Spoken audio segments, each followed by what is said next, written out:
captains. Welcome to the international stage of King of the Sea 16, where today we'll be seeing where the best teams from each four regions will advance to the playoffs.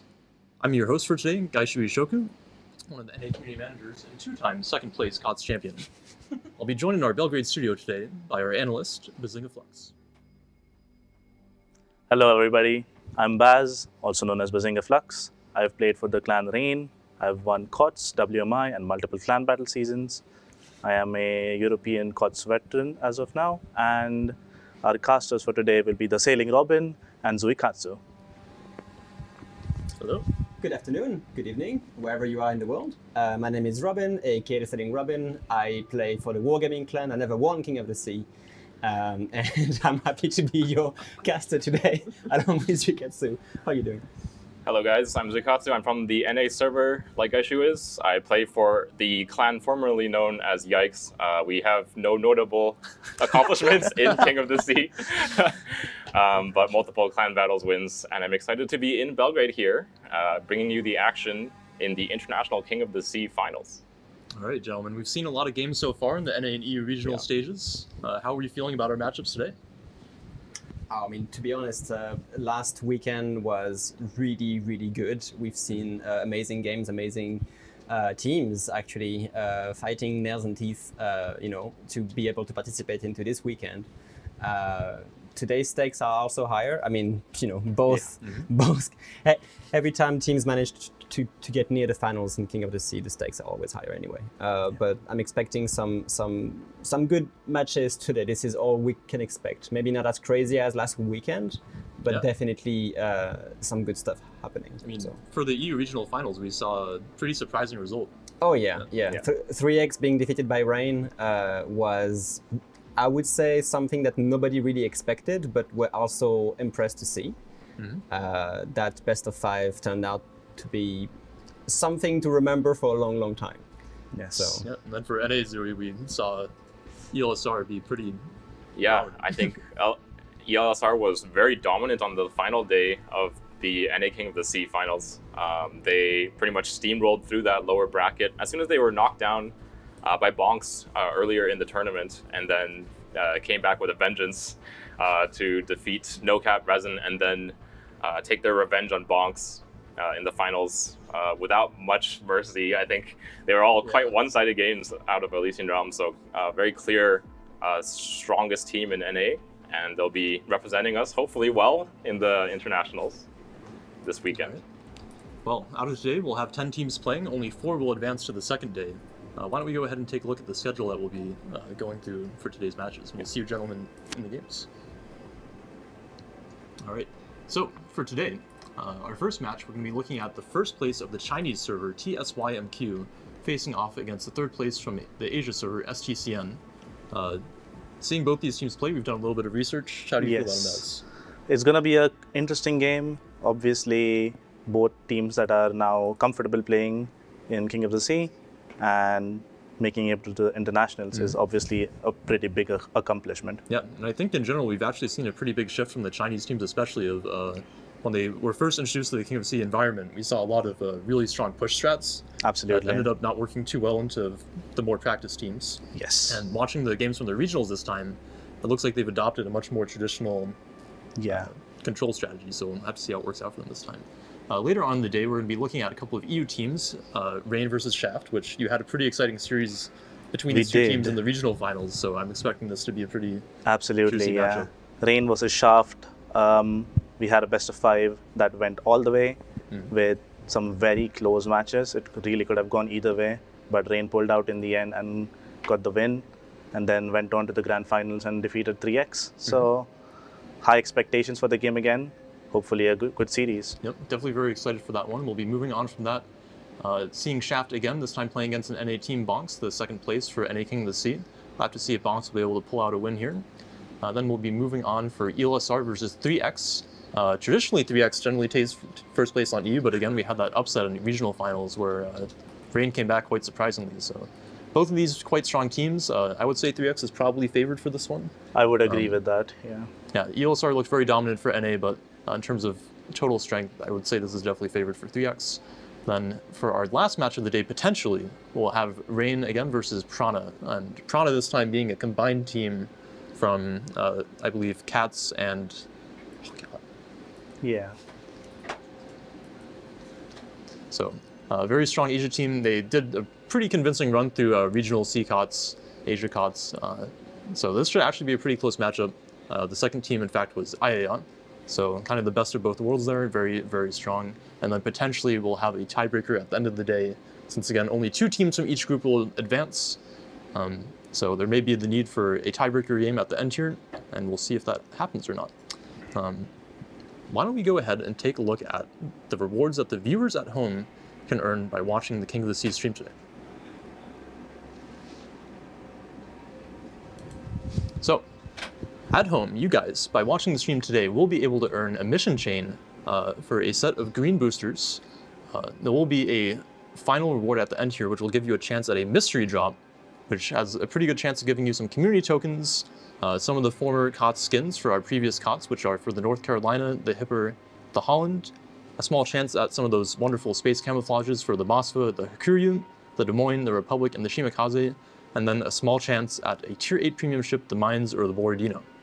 And for day 2, there will be up to some blue boosters for the mission chain, and then at the end, you'll be able to get the new COTS skin for the Vermont. Note that the Vermont skin will only be in the client in 12.10, which is the next patch. So that will be coming shortly after COTS. If you manage to complete the mission chain before then, don't worry, when the patch drops, we'll be able to see that you've completed it and invoice that to you. If you haven't seen the skin before, it is absolutely phenomenal. You can see it on screen here now. Very space-themed, space shuttle-themed. You can see the wonderful details as we go through the video here. It has very cool radiators, rocket boosters on the back. Just phenomenal animation. Looks amazing.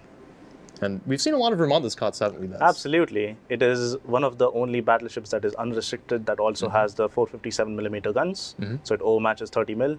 Quite important of a threshold to overmatch. And as a result, it is a meta battleship pick. Yeah, and I mean, extremely difficult to kill as well. It's phenomenally tanky with that short cooldown heal and the long DCP. And the low concealment and the acceleration. It's just phenomenal ship all around. We can take a look now at the prizes that the teams will be playing for and that they've already obtained in the regional tournaments. So for the regional tournaments, all the teams that are here today will have earned a piece of these rewards, which is a phenomenal amount of steel, doubloons, maiden steel camouflages, as well as COTS camouflages, a lot of red boosters, as well as the permanent camouflage for the Vermont. And then we have a pretty hefty prize pool for them in internationals today. Absolutely. We have 10 teams, so 8 of those teams will be getting cash prizes. We have $2,000 for the 7th to 8th places, $3,000 for 5th through 6th. We'll have $5,000 for 4th place, going up to $7,500 for 3rd place, $10,000 for 2nd, and then $17,500 for the grand prize today. So high stakes in the games today. Going forward again, we'll have the top 4 advancing, so teams will be playing for stakes. Now, also at home, we have a new shirt, which unfortunately I actually don't have on me right now. But we tried it yesterday, and it is very comfortable. We have the new COTS 16 shirt, which is again with the space theme, featuring our fantastic logo with the eclipse. You can scan the QR code or go to the website to order it for yourself if you'd so desire. It is quite fantastic, and the material is very nice. I can vouch for it that after I had to change my shirt from walking in the rain yesterday, it is in fact quite comfortable. All right, we can take a look at some of the past results for COTS. Previously, again, the current clan 3X, which has been known in the past as Ban CV and Penta, PTA, very dominant in COTS traditionally. Again, kind of an upset in the EU regional finals that they were defeated by Rain. Yep. They took COTS 11, 13, 14, and 15, with Vor coming in at COTS 12. So how do you feel about their chances in COTS 16 now? Do you think that maybe they're going to be a little bit weaker after their defeat to Rain? Or I think they are still the crowd favorite to win. I think they're also incredibly strong, consistent team. I think I expect to see them at least in tomorrow's games, if not in the grand final tomorrow as well. Yeah, I would say they're probably definitely favored to be at least second in their group, most likely first. We'll have to see how the games pan out today. All right, so we can go through some of the general information for the tournament if you're a new viewer for King of the Sea. we can go over what the maps are.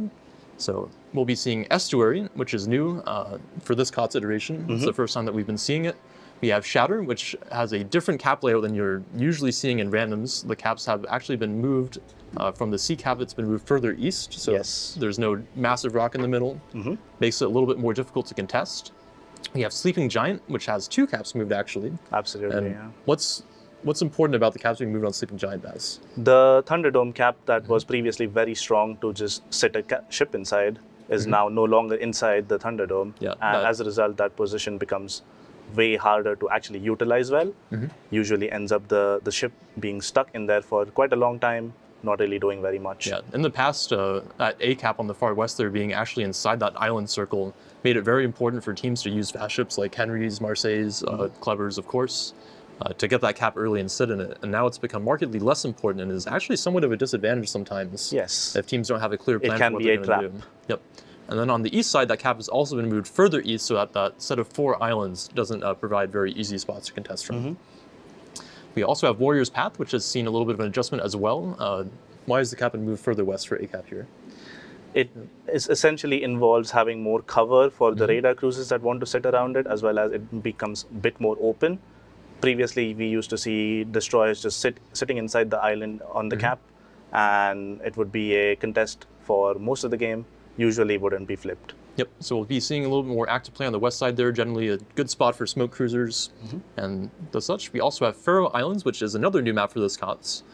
Still seeing teams try to figure this map out a little bit.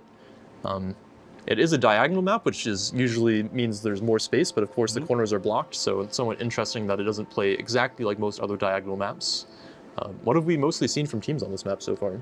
We've seen quite a lot of home pushes, which is a difficult tactic to make work consistently, purely because the defending team usually has the advantage because they can see it coming and react accordingly. However, we've seen quite a lot of teams succeed with the home pushes. Yeah, it's actually somewhat surprising because usually that middle rock around the B cap there in the middle of the map provides a pretty good place to put something like a Mossfa or a Stalingrad or a Petro and have pretty easy crossfire down towards the pushing team. But generally speaking, with these 4 cap maps where you do have a home cap for each team, the home base pushes actually can be somewhat common. So definitely an important thing for teams to prepare for and be able to defend against. And we have a crowd favorite, Northern Waters, very often picked by teams. Why do teams like to pick this map? It is very balanced from both sides, from north and south spawn. And as a result, it is a map that teams don't necessarily have a favored side on. So even if they pick it, the other team is the one that's picking the side. And they are happy to play from both sides. And as a result, it becomes a map that most teams favor to play as one of the first games. Right, so as a pick, teams tend to favor this map just because it gives them something that's very familiar. It's been in the pool for a long time as well. And teams generally know how to play this map. So not only is it balanced symmetrically, but it's also been around for a while and has a lot of pretty balanced strategies for it. For our last map in the pool, we have Loop, which is a little bit special compared to the other maps in that the points tick a little bit faster. So generally we can see games that are much shorter duration on this map. And in general, securing those caps early tends to be very, very important. Absolutely. All right. So next up, we can talk a little bit about the restrictions for the tournament and why teams might be running the lineups that they're running. So for COTS, we tend to see pretty dominant ships in the past, such as Nevsky, which is generally the best smoke cruiser due to the 12-kilometer radar and the flat ballistics, good DPM. So Brisbane and Nevsky, as well as Louisiana, have all been banned just because they tend to have a kind of outsized impact on the meta. Yes. And then for our first restriction pool here, you'll see Moskva, Petropavlovsk, and St. Vincent, which we have seen very often in previous COTS when these ships are not restricted. And why might that be? So Moskva, in particular, has really good DPM compared to, say, for example, Stalingrad or Petro, but it has a good balance of survivability as well. And then Petro, obviously, incredible ship, has so much survivability. And Vincent is an all-round battleship, has overmatch, has great HE, has a lot of speed, has the torp that you can shoot almost forward, and does a lot of damage. And we saw previously when it was unrestricted, became the by far the most picked battleship. Yeah, I think it was present in almost like every single game that we saw in the COTS where it was not restricted, so it has been added to the max of 1 here, competing with Moskva and Petropavlovsk. Then we have the main group, which is the max of 3 group here, which has quite a few ships in it. We'll be seeing the Gdansk there, the Kleber, the Marceau, the Ragnar, a lot of these very strong destroyer picks that either provide a lot of utility or speed to get to places early, as well as, of course, the radar and the Ragnar and the Gdansk. We also have Des Moines, Napoli, Stalingrad, Kremlin, and Ohio. For the cruiser picks, the Des Moines and the Napoli, why might these ships be strong for COTS? So Des Moines, obviously, staple of King of the Sea, all competitive environments really, has a really good 10-kilometer radar, lasts for a very long time, has great HE, amazing AP with the improved auto bounce angles, and generally just a really good ship to control a significant amount of map space. Right. And especially with Nevsky and Brisbane being banned, it becomes one of the better cruisers to actually put in those smoke screens that we see so often as part of a team's cap control strategy. Absolutely. Yep.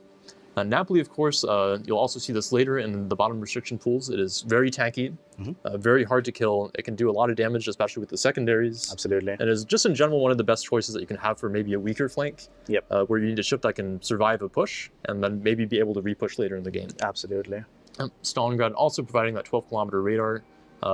Haven't seen this be as common of a pick as, say, Moskva in times past, so not quite as heavily restricted. And then, of course, we have some of the mainstays for battleship picks and COTS, the Kremlin and the Ohio, which provide just overmatch, gun power, survivability, very difficult to kill. So these tend to be better than most other battleship picks and COTS. What about the destroyers? We covered them a little bit, but specifically, why might they be in a max of 1 here with each other? Right, so Gdansk and Ragnar in particular obviously control or have a radar, which when you pair it with another cruiser that has radar, it tends to be a very difficult cap to take when they are controlling it, because they will have overlapping radar. Yeah, they can essentially cover for that cruiser's cooldown on its radar. And then the Marceau. The Marceau, obviously, like a Kleber, really good at rushing and has a good amount of DPM. You can lob islands, reposition very fast, and is quite difficult to kill. Yeah, and it also wins basically almost every destroyer matchup. Absolutely. In a direct fight. So very, very strong pick overall. And then, of course, Napoli, we've talked about being that very tanky cruiser that tends to be, when it's not restricted, a very default pick for kiting, for pushing. the defense. Yep. So those are the restrictions for the COTS. We'll be going back to these a few times just to help you guys understand them. Why don't we take a look at our first matchup here and maybe some of the statistics for the teams. We'll be looking at Stcn versus TSYMQ. All right. So these actually aren't too surprising in terms of stats. We've seen a lot of this. Teams banning Kleber, teams banning Marseille. We have seen that, especially for the Asia and the China teams, they like to play this fast, aggressive play style. The Kleber ban makes a lot of sense. Absolutely. Kleber is incredibly strong if played correctly. Has really it is the fastest ship at tier 10 currently, and really good for getting those early caps. Quite important to get the early point gain, and as well as essentially just finding an isolated ship, taking it out of the game almost for free. Yeah, and then of course TSYMQ here maybe doing a little bit of target banning. We can see that the most picked ship from STCN is actually Marseille. So they really appreciate this ship. This ship is one that is very good as a kind of push side. You put a couple of Marseilles together and they do a fantastic job of being able to tank and put out damage. Des Moines also something that you'll see a lot in the tournament. Picked very often. For highest ship appearance, this essentially means that if a ship is picked by a team at least once, it will be in the stat. So Yo Yang, picked very often for the torpedo power. It has a radar if you so desire, which is usually the choice. You can see some of the best performing ships for the teams here. Gdansk, not too much of a surprise to me. No, definitely not. It is an incredibly strong ship, has a smoke, has a radar. The radar is on a very short cooldown, 60 seconds, catches quite a lot of people out. Yep, very strong for controlling those caps. And of course, the Stalingrad, pretty solid, especially considering that Moskva is very heavily restricted. So being able to take the Stalingrads for the 12-kilometer radar can be quite impactful. We can see that for these teams, SGCN does not like to play loop or estuary, which I would say is pretty common. Yeah. These are some of the most banned maps, generally speaking. And then for TSYMQ, they actually like to ban Northern Waters and Warriors Path a lot, which for other teams I would say are usually comfort picks for their maps. Yeah, absolutely. That's an interesting way, because estuary definitely is a permaban for quite a lot of teams. But Warriors Path and Northern Waters are usually the comfort picks, so most teams tend to favor Northern Waters especially. Yeah, so I think this could actually be quite a good strategy to be able to ban these comfort pick maps, as long as you have a decent strategy in mind for the maps that are banned a little bit more often and might not be banned. On the other side, Stcn likes to pick Sleeping Giant a lot, which I would say at this point is actually probably a pretty comfortable map for most teams. That it's been in the map pool for a while in previous COTS iterations as well. Teams usually understand how to play it. And then TSYMQ also picking Faroe Islands somewhat often, which is also surprising to me since It's it is a surprising pick.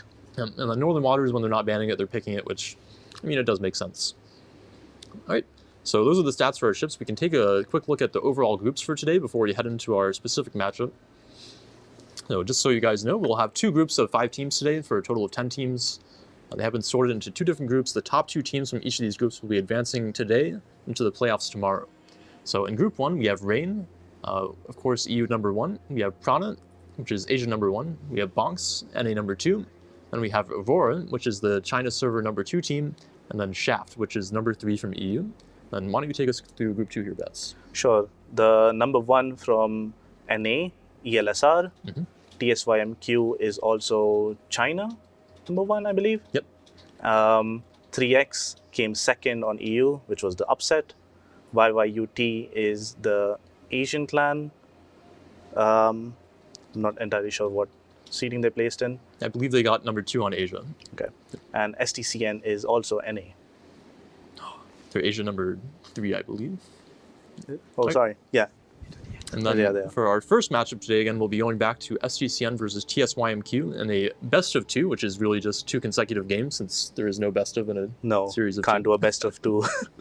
So we'll be looking at Northern Waters for the first map here, and then Sleeping Giant for the second. So the ship bans are per map, but they are all done at the start of the series. So for this first map here, SGCN banning Des Moines. Des Moines, one of the most picked ships, also one of the most banned ships. Absolutely. It is going to be very strong, and I'm interested in seeing what they replace it with. Yeah. On NA, at least, we've seen a lot of the Minotaur picks, being the smoke cruiser, still brings that 10-kilometer radar, is prone to exploding, sometimes spontaneously. And then on TSYMQ side, they're sticking with their Marseille ban, which definitely makes sense to me versus SGCN, who likes to pick it a lot. And especially on Northern Waters with Marseille, you can often see like an 8, 9, 10 line push with double Marseille going up the flank there. So not surprising to me. For Des Moines on this map, you usually see it kind of controlling the A side. Yeah, usually on the 1 line, people tend to like to push it to E1/F1, which is a very dangerous position to go in. However, once you are there, you're relatively safe and have a lot of influence on the game. Yep. So with the Des Moines ban, obviously we talked about the Minotaur. Have you seen any other replacements on EU from when the ship is banned? Yes, so EU does definitely prefer Minnows as well. However, the other obvious pick is the Worcester, and it is usually paired with a Harugumo, gearing, something like that to smoke it up. Right. How do you feel about the Worcester versus Minotaur matchup? I would favor the Minnow, obviously, because it has the 10-kilometer radar as well as good torps. Can come in handy when you're doing a smoke-on-smoke fight. And the torps tend to push people out of smokes into bad positions.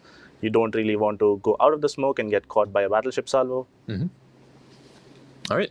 Well, I believe the teams are ready. We can get ready to go into the first match here. How do you feel about these 2 teams matched up against each other? It's going to be a close game. I think both teams are well prepared. I hope so anyway.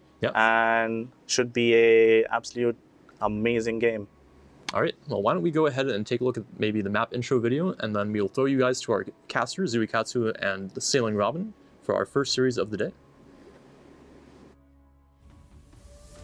In the southern Arctic Ocean lies an archipelago of Caledonian granite.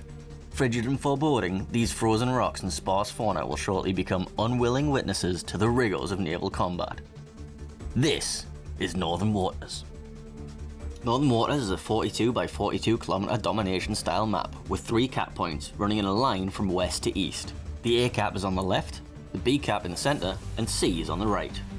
Capture Area A is isolated from the map center by 2 large islands along the eastern edge. These islands provide limited cover for radar cruisers who may want to deploy nearby, while a narrow channel connects the cap to the middle of the map. In the center of the map, Cap B contains hard cover in the center of the cap for intrepid destroyer captains hoping to secure control. Just like the A cap though, there are islands along the eastern edge that provide at least some cover for radar cruisers to defend from. The scattered islands in and around Cap C create challenges on both offense and defense. Not only do they constrict the movement of battleships in the area, they provide places for lighter units to take shelter behind and launch ambushes from. 18 ships, 2 teams, 1 victor. It's time to play Northern Waters.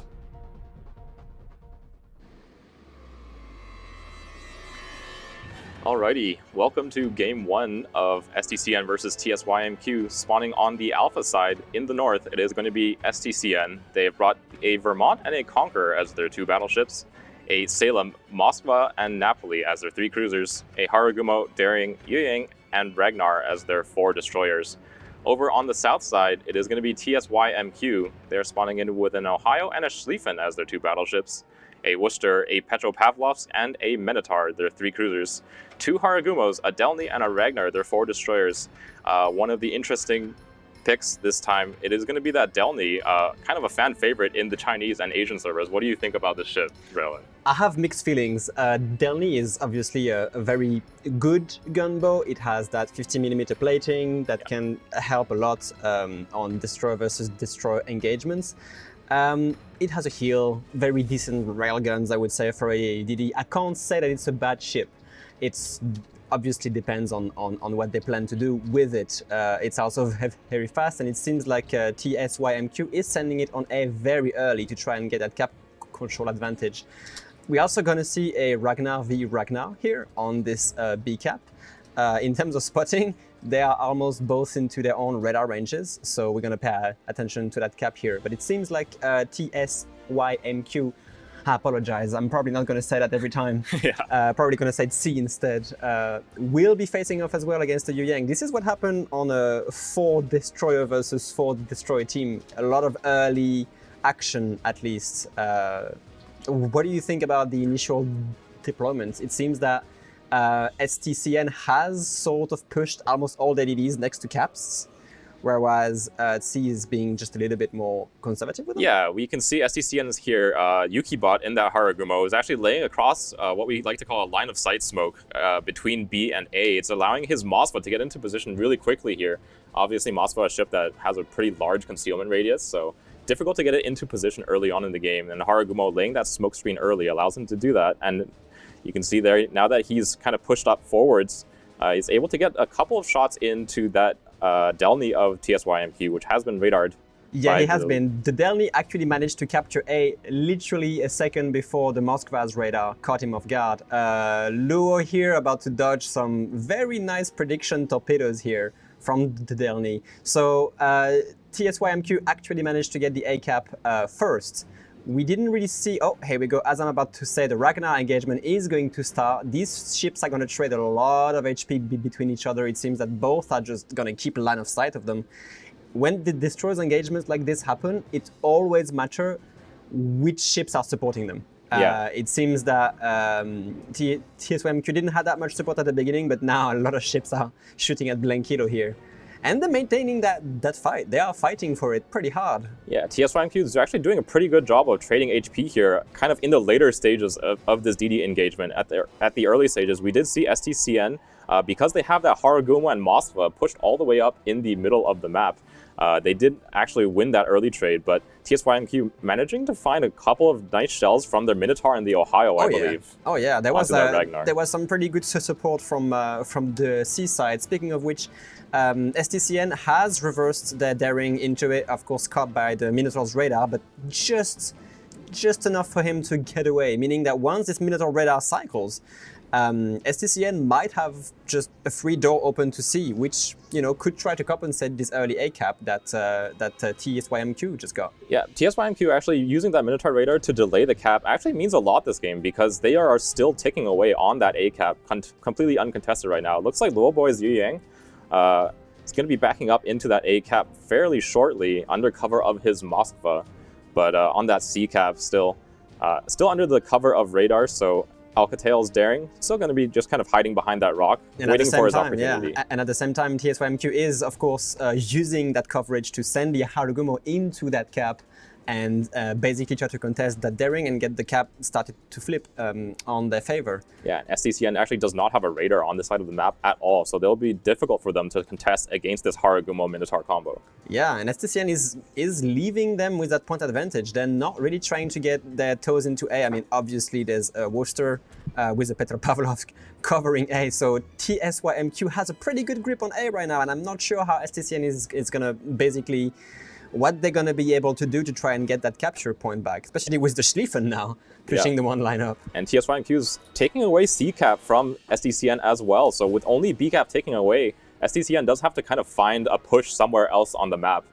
Try to take one of these caps away from TSYMQ, who's now built about a 120-point lead. Check out the TSYMQ's Ragnar. Abandon this sort of stalemate at C. It's kind of, okay, we're going to have a control over C, we're going to have control over A, we don't really need B, let them have and let's rotate the Ragnar to try and, you know, they probably know by this time it's only Daring and then Napoli, at least to defend Charlie. So they're going to rotate this Ragnar just to assert the dominance over these two caps here.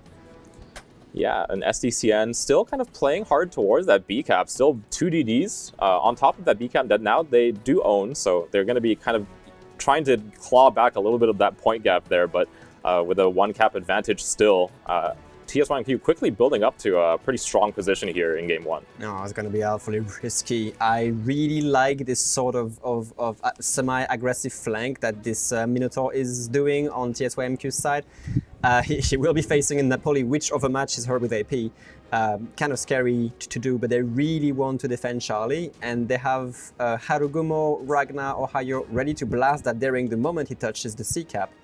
Which is going to do quite shortly. The question is, will he have enough cover to actually cap it? Yeah, and we see here that Harugumo laying down the Minotaurs, laying down the smokescreen for that Minotaur. Minotaur was just now popped his radar as well, so Alcatel's Daring again going to be forced away from this cap, and they've actually caught the Napoli in that radar as well, so Minotaur is going to have a nice opportunity here, obviously, with that much lower smoke firing. They're going to be forced bound with torpedoes coming in from the Harugumo. We might see Napoli being in a world of hurt here because Ohio also has the gun. Here comes the salvo. Here comes the salvo from Ohio. It's a 17-kilometer shot, but I mean, you know, I believe that if it lands, it can be really painful. Yeah, down to 25,000 HP here in that Napoli. It's getting farmed by both the Minotaur and the Harugumo, as well as the Ragnar at long range. This Minotaur radar obviously lasts for a really long time. Napoli kind of wasted a smokescreen going into that Minotaur radar. But in the meantime, is that farm on the Napoli preventing them? No, I was about to say, because perhaps the Stcn Daring can take this opportunity to capture Charlie, but no, the Ragnar was here to crossfire this. Are they going to be able to pick off this Napoli here? He's on 2,000 HP. I think a second Ohio salvo just landed. Yes. And now the Harugumo is basically perma-spotting her.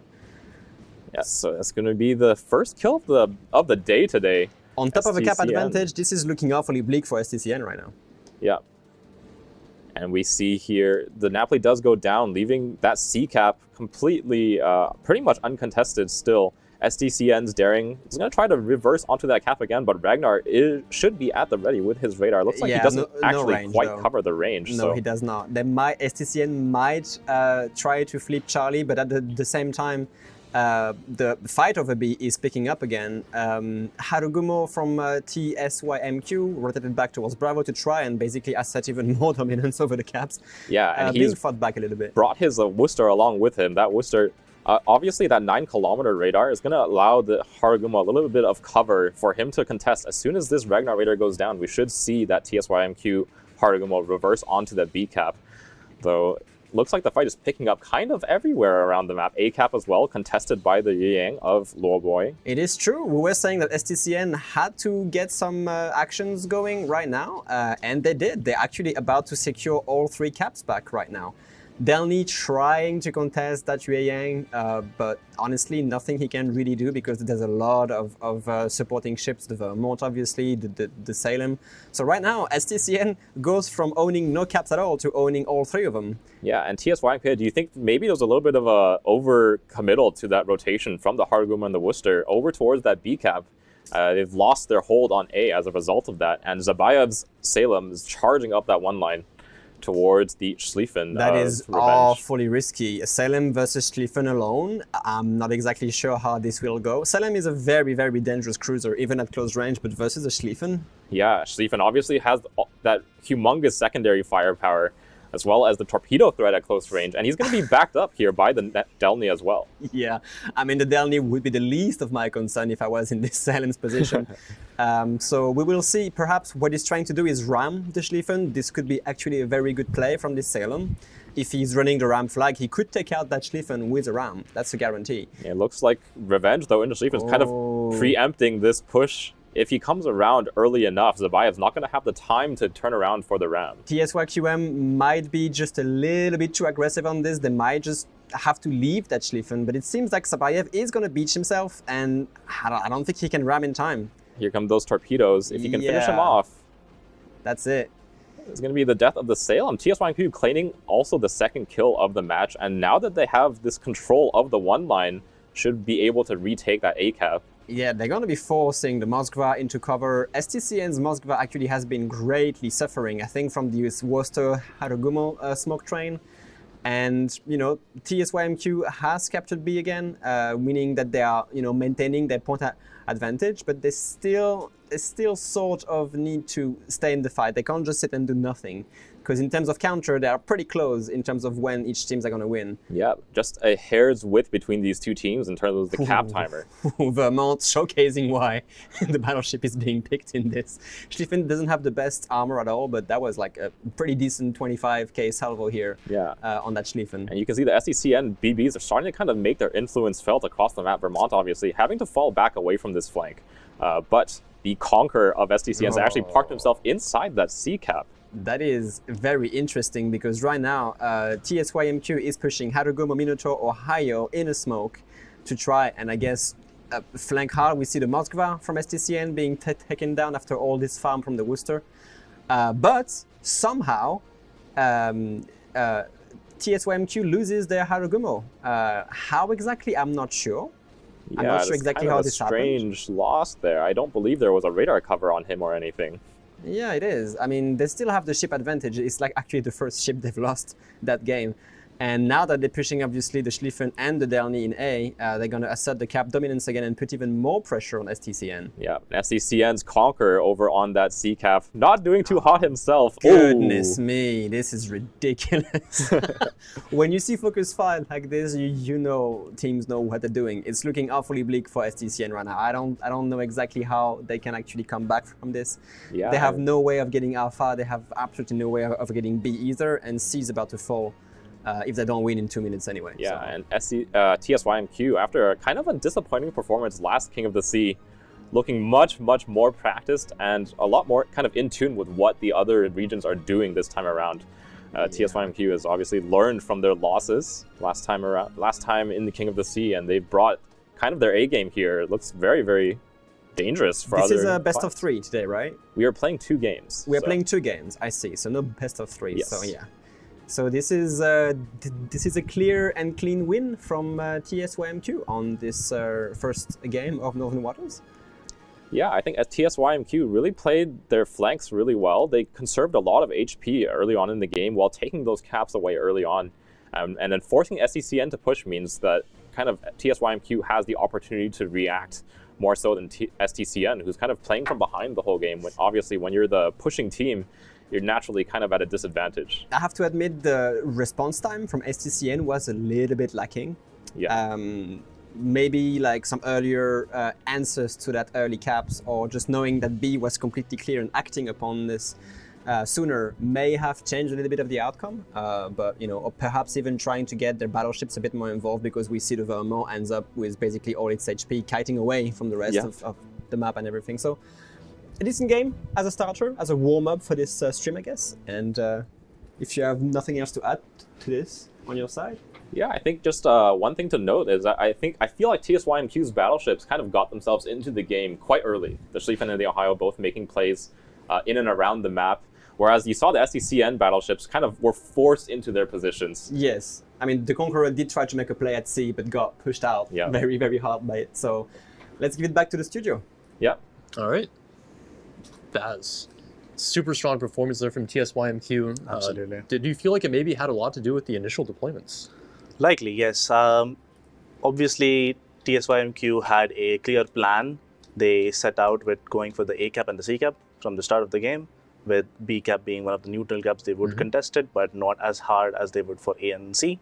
And Stcn, on the other hand, they had a more balanced approach, let's say. They had ships spread out quite evenly, which unfortunately led to them losing quite a lot of map control early on in the game, and then they were basically unable to claw that map control back. Yeah, I mean, I think we saw TSYMQ had a pretty strong early game plan in that. It was interesting, I think you made a note of this, that the Clever wasn't banned, but neither team opting to play the Clever here. TSYMQ instead bringing that Delny, which kind of played the same role, and taking that A cap early, and then SDCN didn't really seem like they had a solid plan to convert the cap control.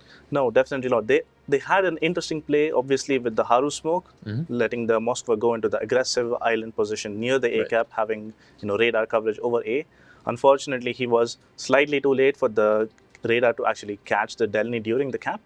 And after the cap was already gone, he basically was unable to do very much from that position. Right, we kind of saw that SDCN kind of opted for more of a stronger hold over the B cap, and it didn't really pay off for them, and that the Ragnar trade ended up actually being unfavorable for them, and they weren't able to actually devote a lot of resources towards controlling those A caps. Then, of course, we saw TSYMQ, I think, with some really strong, aggressive Smoke Hard Gumo play with the Minotaur, actually really catch out that Napoli. Yes.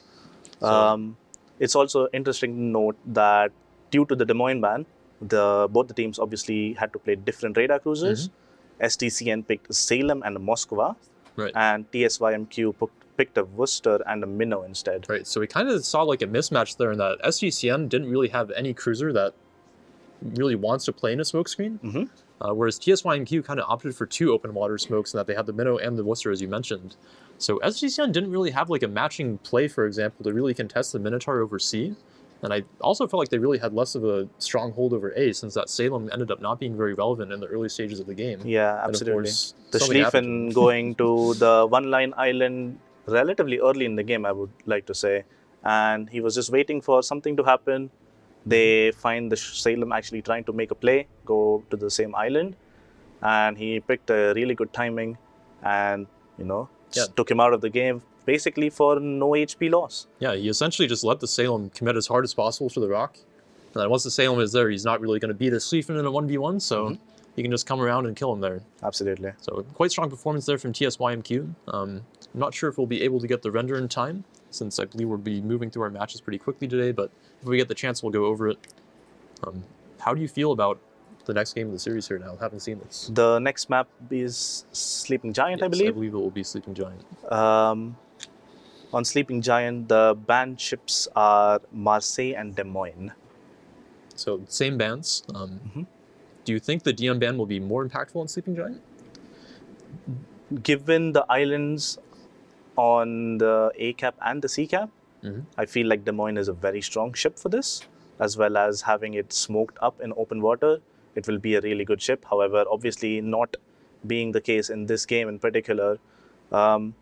Maybe they opt to get the Worcester Minnows out again and switch up the Salem and Moskvas. Maybe maybe it's dependent on the clan where they don't feel comfortable playing these smoked up cruisers. Right. I mean, do you think it's maybe they just haven't practiced the smoke cruiser strat as much? It's definitely a possibility. Do you think that we might see any French destroyers for Sleeping Giant in particular, since those caps have been moved further west and east, and French destroyers can contest those quite effectively? Absolutely. I think having at least one French destroyer in a lineup obviously brings a lot of good map movement potential, good rotations, and having a French DD in the lineup basically means you get a cap early in the game, unless you are facing another French destroyer going for the same cap. Right.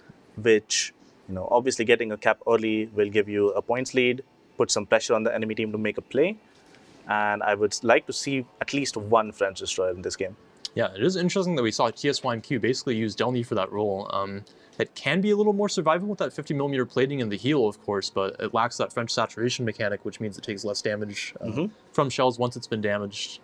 So it's an interesting pick. It is an interesting pick. I think that if TSYMQ sticks with this Delny pick instead of the Clevers, one Clever is open, they'll probably end up suffering in other matchups, but we'll have to see how it plays out here. We have seen a lot of these, the Asia server teams and the China server teams in particular, like to play the Delny. So, do we have a render? Yeah. I don't think we have a render yet. I'm wondering how the Thunderdome is going to be played in this game. If they are actually ever going to put a ship in there, because we've seen teams obviously try to do that previously in the tournament even, and it usually ends up being where the ship gets stuck inside it, usually because they lose one line control, and the battleship basically making sure that he doesn't exit out the middle of the map. Yeah. And Now, so you can't really do very much. You'll use your radar, hydros and stuff to spot, but you're unable to actually participate in terms of definitely doing the not damage. as influential as it has been in previous COTS where the cap was inside the Thunderdome. On EU and NA regionals, we have seen an interesting pick for this map, which is the San Martin. I don't believe we've seen it as much on Asia or China. Do you think that there's a possibility that we might see it in this match? Yes, so we saw a San Martin on the kite flank towards the Thunderdome side on the one line, and it was extremely good. I believe we saw it from Rain, which eventually they had a daring rotate from middle to help him out, and they caught a Harugumo and got the kill, and then were able to do a counter push, which worked very well for them. And I'm interested in seeing a San Martin potentially, because it will be, just an interesting pick. Yeah, it's definitely an interesting ship. I think one that a lot of people generally don't tend to see as being very strong, but actually has pretty good performance in competitive, and that is so survivable. Now, we do actually have the render available for the last match, so we can break it down in a little bit more detail and see exactly how TSYMQ were able to be so dominant in this match. We can see in the early deployment here, Baz, that of course that Delny taking that early cap was pretty instrumental in TSYMQ's success. Absolutely, yeah. We can see how the ships are being deployed. From my perspective, I would say that STCN has a more balanced approach to the overall deployment. However, they didn't seem to have a cap that they were aggressively fighting for, which seemed to have significant long-term negatives. Yeah, and we can see that they actually devoted a lot of resources to this middle cap here with the Hargumo and the Masva on the east side of the island, meaning they can't really play for A, and being more focused on actually controlling the B cap. And yet they weren't really able to actually convert that into B cap control or even a favorable trade here in the mid. So maybe a little bit of the plan going wrong here. And then we kind of have similar assets dedicated towards C here from each team. But TSYMQ with the smoke cruiser play obviously being able to exert a little bit more control and actually keep SGCN away from the caps. Yeah, and we can see the Schlieffen already being on the F1 island 6.5 minutes into the game, and essentially just denying any sort of A playmaking potential. Right, and once that Schlieffen is on the island, it's very, very difficult to actually dig it out unless you have something to maybe torpedo rush it, which isn't really present for SDCN in this game. So able to exert a lot of control over that one line, and really the Schlieffen versus Salem matchup, it's definitely not Salem favored. Definitely not. And makes the Salem position on the one line here for SGCN not very strong at all. If you were in SGCN's shoes here, how do you think you might try to play to come back from the game? I would probably try to play for B and C more and accept the fact that you have lost A. Maybe leave the Salem and Vermont to kite on A and try to take B and C and hold it down aggressively. Do you think that maybe they had a stronger play on C at some point? I mean, playing into that smoke radar cruiser with that one of your own is quite difficult. Absolutely. So it's kind of hard for me to see how SGCN maybe could have actually converted that cap earlier. It would have been very difficult to dig out the Minnow-Harugumo combination that was on the 910 line. And as a result, not having your own radar cruiser essentially on that flank, I think was the main issue they had to actually play for the C cap. All right. The loss of Napoli on the 10 line as well by STCN was really rough, though. Yeah, we saw that Napoli kind of really picked the wrong moment to try to make his push down the 10 line there. You can see in the render here that TSYMQ actually using their Harugumo smoke incredibly aggressively and really looking more for the ship kills than the cap control. And that once that Conqueror was committed so deep, all they had to do was really run up the 10 line, open up the angle, and finish off that kill. So very strong aggressive play there from them. Pretty excited to see what they do on Sleeping Giant. Absolutely. Seems like the teams are ready, so let's go over to the map introduction. A colossal battle between opposing fleets will soon unfold here amongst the waters of the East China Sea. The residents of these islands will shortly bear witness to the thunder and flash of combat, and only one team will sail away victorious. This is Sleeping Giant. Sleeping Giant is a 48 by 48 kilometer domination-style map with 3 cap points running in a line from west to east. The A cap is on the left, B is in the center, and C is on the right. Cap A on the left is fraught with danger. Previously located in the Thunderdome, the new cap location has an island on the left side that provides limited protection for both teams, while on the right side, the Thunderdome can provide cover for radar cruisers. Any team looking to take the cap will now have to gain control of both sets of islands in order to hold it. In the center, Capture Area B is just as perilous, as it is now smaller than it used to be. Completely open with plenty of places for radar cruisers to hide nearby without being spotted, it's commonly left uncaptured until the mid and late game. Cap C on the right may be the most treacherous. Originally centered on the set of 4 islands to the left of the cap, which provided some cover for a daring destroyer player, the now wide open cap will be challenging for even the most skilled of teams to contest and hold, unless they gain control of the island chain near the center or the Ocean of the 10 line. 18 ships, 2 teams, 1 victor. It's time to play Sleeping Giant. And welcome back, everybody, to this second match of TSYMQ versus Stcn.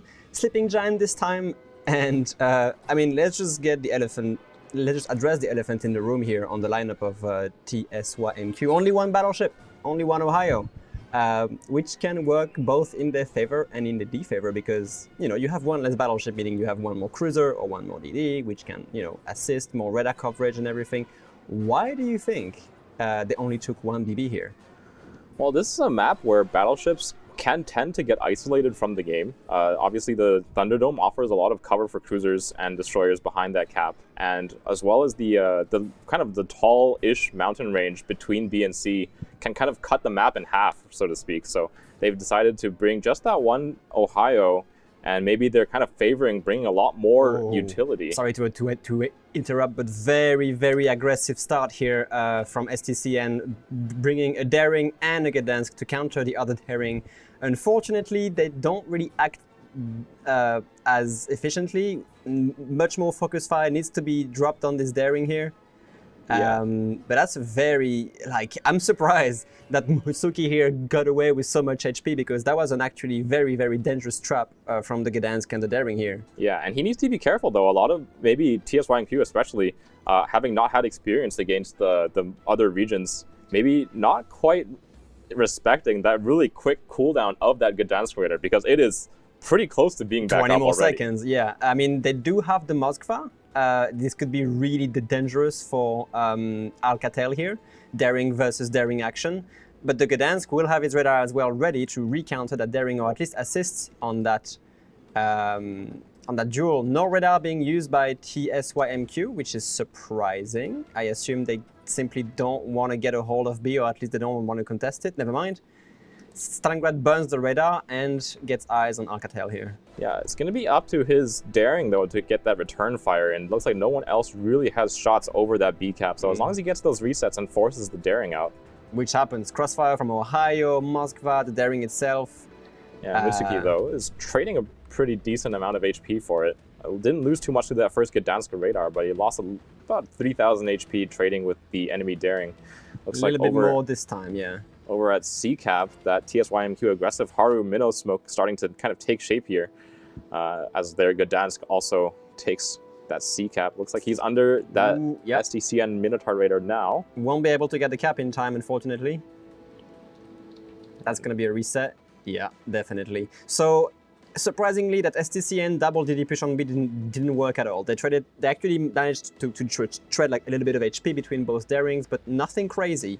Everything is still kind of up, and now, unfortunately for STCN, they have a Moskva from TSYMQ as a backup to the Stalingrad and the Daring and the Ohio, to make sure they don't get B at all. We're kind of seeing that no BB pick kind of working in TSYMQ's favor, at least in the early stages of this game. Obviously, when we get into the mid to late game, the heavy HP pool, the pushing power of those battleships starts to become really important. That's but true. For now, the extra utility of bringing that 4th cruiser really coming into play here for TSYMQ. They did lose a lot of HP on their Gdansk in that Minotaur radar. I believe it was a pretty large hit from the Ohio. One last kiss there back in the kind of in the SDCN spawn, landing a pretty nice salvo onto Stcn's Gdansk. But it looks like he is returning for the cap now that the Minotaur's radar is down.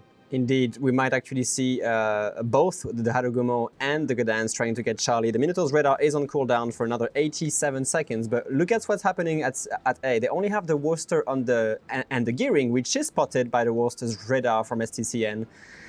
This gearing is just out of it. He did lose a little bit of HP for it, but Stcn is staging a big push on A, trying to root out any possible counter defenses from TSYMQ. It's just a matter of, can they actually act that push fast enough?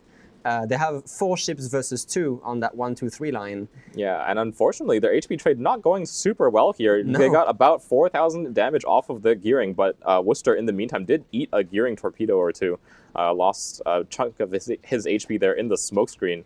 Let me actually check something really quickly on that daring. He's running the, on the gearing. Sorry, it's not a daring. I thought it was a daring for a moment. My bad, I'm already confused. Are we going to see some counter torpedoes landing on the TSYMQ Worcester here? I think Looks like he's found a little gap between them, so he'll be safe there. Stcn, though, still not anywhere close to actually touching that cap. Yeah, they try to get back into B, but of course that cross radar, Stalingrad with the Moskva, is just going to prevent Stcn from getting B, and they might even lose the daring here. Only 1 second left on the TSYMQ's Moskva's radar. Stalingrad's radar does not have the range, but the daring from Alcatel with no heals now is burning for another 10 seconds and on 3,000 HP. Yeah, that's not good. Whiskey has been kind of doing the brunt of the hard work here in that daring, pushing away the enemy DDs, kind of positioning himself well for that B cap contest. He's going to be moving in towards that B cap most likely with the enemy DD pushed so far away. Yeah, we see Stcn finally acting that cap here. They know where the Worcester is now because he's being smoked by the gearing. They are pushing the Moskva in the Thunderdome. Now, is this actually really required? I'm not sure because the cap is getting delayed by this Moskva being contested every now and then. But Stcn is only now going to get a cap finally after essentially 7 minutes of the game. Meanwhile, that cap has been ticked on TSYMQ's side at C. And honestly, if you look at the H line, the Stcn DD's position is really interesting. Yeah, generally Stcn seems to have kind of forced back into their spawn by giving so much ground by the heavy radar cover of TSYMQ. Again, that bringing in only that single battleship seems to be kind of working out so far. Yeah. Especially because Stcn kind of in the last game as well, we did see them kind of play fairly passively with their battleships. So again, in this game, TSYMQ maybe kind of seeing that the Stcn battleships tend not to make those early game aggressive pushes. They're only one of their own battleships in return, so they're kind of reaping the rewards of that right now. I understand you can rotate your DDs, but if you rotate them all the way to the H line, it's going to take substantially more time to get back into the position that they're supposed to be at, which I assume is to try and help the gearing and the Minotaur get a hold of C or flush out the Minotaur Harugumo from TSYMQ. But it's taking so much time. Yeah, and Alcatel has again been caught in that Stalingrad radar with only 3,000 HP left to play with. Never mind, 2,000 now. Yeah. Just took another little bit of chunk from the Moskva, and the heavy cover over that B cap is allowing TSYMQ a lot of time here to just kind of slowly get their DDs in. The Stcn Moskva, who is pushed into the Thunderdome, did actually run his radar to push that Gearing and Worcester away, so he will not have a radar ready to contest that B cap. So no, at all. B cap is going to be going the way of TSYMQ as well, and that makes them about 7 minutes away from victory here. Incoming Ohio Salvo on the Conqueror doesn't really do anything. Yeah, again, looking bleak for Stcn. Now they're going to start sending, look at the amount of ships they try to put back around C. They know they can hold A for a long time, I guess. I mean, I guess TSYMQ cannot just take A at all. They are going to be sending Gearing, Gdansk, Minotaur, and Ohio as like a potential push on C, but it's so late that the points are just bleeding into TSYMQ's favor. Yeah, and as long as that TSYMQ Minotaur, nor leader in that Minotaur, stays covered from the Ohio. Look at the radar. Gearing just pushing into Minotaur radar at least a kilometer in, being completely caught.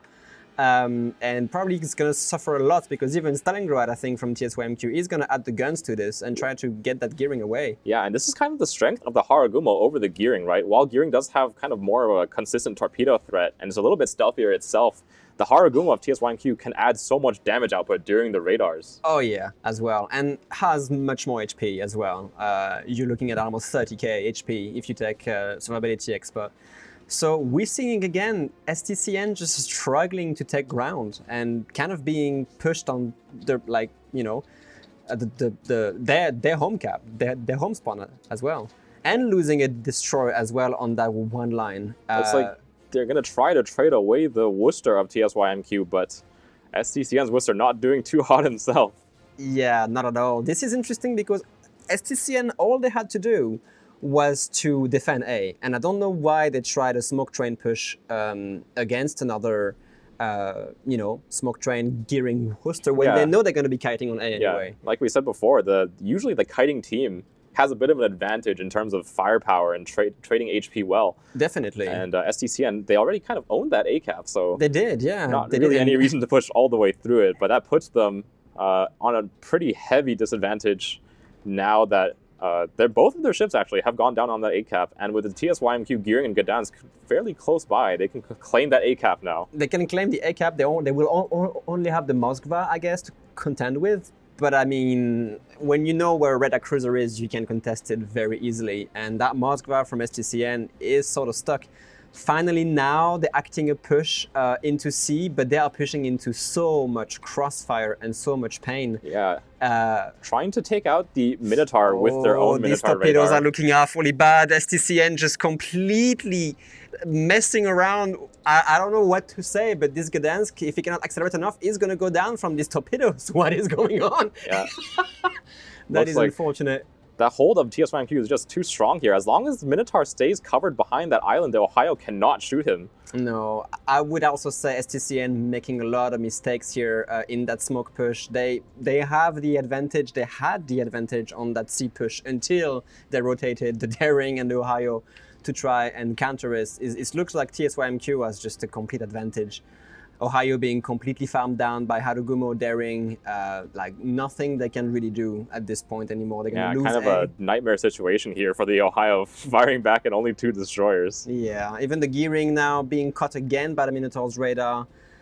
It feels like STCN tries to take a little bit of ground and instantly run for their life because TSYMQ just have all the assets they need to defend this. So, yeah. And the Ohio not quite able to find those connections into the Minotaur means that this Minotaur might actually live to his next heal as well. And they're going to take out the gearing. Be able to take out that gearing.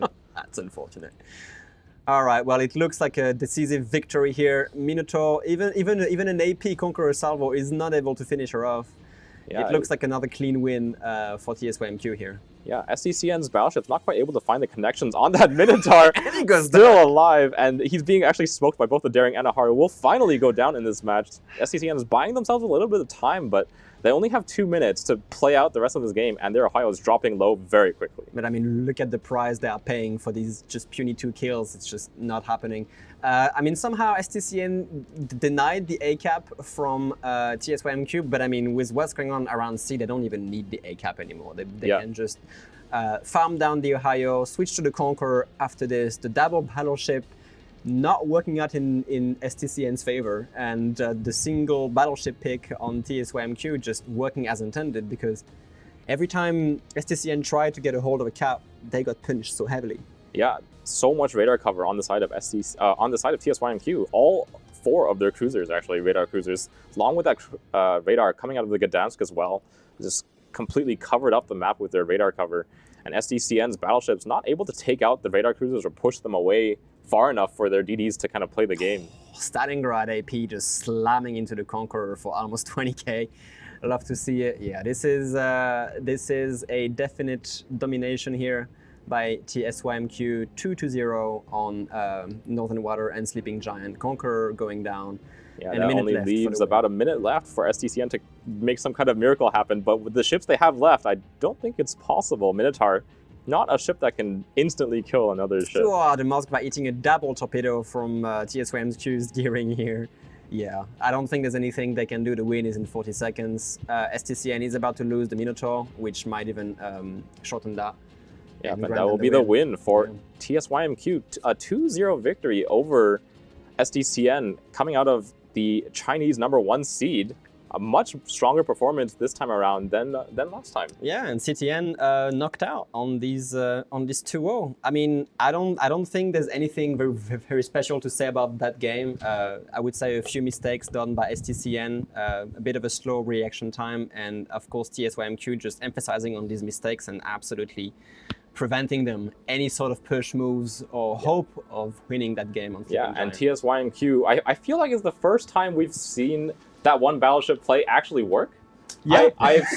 We've seen a few matches of one battleship play in the regional tournaments, but it almost always goes south. And TSYMQ finally pulling it out in the internationals with pretty strong results. Yeah, we did see some teams in North America at least try to make this one battleship play work.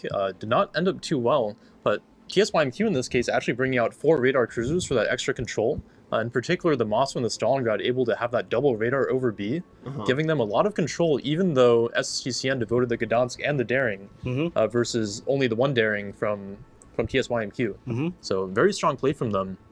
And then on the west side, we also had 4 SGCN ships devoted towards A. We had the Gearing, the Worcester, the Conqueror, and the Moskva against only the Haruguma Worcester from TSYMQ, and they weren't able to take the cap for 7 minutes.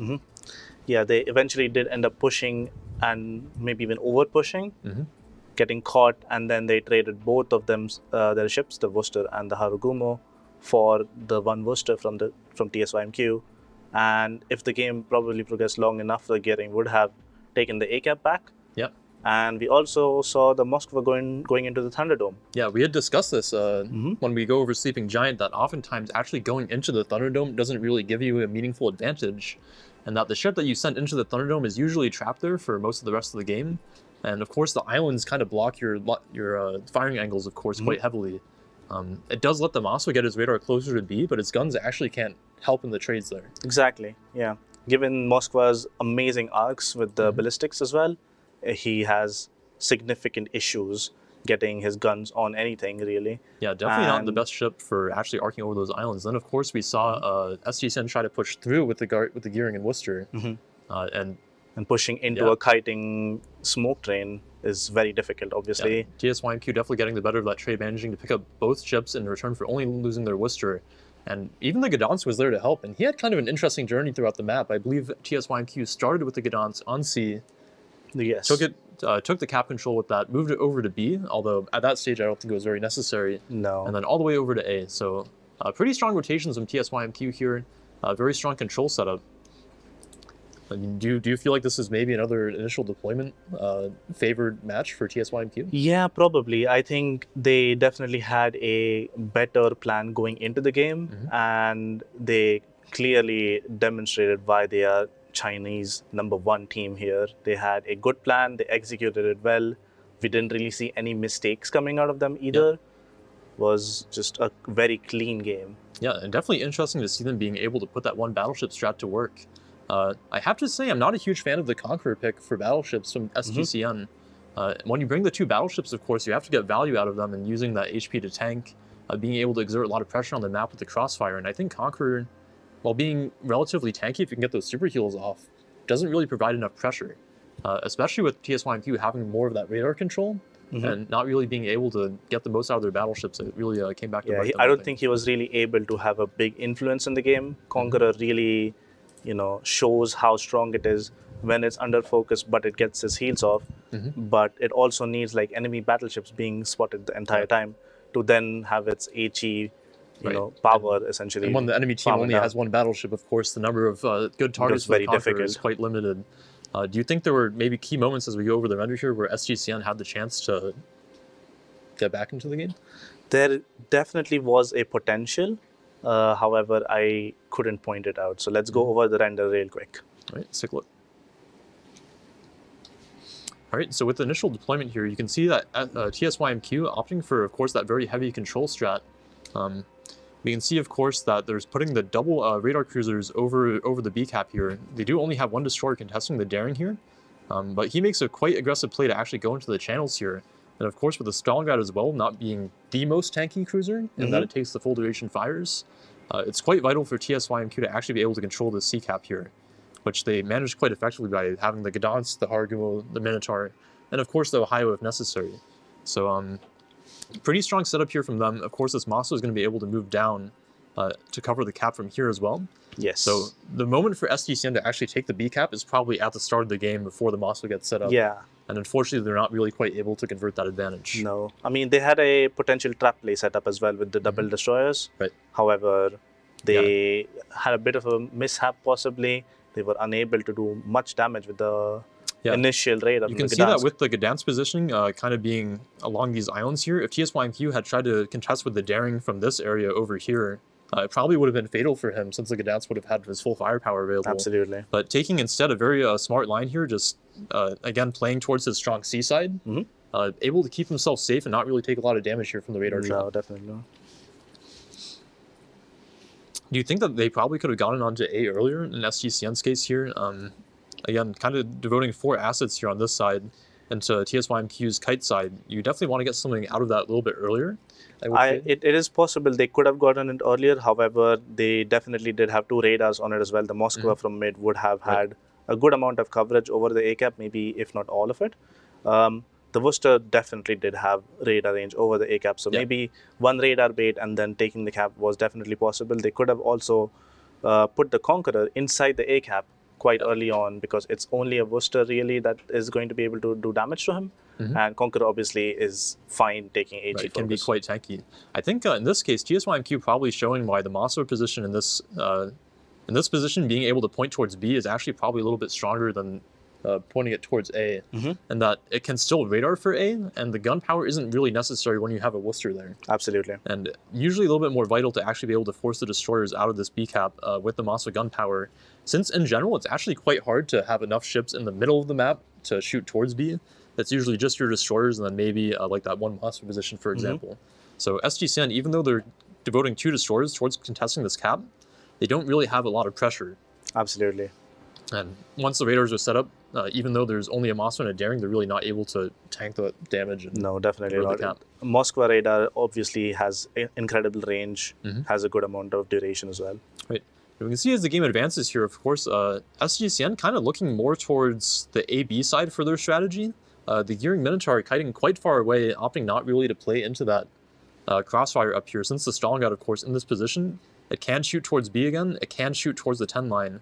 So especially in a Minotaur which does get overmatched by the Stalingrad, it can be quite dangerous for him to get caught out. Absolutely. I think with the threat of Minnow and Haru Torps, as well as the Stalin Crossfire, I can understand why they wouldn't want to push into it. Yeah.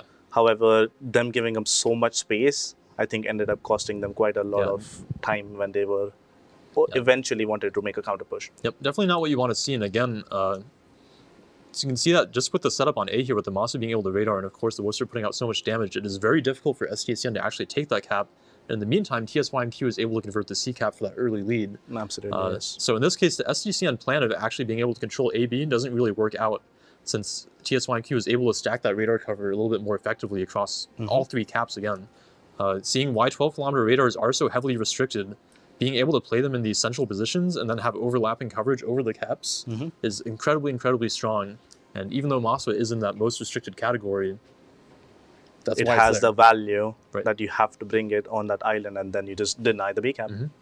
So I would say maybe from this point, after the Daring takes so much HP lost at B, the A push starts to work out. Do you think that there is a way here for STCN to rearrange their ships that might give them a chance at getting back into the game? Yes, I think at this point in the game, the Moskva going into A, he could have possibly pushed the 2 line while the Harugumo and the Worcester pushed the 1 line from STCN, Right. and essentially made sure that they would have won the trade against the kiting ships of TSYMQ, and then possibly with the ships that they have towards seaside, rotate them towards mid and then have a crossfire to take over the B cap. Right, like say, for example, it might be good to see the Harugumo and Worcester actually maybe also push towards the Gearing Worcester here during the Mosso radar while the Mosso pushes forwards. Yes. So in that case, you actually might be able to convert these 2 kills on TSYMQ ships and maybe threaten the spawn. Yeah, and the people rotating back from the C cap may be able to drag the Moskva out of his position, Right. maybe just kill him outright. It would have been very helpful for them. It's definitely vital at least to force the Mosso far enough back along this island that he actually can't shoot towards B at least. Absolutely. And That then the will- Worcester would have probably had angles to farm him from the 1 line. Yeah. So definitely when you're playing this map, you really need to have a plan for being able to dig out these key radar positions on the Thunderdome Islands. Usually these two spots, for example. It looks like Stcn really wasn't able to apply enough pressure in this case. And then again, seeing once that monster is in the Thunderdome here, he kind of takes himself out of the game. Absolutely, yeah. We pointed this out before the game even started, and we saw it happen during the game. He went into it relatively early. He went in around 7 minutes in or so. And after that, he was unable to have a meaningful impact with his ship. Right. Even though he does have the long radar range, which is able to basically completely cover around the B area, he doesn't have the gun angles to actually arc over the island. So his actual damage influence is basically 0 from this position here. Absolutely. And that he doesn't actually have a lot of impact over B. And we can see that happen here is the TSYMQ Daring actually just walks into the cap, says he doesn't care about the Mossfa. This Daring is a little bit too low and too scared to be able to actually fight the Daring. And even if he does get radar, it is only a Conqueror being able to shoot him from quite far away. So he is probably more than comfortable, just take a Conk salvo and it's fine. Yep. And then we can see SGCN at this point being down 2 caps, kind of has to make something happen here, and they kind of go for a dual push on the 1 line and the 10 line. We can see their destroyer actually eats the torpedo from the gearing here, and then TSYMQ actually catches this push by pushing back in themselves, and has like a dance here ready to actually provide more damage in the 3v2. Absolutely. So, I think it was a good time for the counter push, and they caught them out at a really unfortunate time. Yep. And the trades definitely favored TSYMQ in this. Yeah. And then, of course, on the 10 line, when you're playing a smoke cruiser matchup into smoke cruisers, you generally don't want to be the one pushing in to the enemy smoke, since it allows them to kind of dictate the range and can oftentimes keep the radar cover over the enemy destroyer while not risking their cruiser. So in this case, it's definitely very hard for SGCN to actually make something happen with this push. And at this point, we can actually see that both the SGCN battleships are still full HP. So SGCN, despite having the double battleship versus the 1, is not really able to find enough use from them. Yeah, they were unable to really activate the battleships, maybe use up that HP to get some map control, but they were a bit too passive. Yeah, it's definitely when you see that the enemy team is dropping their battleship, they have a pretty significant HP disadvantage. But in return, we'll generally have that more utility, and that TSYMQ did bring more radar cruisers.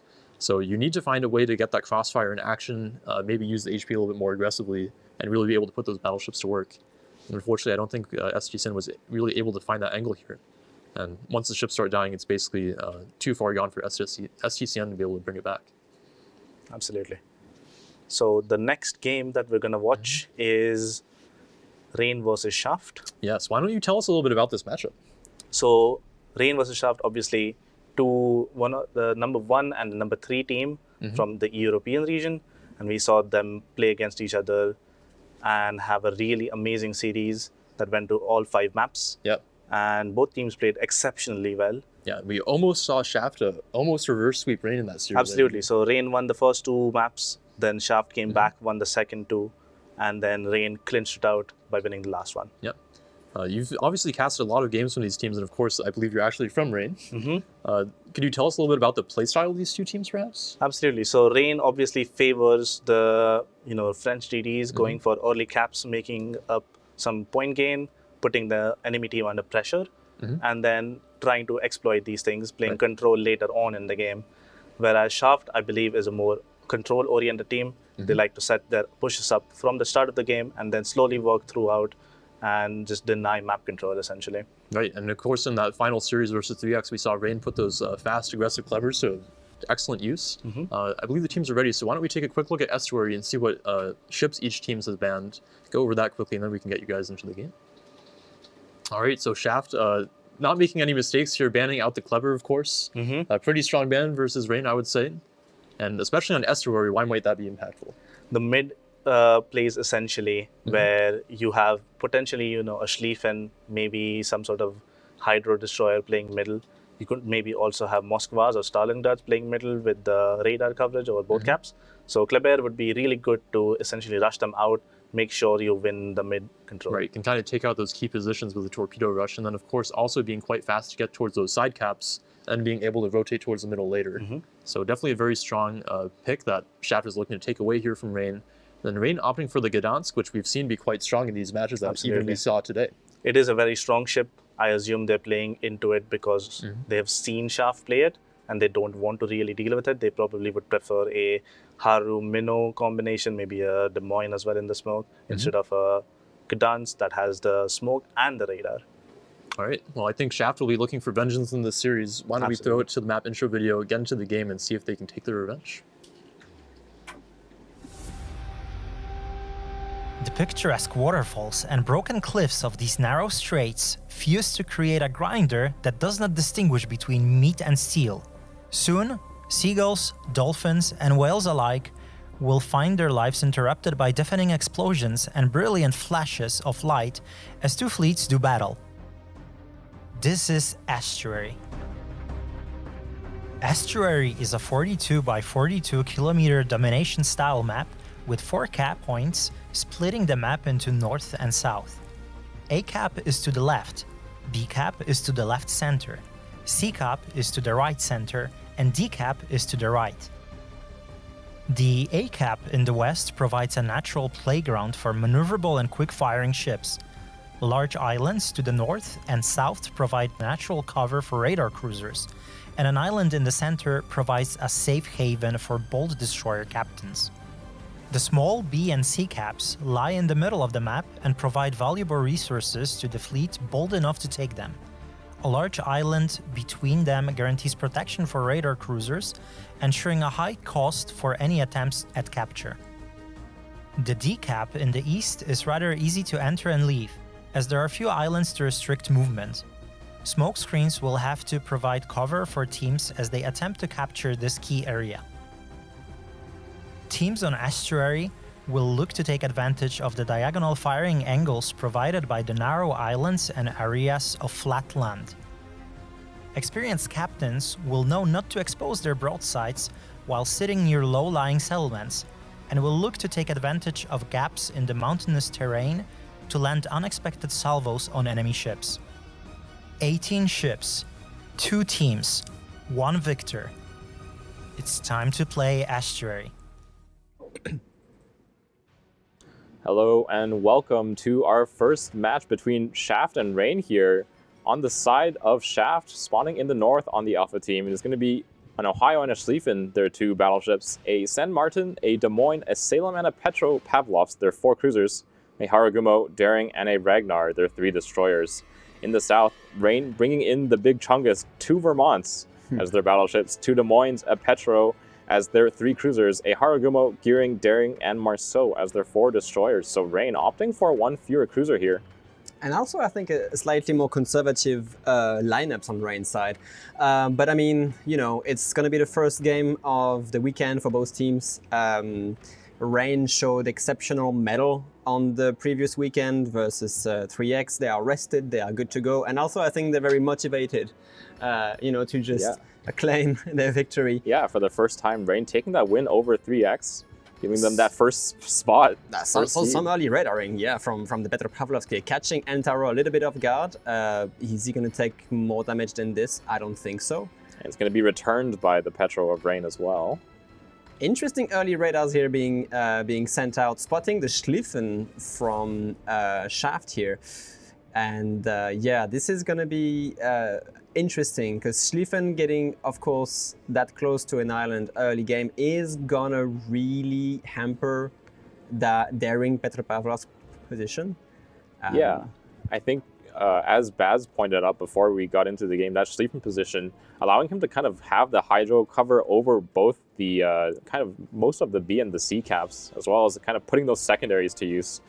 That very close range oriented battleship. You see a lot of return fire going in towards Lucar's Petro. Oh, are we seeing some? Yeah, I see some HP being traded. The only thing is that Schlieffen going to commit? Because right now, what can actually block Gassando rush here? Yeah, I think not that much except the Vermont. I mean, double Vermont crossfire could be deadly, but at the same time, are they going to go for it? We see, sorry, about deployment, we see, of course, Des Moines, Haragumo, and Marceau taking very aggressive position on the one line. They're about to get caught by Salem, Salem, San Martin, and Daring. This Marceau just has to be careful here, because turning away from all of this might be really deadly. But we also see on the other side that Rain only has a Gearing and a Des Moines, which are going to have to counter Haragumo, Ragnar, Des Moines push from Shaft here. Yeah, I think running that Gearing on the weaker flank with your Des Moines, definitely something that allows them a little bit more kiting potential. Obviously, the gunpowder of the Harumo is favored for when you're contesting caps, but having those extra torpedo hits from the gearing, obviously the gearing torps, very long range, very actually stealthy as well, so very dangerous torpedoes coming out of that ship, and obviously providing the very long duration smoke screens for its cruisers. Obviously, torpedoes being traded. Shaft does have an advantage on D in terms of ship power, because they're going to start pushing the Ohio on the 8 line here and there. Still that bit of a stalemate between, of course, B and C right now. Daring from Antaro just trying to reverse into B. Has been under Schlieffen's Hydro for a while now and will be for another 85 seconds. Yeah, so Rain with their kind of fast push over to that A cap, going to pick it up. Obviously, we said before that the Kleber banned out by Shaft means that Rain has opted to use that Marceau instead to get that early cap potential. Yeah. Rain's now smoking their Des Moines fairly aggressively up through that A cap, maybe trying to get some shots on the rear of the Schlieffen here. I see. I mean, right now we see Antaro from Rain being under pressure from long-range Salem salvos. Now, of course, at this range, it's very difficult to hit a Daring, but the little damage Kimilele is going to get every now and then might be problematic for that Daring. The real ship shading being caught by very, very long-range Petropavlovsk radar. He's out of it, but he still gets a little bit of damage in.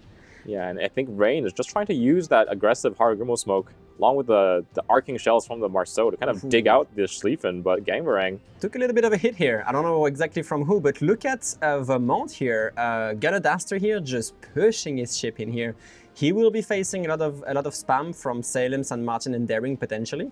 But this Vermont is going to put so much pressure on Gassendo, it might actually force them to rush to Petropavlovsk. Yeah, it looks like Rain really making a kind of concerted effort here to push away that Schlieffen.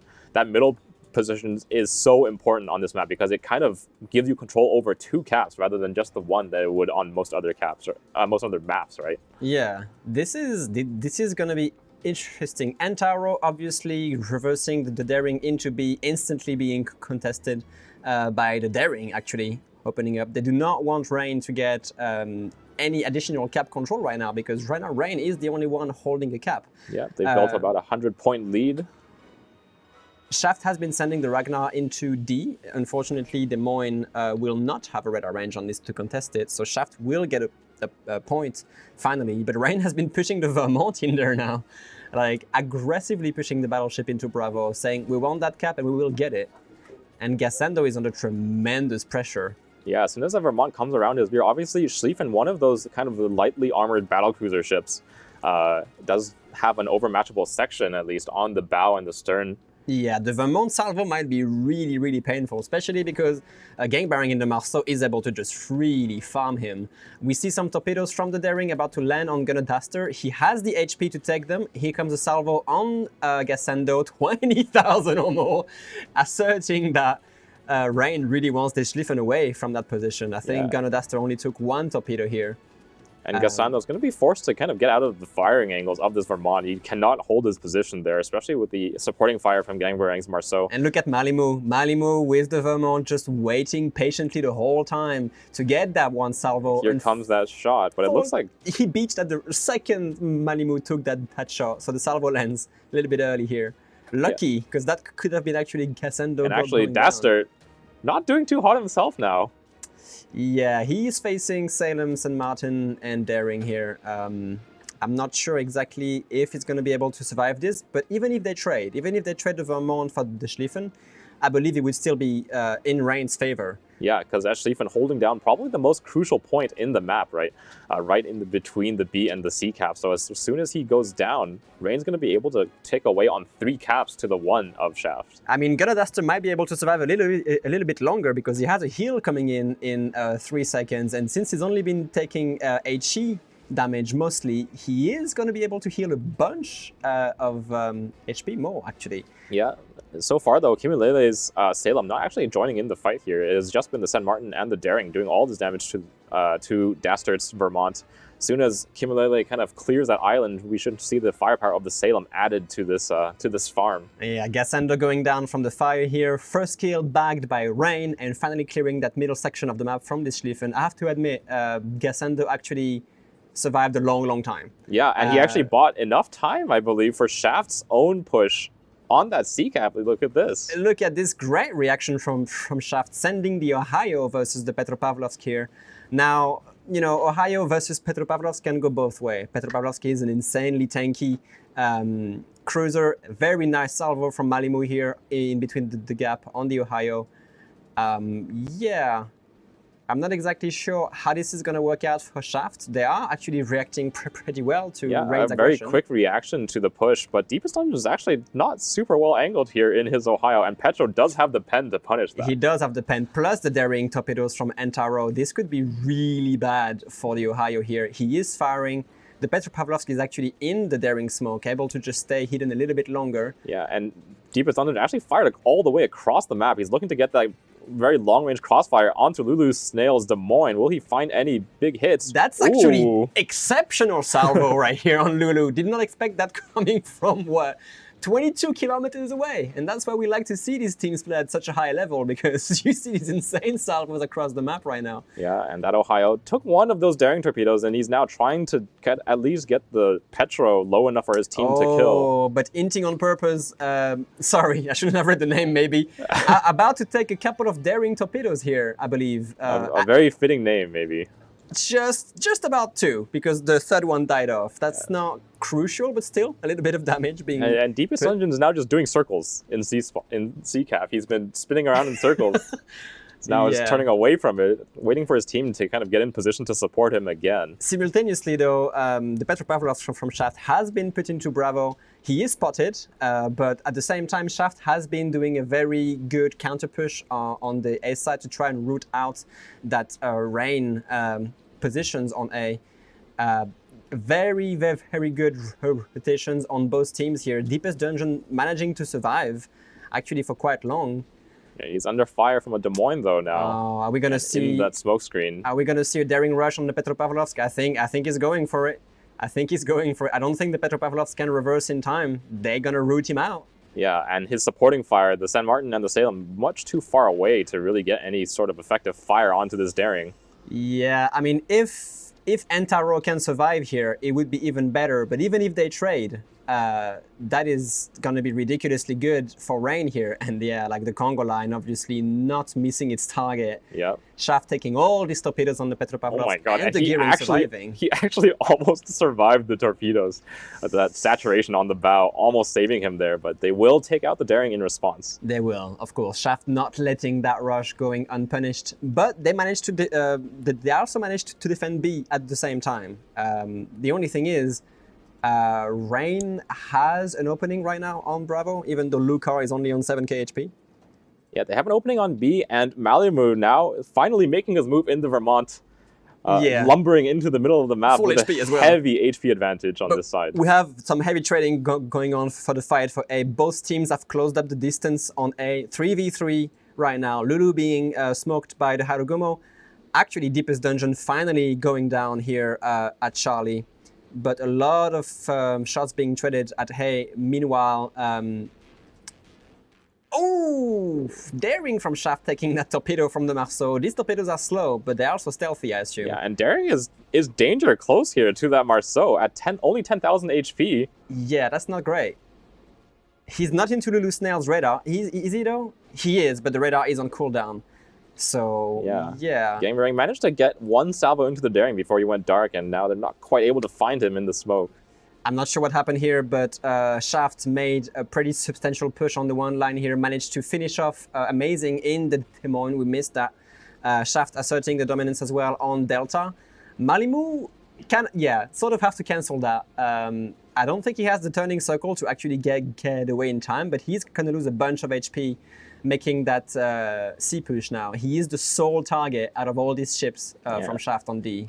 And much closer game between these two teams than we saw in the first match of the day, the first series of the day. Rain and Shaft just trading punches all around the map. They are definitely, and it's actually turning back slightly into Shaft's favor. They managed to capture 3 points now, with A falling back under their control, and with the amount of ships able to reset Malimu, they have the cap advantage, while Malimu is not taking any points anymore. Yeah, it looks like Rain on the two flanks of the map have been kind of forced off of both A and D. Obviously, Rain played fairly heavily for that B and C cap early on, They traded a lot of HP and ships to try to get control of those caps, but we're not able to cap them. And now with the caps ticking away, obviously, Shaft playing from a little bit of a point disadvantage, but with 3 caps to the none of Rain. Look at the dangerous rotation as well right here from Shaft here with the Harugumo, trying to basically just prevent Malimu from going anywhere unthreatened. He is healing, but he has a lot of torpedoes on the way, and with the Harugumo essentially just open water farming him, she can take a hit. Even though it's going to be half her HP, but it is a big hit.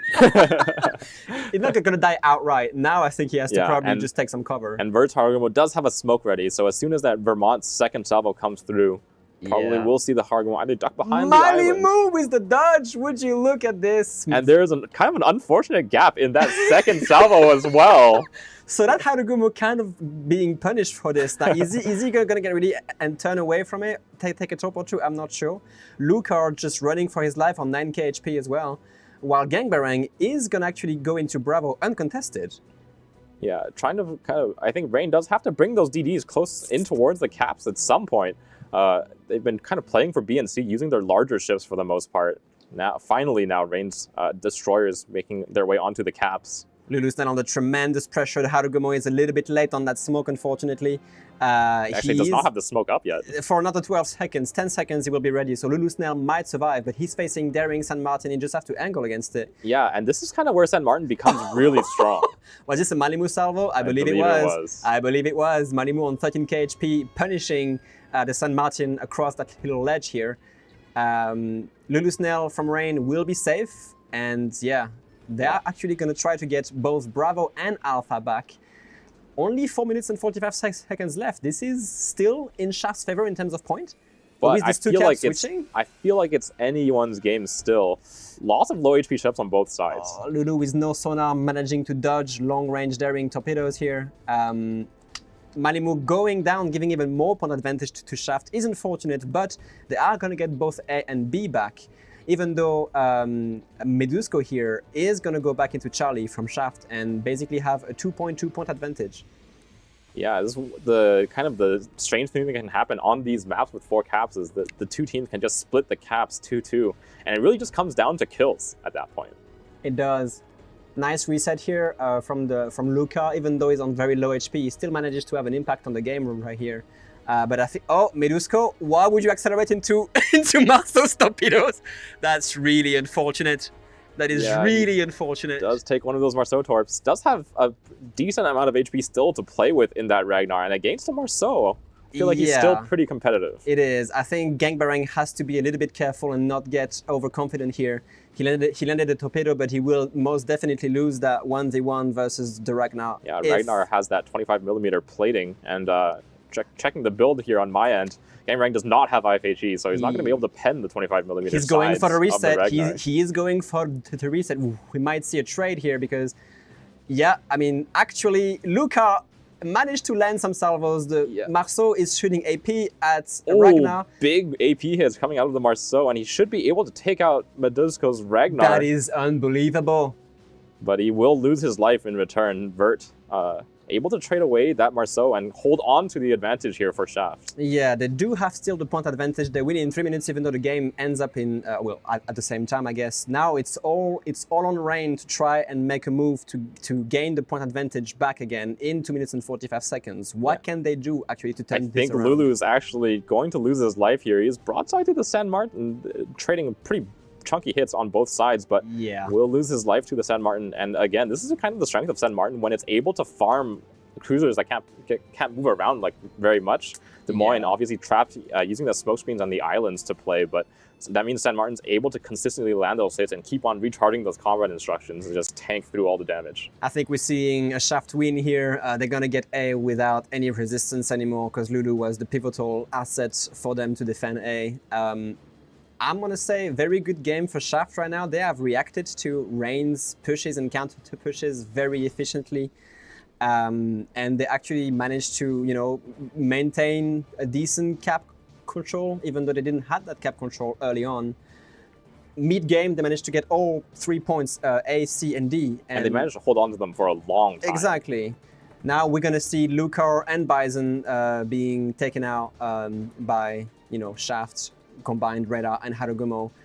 So first win goes to Shaft, actually. Yeah, kind of taking revenge there from their performance in the regional tournament.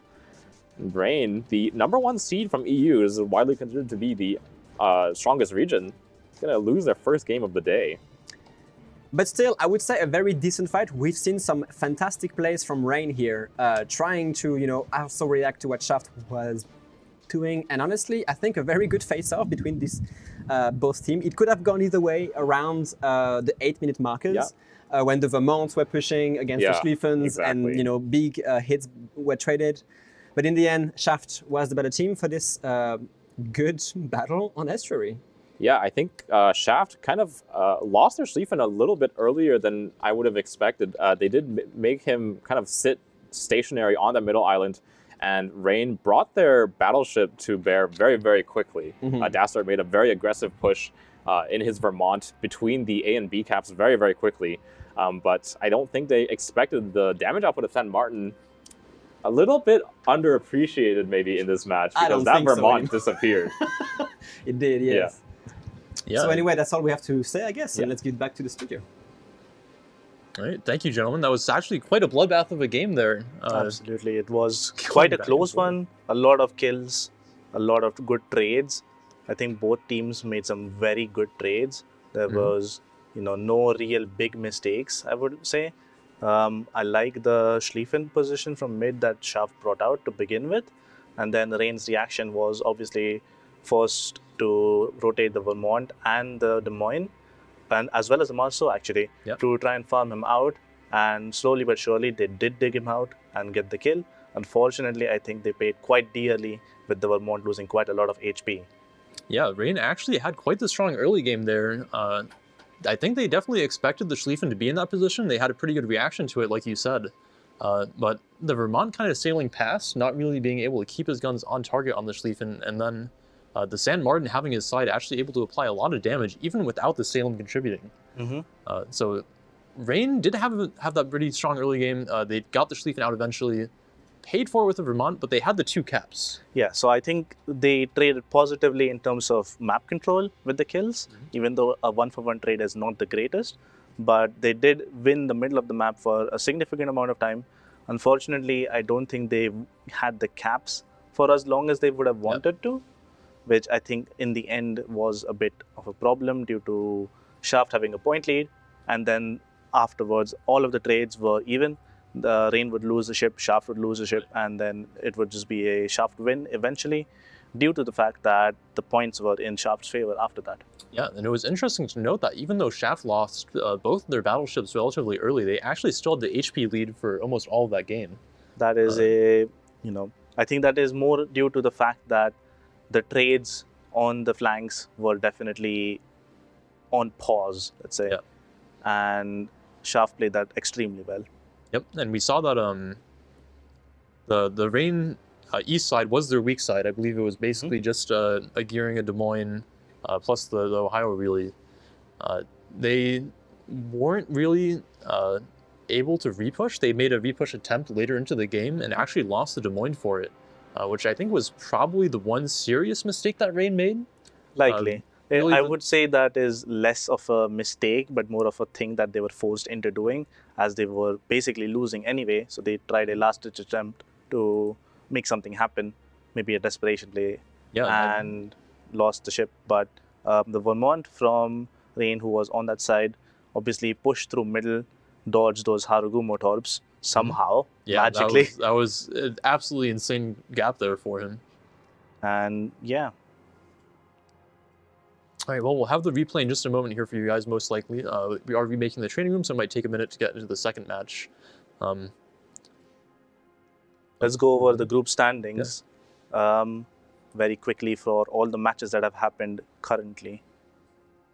All right, so taking a look at the results here, we had Bonks versus AU, which is the Chinese #2 team, actually going 1-1 there.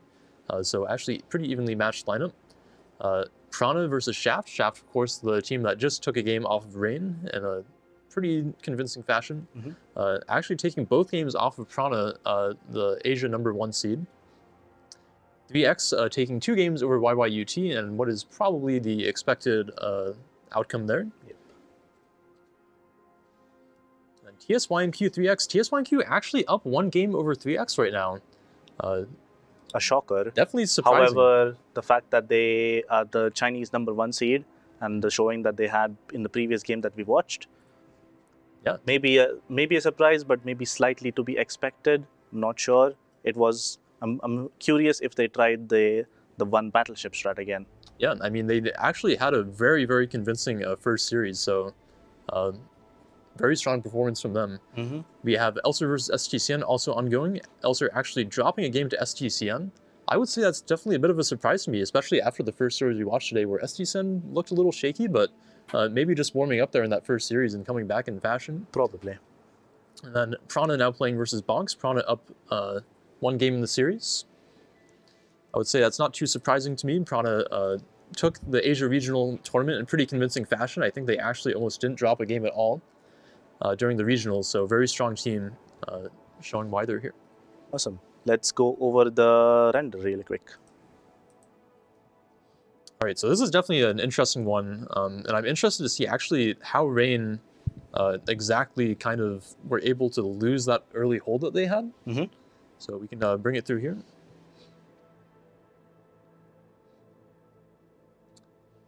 Do you think that Shaft not bringing the Marceau here, instead of opting for the Ragnar, kind of had a detrimental impact for them in this early stage of the game where they weren't really able to convert the decap despite it being their strong side? Yeah, absolutely. We can clearly see the speed advantage that the Marceau brings over a Ragnar here, and him being basically in the enemy side of the map, like less than 4 minutes into the game, and them getting the A-cap quite early definitely gave them a points advantage and made Shaft want to make a play. And they did try to, but it wasn't really that important for them yet because of how early in the game it was. Yeah, and we can see essentially here that the teams are kind of opting for different sides of the map, where Rain is taking this west side here as kind of their control, sending warships on this side, and then just playing a more weaker smoke radar here to delay the decap. And the interesting factor in the early game here is that Rain is able to get that first cap so much earlier. And the Ragnar, of course, being a little bit slower, much clumsier, does have that limited speed boost, but once it's down, it's on cooldown for, I believe, 3 minutes, which is quite substantial. Can make it a little bit harder to actually contest the cap with it. So pretty decisive factor here in Rain's early game, being able to get that extra control. And then, of course, bringing the double Vermont. We've talked about why Vermont is so good. Of course, the Schlieffen, maybe we can talk a little about the Schlieffen, why Shaft might bring this. Yeah, so Schlieffen obviously has the 6-kilometer hydro, and putting it where the Shaft team has put it, they have hydro coverage over both of the middle caps. And as a result, the Daring from Rain was unable to take both the caps as long as the Schlieffen was still alive. And even once the Schlieffen's hydro goes down, they still have a Petro radar to help out. Right, and of course those middle caps being pretty important on this map, but also very, very difficult to contest. Since this middle rock is so easy to put a ship onto and essentially be able to lock down both the caps at once. But Rain kind of had a plan for it. Absolutely, yeah. As we can see a bit later on, they had 3 ships inside the A-cap being able to essentially lob over this island and start farming the Schlieffen down, as well as the Vermont going down the 4 line towards B, almost into B, and helping out with doing some damage to the Schlieffen. Yeah, and definitely probably a very intentional strat here from Rain, actually pushing that Marceau up all the way up north to kind of make these ships a little bit more cautious and actually give Rain the space to be able to take this position and lob the shells over into the middle. And then, of course, that Vermont, as we'll see here, starting to push up the middle and get the shots on the Schlieffen as well. Definitely a highly concentrated effort to actually dig that ship out, but it does backfire a little bit for them. Yeah, absolutely. Maybe they didn't expect the amount of damage that the San Martin and the Daring combined dealt to the Vermont. Obviously, there would be Schlieffen secondaries as well contributing in this. So there would be quite a lot of HE pressure on the Vermont, maybe some unfortunate fires, forcing out damage cons, essentially making sure that he dies. The trade did favor Rain in that sense because they did get the B cap, allowing them to have a point advantage and a cap advantage quite early on. And let's see how it plays out. Yeah, I would definitely still say that the match is favored for Rain at this point. Even trading the battleships 1-for-1 there is quite beneficial for them since, as you said, it lets them get that B cap. And then at this stage, Shaft kind of has to make a play to come back into the game. Yeah. And we can see they try to bring the Ohio through C. It won't work out too well for them. No, Ohio actually loses quite a lot of HP. He's obviously in pretty decent crossfire. They have the Vermont shooting over this island. They have the Petro shooting obviously through the front of the ship. And they may also have had some angles from the Des Moines over. And the Ohio bled quite a lot of HP while making that push. He did survive it, but he did die eventually through the farm of the Des Moines. Yeah, definitely not a very beneficial trade for them. But at this point, how does Shaft get back into the game? So this is a very crucial point in the game, I would say. They started making a counter push towards A, while they also have a Petro inside the B cap, which is very, crucial at this point of the game because he gets the cap before he gets rushed out by the daring. Right. That gives them 2 caps as well as a point lead, and then they just hold on to it for quite a long time.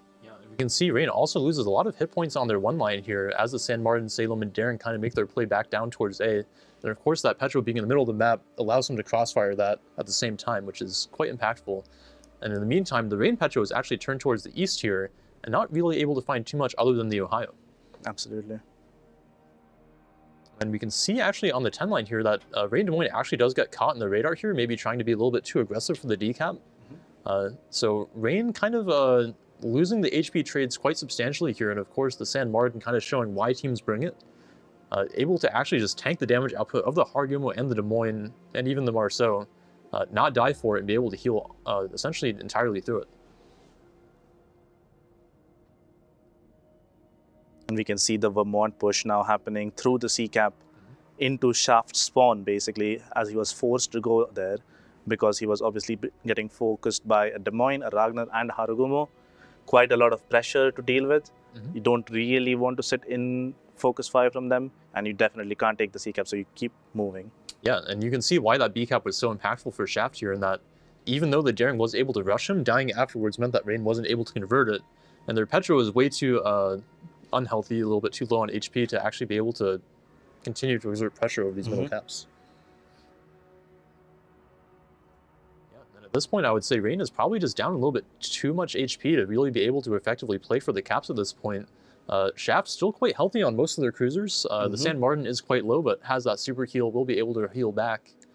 And at this point, it's pretty difficult for Rain to be able to make a play to get back into the game. Yeah, absolutely. We can see how the points are in the favor of Shaft currently, and they will be able to pick up the C cap eventually. Yep. The Marceau and the Ragnar obviously trade, and it is a Shaft-favored trade in this case due to them having more points but equal caps. Right. Yeah, so even though Gangbureng and the Marceau is able to trade out the Ragnar there, it doesn't really matter since Shaft is going to keep that 2-2 cap advantage. And then again, just not enough HP on the range ships to be able to make plays at this stage of the game. All right, so I think Rain will be looking for vengeance now in Game 2. Best that they can do is 1-1 now in this series. We'll be going to Sleeping Giant, where Rain has actually banned the Vermont. Very interesting. We've seen 2 Vermonts in the last game from Rain. So clearly this is a targeted ban. I think they have a strat based around maybe some other battleships. Maybe we see more Des Moines as a result, because Vermont obviously has a 30 mil overmatch and absolutely devastates Des Moines. Yeah. Also, interesting to note that I believe in the EU regionals, we saw Dastard play a lot of Schlieffen. Yes. And especially on certain maps. And maybe the Vermont ban here, maybe opting to take away one of those ships that can really punish the Schlieffen. So it would be interesting to see if he brings out that pick. And of course, Shaft going for the Clever ban again, basically taking away what is probably Rain's strongest tool. Probably, yes. I think this is definitely a targeted ban for Rain specifically. Rain obviously really enjoy using the Kleber, and they use it quite effectively. They have a good rotation, and they almost always get good value out of the ship. All right. Well, we'll have to see how each team reacts to these bans here as we get into our second game in the series. Why don't we throw it away to the map intro video, and then we'll see you guys with our casters. A colossal battle between opposing fleets will soon unfold here amongst the waters of the East China Sea. The residents of these islands will shortly bear witness to the thunder and flash of combat, and only one team will sail away victorious. This is Sleeping Giant. Sleeping Giant is a 48 by 48 kilometer domination-style map with 3 cap points running in a line from west to east. The A cap is on the left, B is in the center, and C is on the right. Cap A on the left is fraught with danger. Previously located in the Thunderdome, the new Cap location has an island on the left side that provides limited protection for both teams, while on the right side, the Thunderdome can provide cover for radar cruisers. Any team looking to take the Cap will now have to gain control of both sets of islands in order to hold it. In the center, Capture Area B is just as perilous, as it is now smaller than it used to be. Completely open with plenty of places for radar cruisers to hide nearby without being spotted, it's commonly left uncaptured until the mid and late game. Cap C on the right may be the most treacherous. Originally centered on the set of 4 islands to the left of the Cap, which provided some cover for a daring destroyer player, the now wide open Cap will be challenging for even the most skilled of teams to contest and hold, unless they gain control of the island chain near the center or the Ocean of the 10 line. 18 ships, 2 teams, 1 victor. It's time to play Sleeping Giant. All right, going into game 2 here, Rain, spawning in the north, is going to be looking for revenge. They've brought a Montana and a Mecklenburg as their 2 battleships. A San Martin, a Des Moines, a Moskva, and a Stalingrad, their 4 cruisers. Shimakaze, Harugumo, and Gdansk, their 3 destroyers. Spawning in the south is going to be Shaft, 2 Montanas as their battleships, 2 Des Moines as well as Petro, their 3 cruisers, a Gearing, a Delny, a Daring, and a Gdansk as their 4 destroyers. So a Delny coming out of a non-Asian team, as well as the Mecklenburg. I mean, this is some very interesting lineups from Rain, bringing both a Shimakaze and a Mecklenburg. I remember in King of the Sea 15, we've seen Mecklenburg being taken to basically counter a pair of Khabarovsk to extremely good efficiency. I wonder if this is sort of the same principle they're trying to pick, Mecklenburg being like this anti-DD, very fast reloading, excellent HE, insane accuracy as well with AP on broadsides. I'm looking forward to see why and which strat they're going to employ, especially by putting Bison in a Shimakaze. Yeah, Bison playing that Shima is going to head towards what looks like a bit of a weak flank here for Rain. They're going to be kiting away with that Shimakaze torpedo salvos, the San Martin's infinite heals, and the Mecklenburg's damage output. Obviously, one of the higher damage output battleships in the current like tier 10 landscape, but does not have the overmatch for those Des Moines. No, it doesn't. But I mean, if it loads HE, it doesn't need overmatch at all, because it will pen a bunch of things. Yeah, the Mecklenburg, very interesting pick. The weakness, of course, is being the HP, the massive superstructure, and the firing angles being horrendous on this German BB. That probably plays into why they banned out the Vermont. Obviously, Vermont, those accurate, big salvos can come out against ships like the Mecklenburg, which have to show so much side to use its guns. Now, we see Shaft bringing a Delny fast enough into A not to be caught. Never mind, the Gangbarang with the radar on the Moskva is actually going to be able to catch Shaft's Delny here. The reset from the Harugumo and the Des Moines are coming, even the Stalingrad and the Montana. So many shells going in on this Delny. Yeah, they will find the reset, but not too much damage just yet. Impressive. I mean, I guess that's why Delny is good. It can shatter Harugumo shells, has good enough acceleration to, you know, dodge and duke.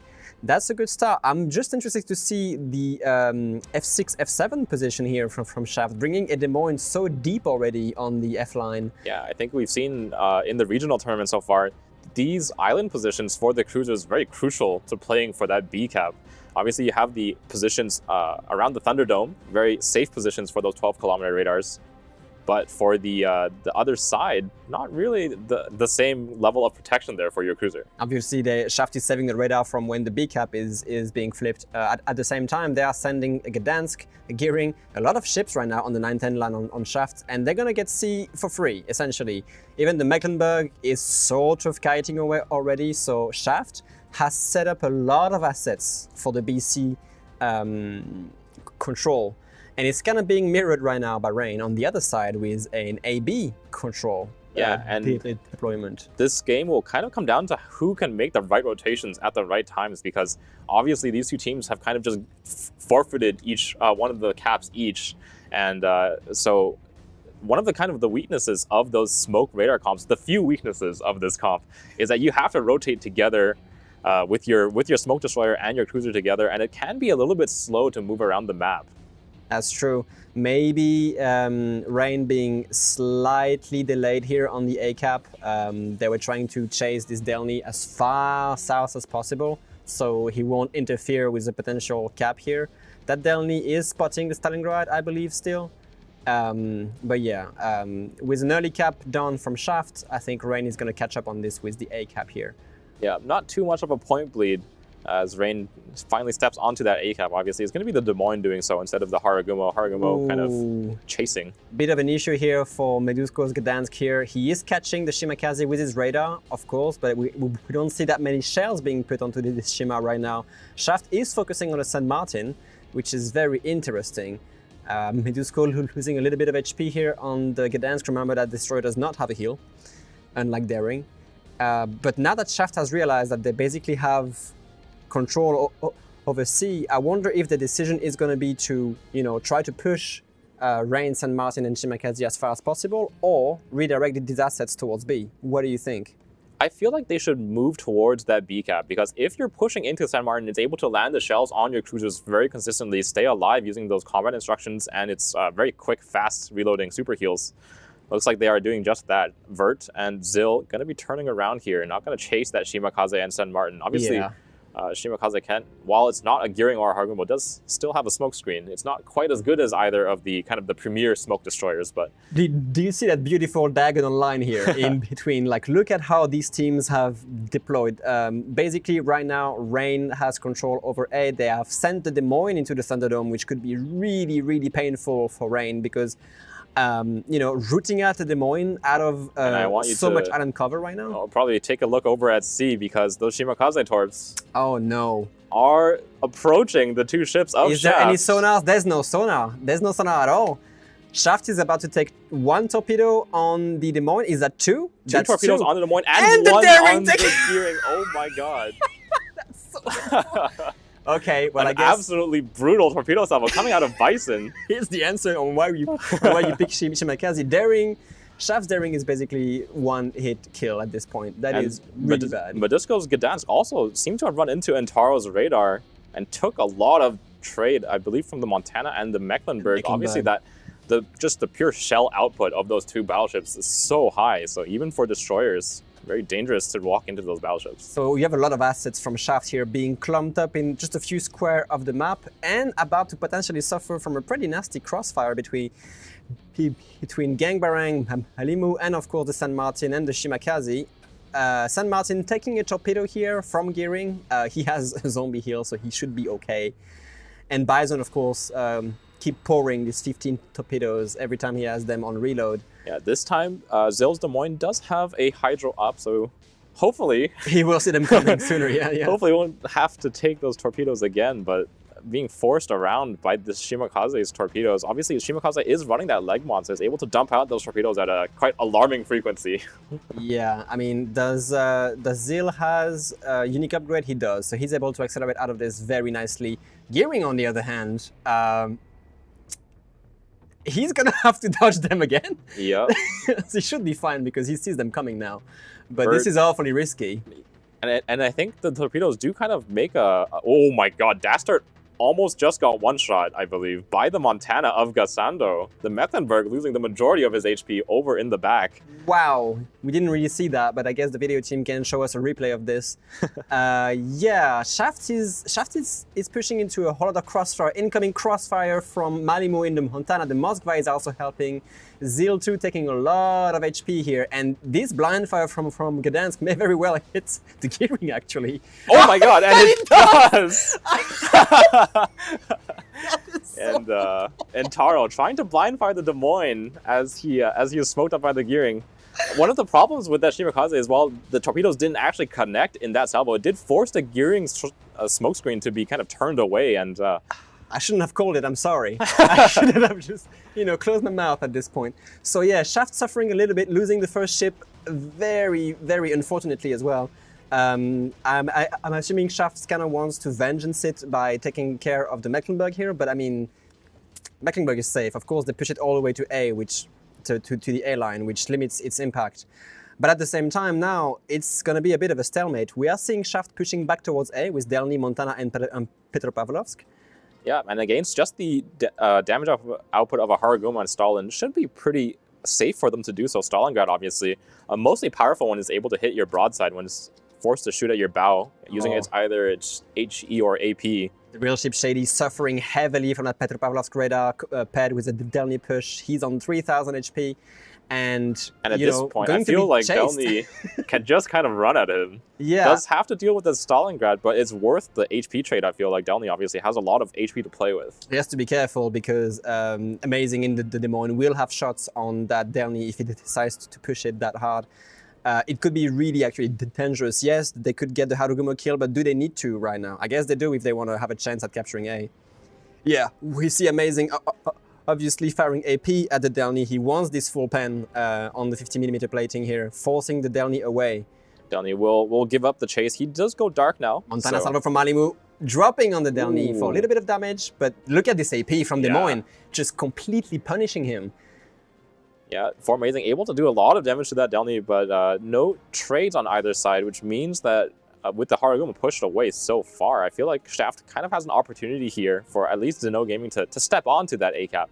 Maybe not take it, because he's going to deal with the utility of the Des Moines, but we'll be able to stall at least the cap tick for a little while. And Taro from Rain getting into Bravo, being read out by Zil too, but only for a few more seconds. He's being contested, but I think he's just going to sit in here. Oh, it's actually a crossfire from Kimilele as well, across the radar. Going to be radared by Kimilele. Finally, that Des Moines radar making its way into the game. I feel like Kimilele has been kind of quiet so far in the island chain in that Des Moines. A little bit. I believe that this shaft push is going to get nullified right now because they are pushing Malimu again with the Montana. They have the Harugumo smoking up and actually trying to help on the Petropavlovsk. They have Amazing ready to defend and lob over a lot of island with the Des Moines guns.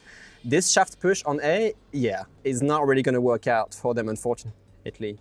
Yeah, and Malimu is actually building up a pretty big HP lead over Deepest Dungeons Montana. That's true. That's true. Now, obviously, Shaft still has control over Charlie, just like Rain has control over A. So far, every attempt to capture Bravo has kind of been contested by both teams very successfully, actually. Yeah, but Rain, obviously, with that initial torpedo salvo from that Shimakaze, they know they have a very big HP lead on this C flank, so they're going to be playing a lot more aggressively than you would expect for a San Martin Shimakaze flank. That's true. The only point lead they have is from this gearing kill, so it's fairly interesting. The Mecklenburg has actually healed a lot of HP and is getting back into the fight here. Somehow Medusko is down to 4,000 HP. I'm not entirely sure what happened around C here, but... we do see Artorias' radar is on cooldowns. They might have inadvertently walked into the San Martin radar. Obviously, San Martin just barely able to stealth radar with that 9-kilometer. Oh, actually not able to stealth radar. Not a trade here between both Montanas, trading blows, angled. Actually, could be a bit dangerous for Malimu because the Delny is essentially just farming him for free. But at the same time, Shaft cannot do anything on A anyway. So they might even try to pull Malimu away and just play it safe at this point.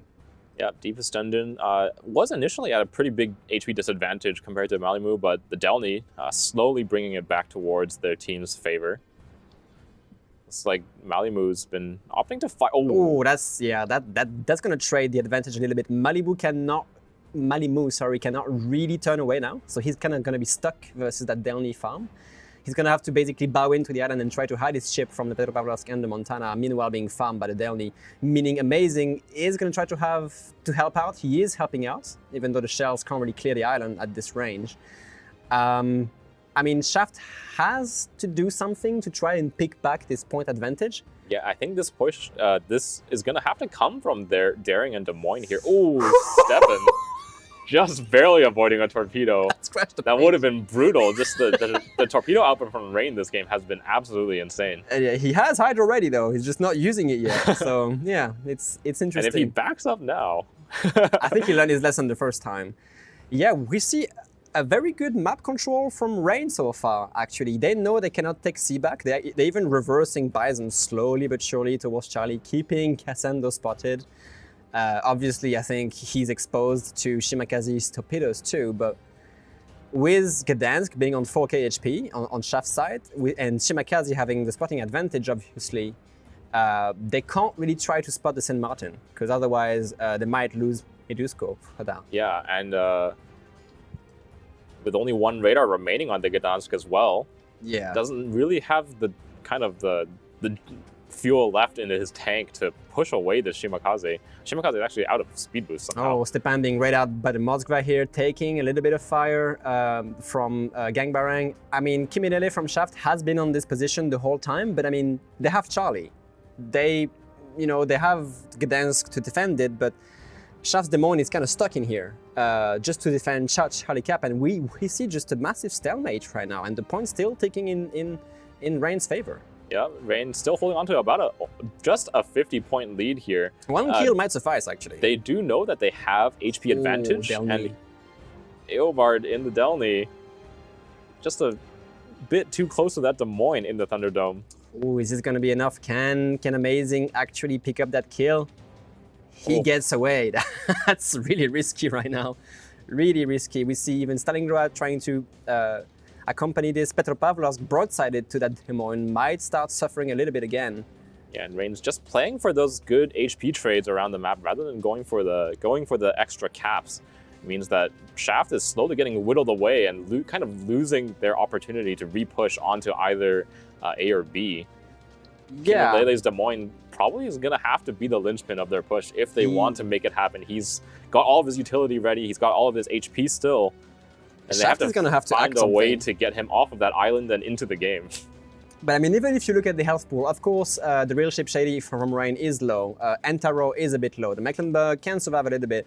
Rain does not have to do anything except defend A. Yep.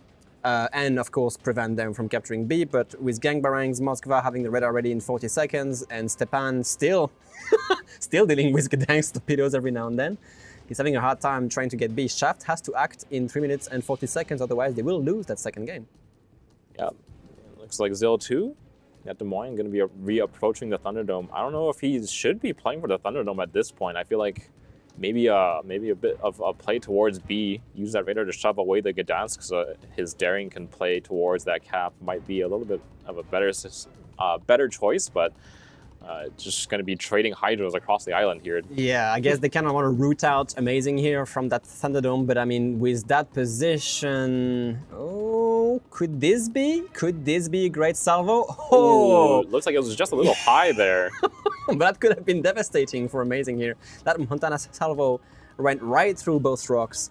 A bit cut off guard, obviously, here, but I mean, right now, they still can defend A. Yeah, for Amazing, just going to keep himself safe from that Montana fire, duck behind a bit of a taller rock, still able to radar and hydro.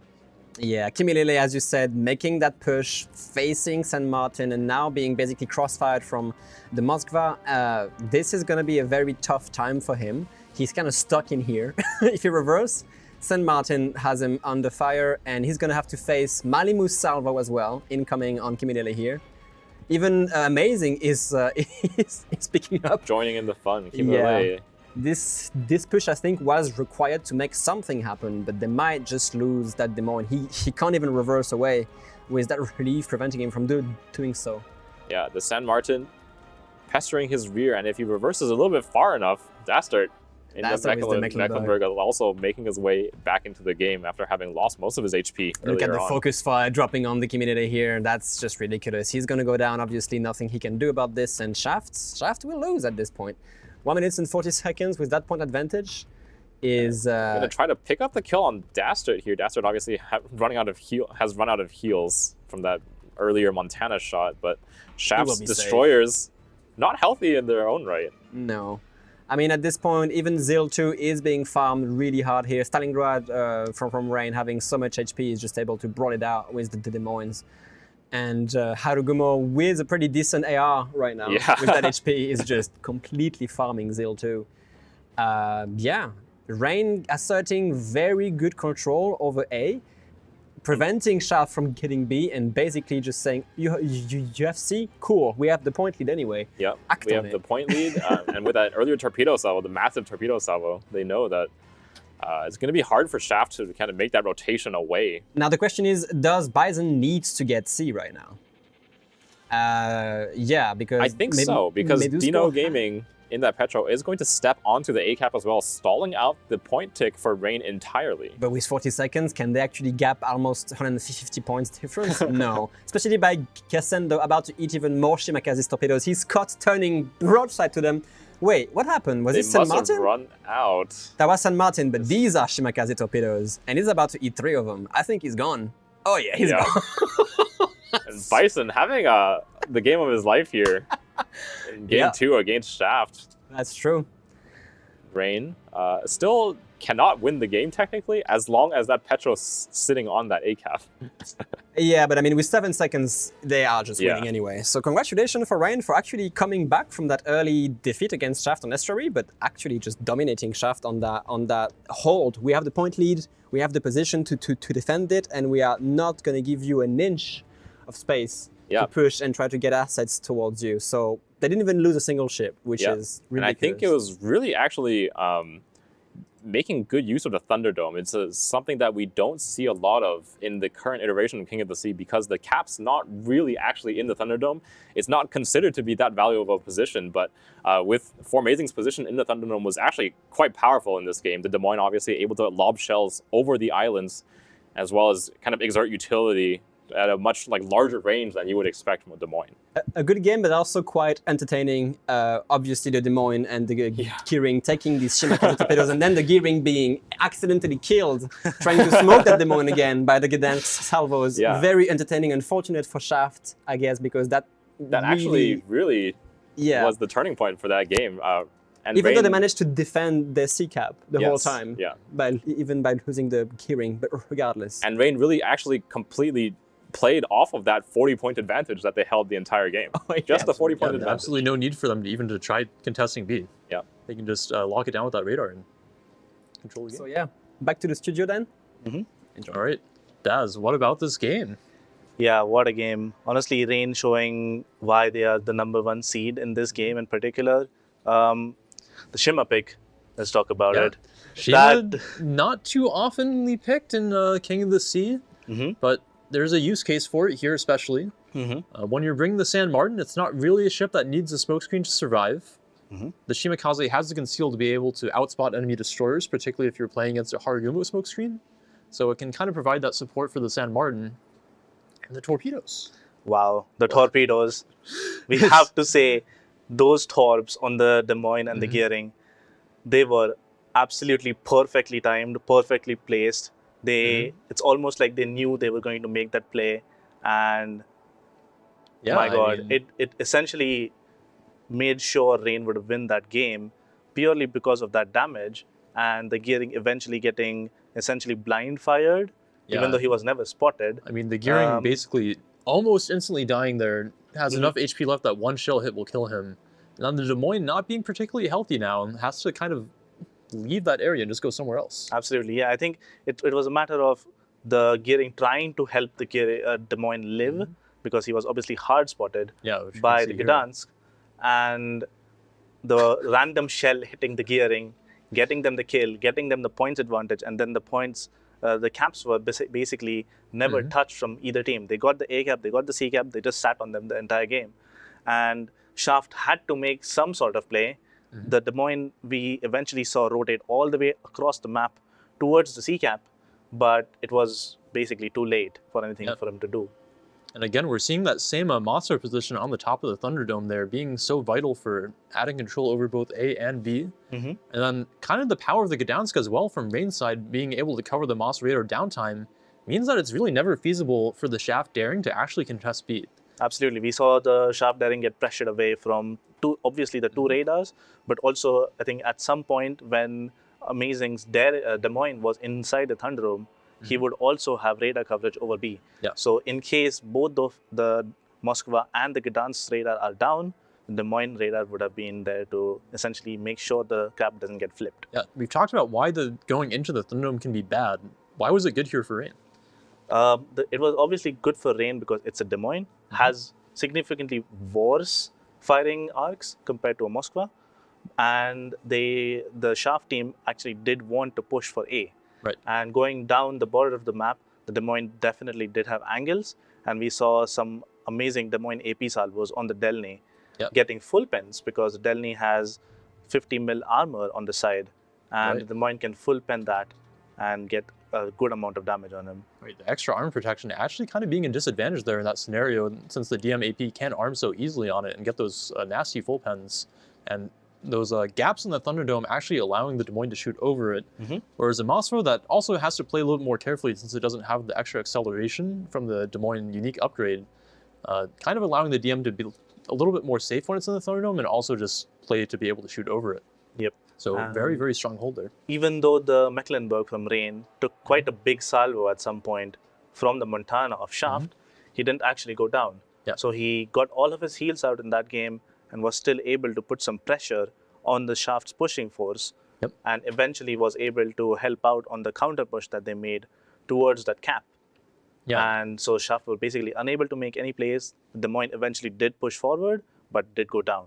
Yeah, and again, we could see the damage output of Rain here. The Mecklenburg able to put a lot of itchy shells downrange, was kind of able to just help lock down their spawn area essentially so that Shaft couldn't really push out of it, especially after taking those torpedoes from the Shimakaze. And it seemed like they really didn't have a strong way to actually be able to either rotate over towards A or to be able to contest B. Mm-hmm. So in this case, Rain definitely showing that they have a very, very strong control-oriented playstyle, even when they don't have access to that clever. Absolutely, yeah. We saw them position extremely well. I think once they realized they didn't have to make any plays for any of the caps or maybe go for any kills, they just bunkered down and prepped for a shaft push, which had to come eventually. Yep. And we saw the Des Moines obviously make that jump over from their side of the map over to the Rain side of the map on the island and get focused down quite heavily. We saw the San Martin having some good impact by catching the Des Moines out on his broadside, and essentially him either having to take damage from the Montana and Moskva, who were towards the Thunderdome side, or reverse and take broadside salvos from the San Martin. Yeah, definitely not a good position for Shaft to be in at that point. Having that full HP Des Moines, but not really being able to put it to work anywhere. Really just looking for the Mosfo trade at the end, and like you said, just getting focused out there once he actually was in that position. So quite brutal for Shaft. Do you think the Delny pick was actually impactful here? It seemed like they wanted to use it to replace the Clever, since it was banned, try to get the A early, but weren't really able to actually convert it into any kind of lead. Yeah, I think it was an interesting pick to replace a Kleber with a Delny. Obviously, it brings the survivability, and we saw him take quite a lot of damage and not go down. Yeah. However, in terms of the damage output and in terms of the speed, I think he was definitely lacking that. Kleber obviously brings in excellent firepower in addition to the torps and the speed. So it was a good play, but I feel like it was probably not as well executed. Yeah, and after that initial stage, they really didn't get too much value out of it, I felt like. All right, well, we probably won't have the render for this, unfortunately. Why don't we go over the group standings for a little bit now that we've played our first two series and take a look at where the teams stand. So Shaft being at the top of Group 1, as well as Prana and Bonks, all of them having 3 points. Sorry, I read that wrong. Shaft having 3 points, Unintuitive. Prana having 2, and then Bonks having 1, Rain also having 1, and so does Aurora. All right, in Group 2, we have TSYMQ with 3 points, 3X with 3 points as well. So 3X actually number 2 in EU after that upset. TSYMQ number 1 from China is showing why they're there. Stcn coming in with 2 points, then Elsr and YYUT both with 0 at the moment. Very interesting to point out that there has been no 2 zeros, from what I can tell. We've actually had quite a lot of even matchups so far. Every team has won 1 or lost 1, and there have been no clear, decisive wins. All right, so for our next matchup, we're going to be taking a look at, I believe, Shaft, which we just saw be a pretty good matchup for Rain, versus Bonks, which is the NA number 2. We can take a look at the information from both of these teams in just a second and go over how we think this might end up. Do you have any initial thoughts for these two teams? Shaft, obviously, just having played Rain, will still be in the same mindset. They will be prepared and should be an interesting fight.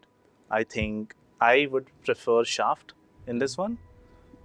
However, I don't nearly know as much about the other team. Yeah. What do you think? I will say, I think you're definitely right. I believe Shaft probably is favored versus Bonks, and that Bonks is the number 2 NA team, but they weren't very convincing versus Elsr. Elsr hasn't had the best performance so far, so NA team is struggling a little bit. I have to say, Shaft definitely looks like the better practice team. Yeah, absolutely. I think given the fact that they took a map off of Rain, who is EU's #1 seed currently, definitely paints them in a better picture. And maybe we can go over the map picks for this series. All right, we should have that information in just a second. In the meantime, talking about Bonks a little bit, they've definitely been playing a little bit more of a controlling strategy on NA, but we haven't seen them be very dynamic in their reactions to how the enemy team plays, to be honest, or in their ship bans usually. They opt to ban the Marseille very often, usually not trying to strat against it. Right. And I think we haven't really seen great reactions to them in terms of adapting to enemy strategies, so I'm hoping that maybe they've taken the week between NA regionals and the internationals here to actually research a lot of how these teams play and maybe a little bit more dynamic. Right. Do you think they will have any targeted bans for this map? I actually want to turn that question around on you and ask that if you were playing against Shaft, what would you want to ban against them?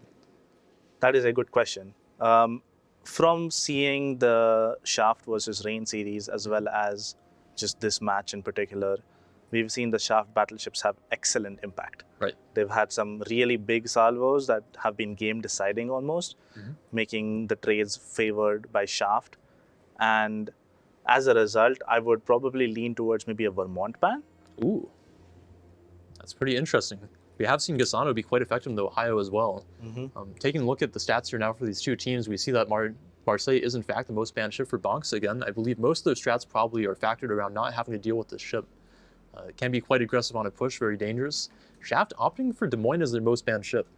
Again, Des Moines, one of the most appeared ships in the tournament. It's very often picked, very often banned. Again, with the Nevsky and Brisbane being gone, it's one of the best ships to put in that smoke screen. Absolutely, it is. It can add a lot of radar control, puts out a lot of damage. So actually banning the Des Moines can make a lot of teams uncomfortable in that it can be hard for them to adapt to not having that ready. In the meantime, Bonks actually picking the Des Moines most often, so Shaft doing a little bit of research here perhaps. Also, Shaft picking Harugumo most often, definitely one of the stronger smoke destroyers. And again, similar for ship appearance, both teams opting to pick those two ships very often. St. Vincent, what do you think about it? Interesting. I'm not surprised seeing it as the highest win rate ship. Obviously, it is incredibly impactful, has amazing HE, amazing AP, has the speed, has the concealment. You can make quite a lot of aggressive plays with it. And Shaft has really good battleship players. I'm not surprised that they have it as the highest win rate ship. Yeah, and of course, when you take the St. Vincent, you're taking it over that Mossor Petropavlos, so you probably have a pretty specific role for it in mind. So having the strat revolve around the St. Vincent can be quite impactful. As for maps, Bonks doesn't like to play Warrior's Path. Shaft opting not to play Loop, which is a pretty commonly banned map overall. Bonks actually picking Faroe Islands most often. We have seen them pick this in NA regionals and have decent strats for it, so I'm hoping that maybe we'll see it in our best of two here. And Shaft picking Sleeping Giant quite often, which we actually saw them struggle on versus Rain. Yes, it is. I mean, it is a comfort pick for most European teams, and as a result, it would be a good pick. They are probably comfortable playing it from both sides. Right. But you know, let's see what the series shows us. All right, let's take a look at the map information, then we'll almost be ready to get into our games. All right, so for our first map, we're going to be having Northern Waters. Again, a very common map for teams to pick. Very comfortable for people to play. It's been in the pool for a long time. Teams are very familiar with it, and it is quite symmetrical. And then we'll be moving on to actually Loop for the second game. Very interesting. Yeah, Loop is obviously the map that Shaft banned the most and don't like playing. I would be curious if that was because they were wanting to save the strats or they actually just don't like it. Yeah, I mean, I think most teams haven't been very comfortable with playing it. Why don't we take a look at the bans for Northern Waters in particular? We're going to have Bonks actually banning out the Ragnar and Shaft opting to take away the Moskva. Interesting. Obviously, both ships having a radar may be something that they are factoring into it. However, the Moskva ban, I think, is more targeted than the Ragnar ban. Yep, we have seen Bonks like to play the Moskva a fair amount. And we actually, on Northern Waters, maybe not particularly for Shaft, I'm not very familiar with their strats, but it is quite common for teams to play a Ragnar maybe in the middle of the map over the B cap as kind of a second line destroyer to be able to make it pretty hard to contest that cap. Yeah, we saw that in Stcn versus TSYMQ, where both teams had a Ragnar in middle. At the start of the game, they made some trades to try and take it. Both were unsuccessful. However, it was always a good play. All right, well, I think both of our teams are ready, so let's wrap it up here and let them play the games, and we'll see you guys with our casters. In the southern Arctic Ocean lies an archipelago of Caledonian granite. Frigid and foreboding, these frozen rocks and sparse fauna will shortly become unwilling witnesses to the rigors of naval combat. This is Northern Waters. Northern Waters is a 42 by 42 kilometer domination style map with 3 cap points running in a line from west to east. The A cap is on the left, the B cap in the center, and C is on the right. Capture Area A is isolated from the map center by 2 large islands along the eastern edge.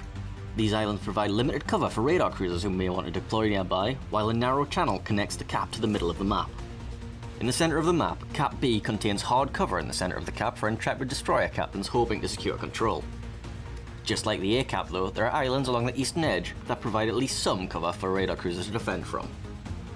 The scattered islands in and around Cap C create challenges on both offense and defense. Not only do they constrict the movement of battleships in the area, they provide places for lighter units to take shelter behind and launch ambushes from.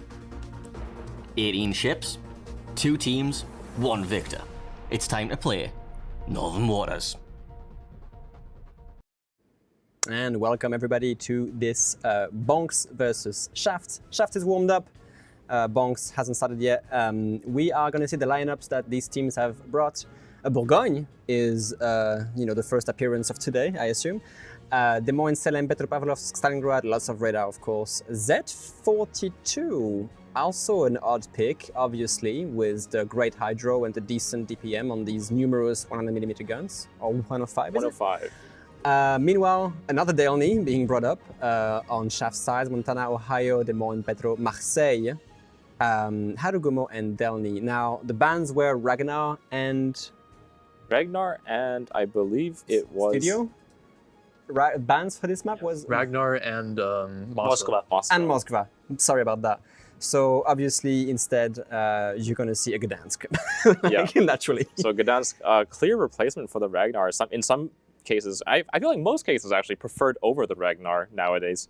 It has a little bit longer of a radar range, as a short cooldown between the radars, and it has its own smokescreen to protect it. Fair enough, but you're trading 30,000 HP and a heal. Yeah. With no torpedoes, naturally. And we see Shaft, again, bringing in that Delny, something that normally we see mostly from the Asian teams. Shaft opting to bring it here, even with Kleber in the pool.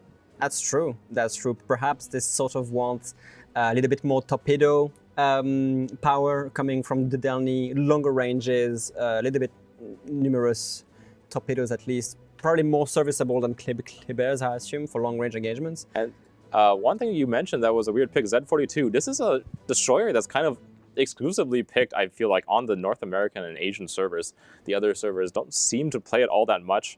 And generally on this map, Z42 is placed on that B cap, trying to use the hydro to cover the entire cap. But Bonks, maybe trying to bait Shaft a little bit here, has brought their Z42 to the A cap.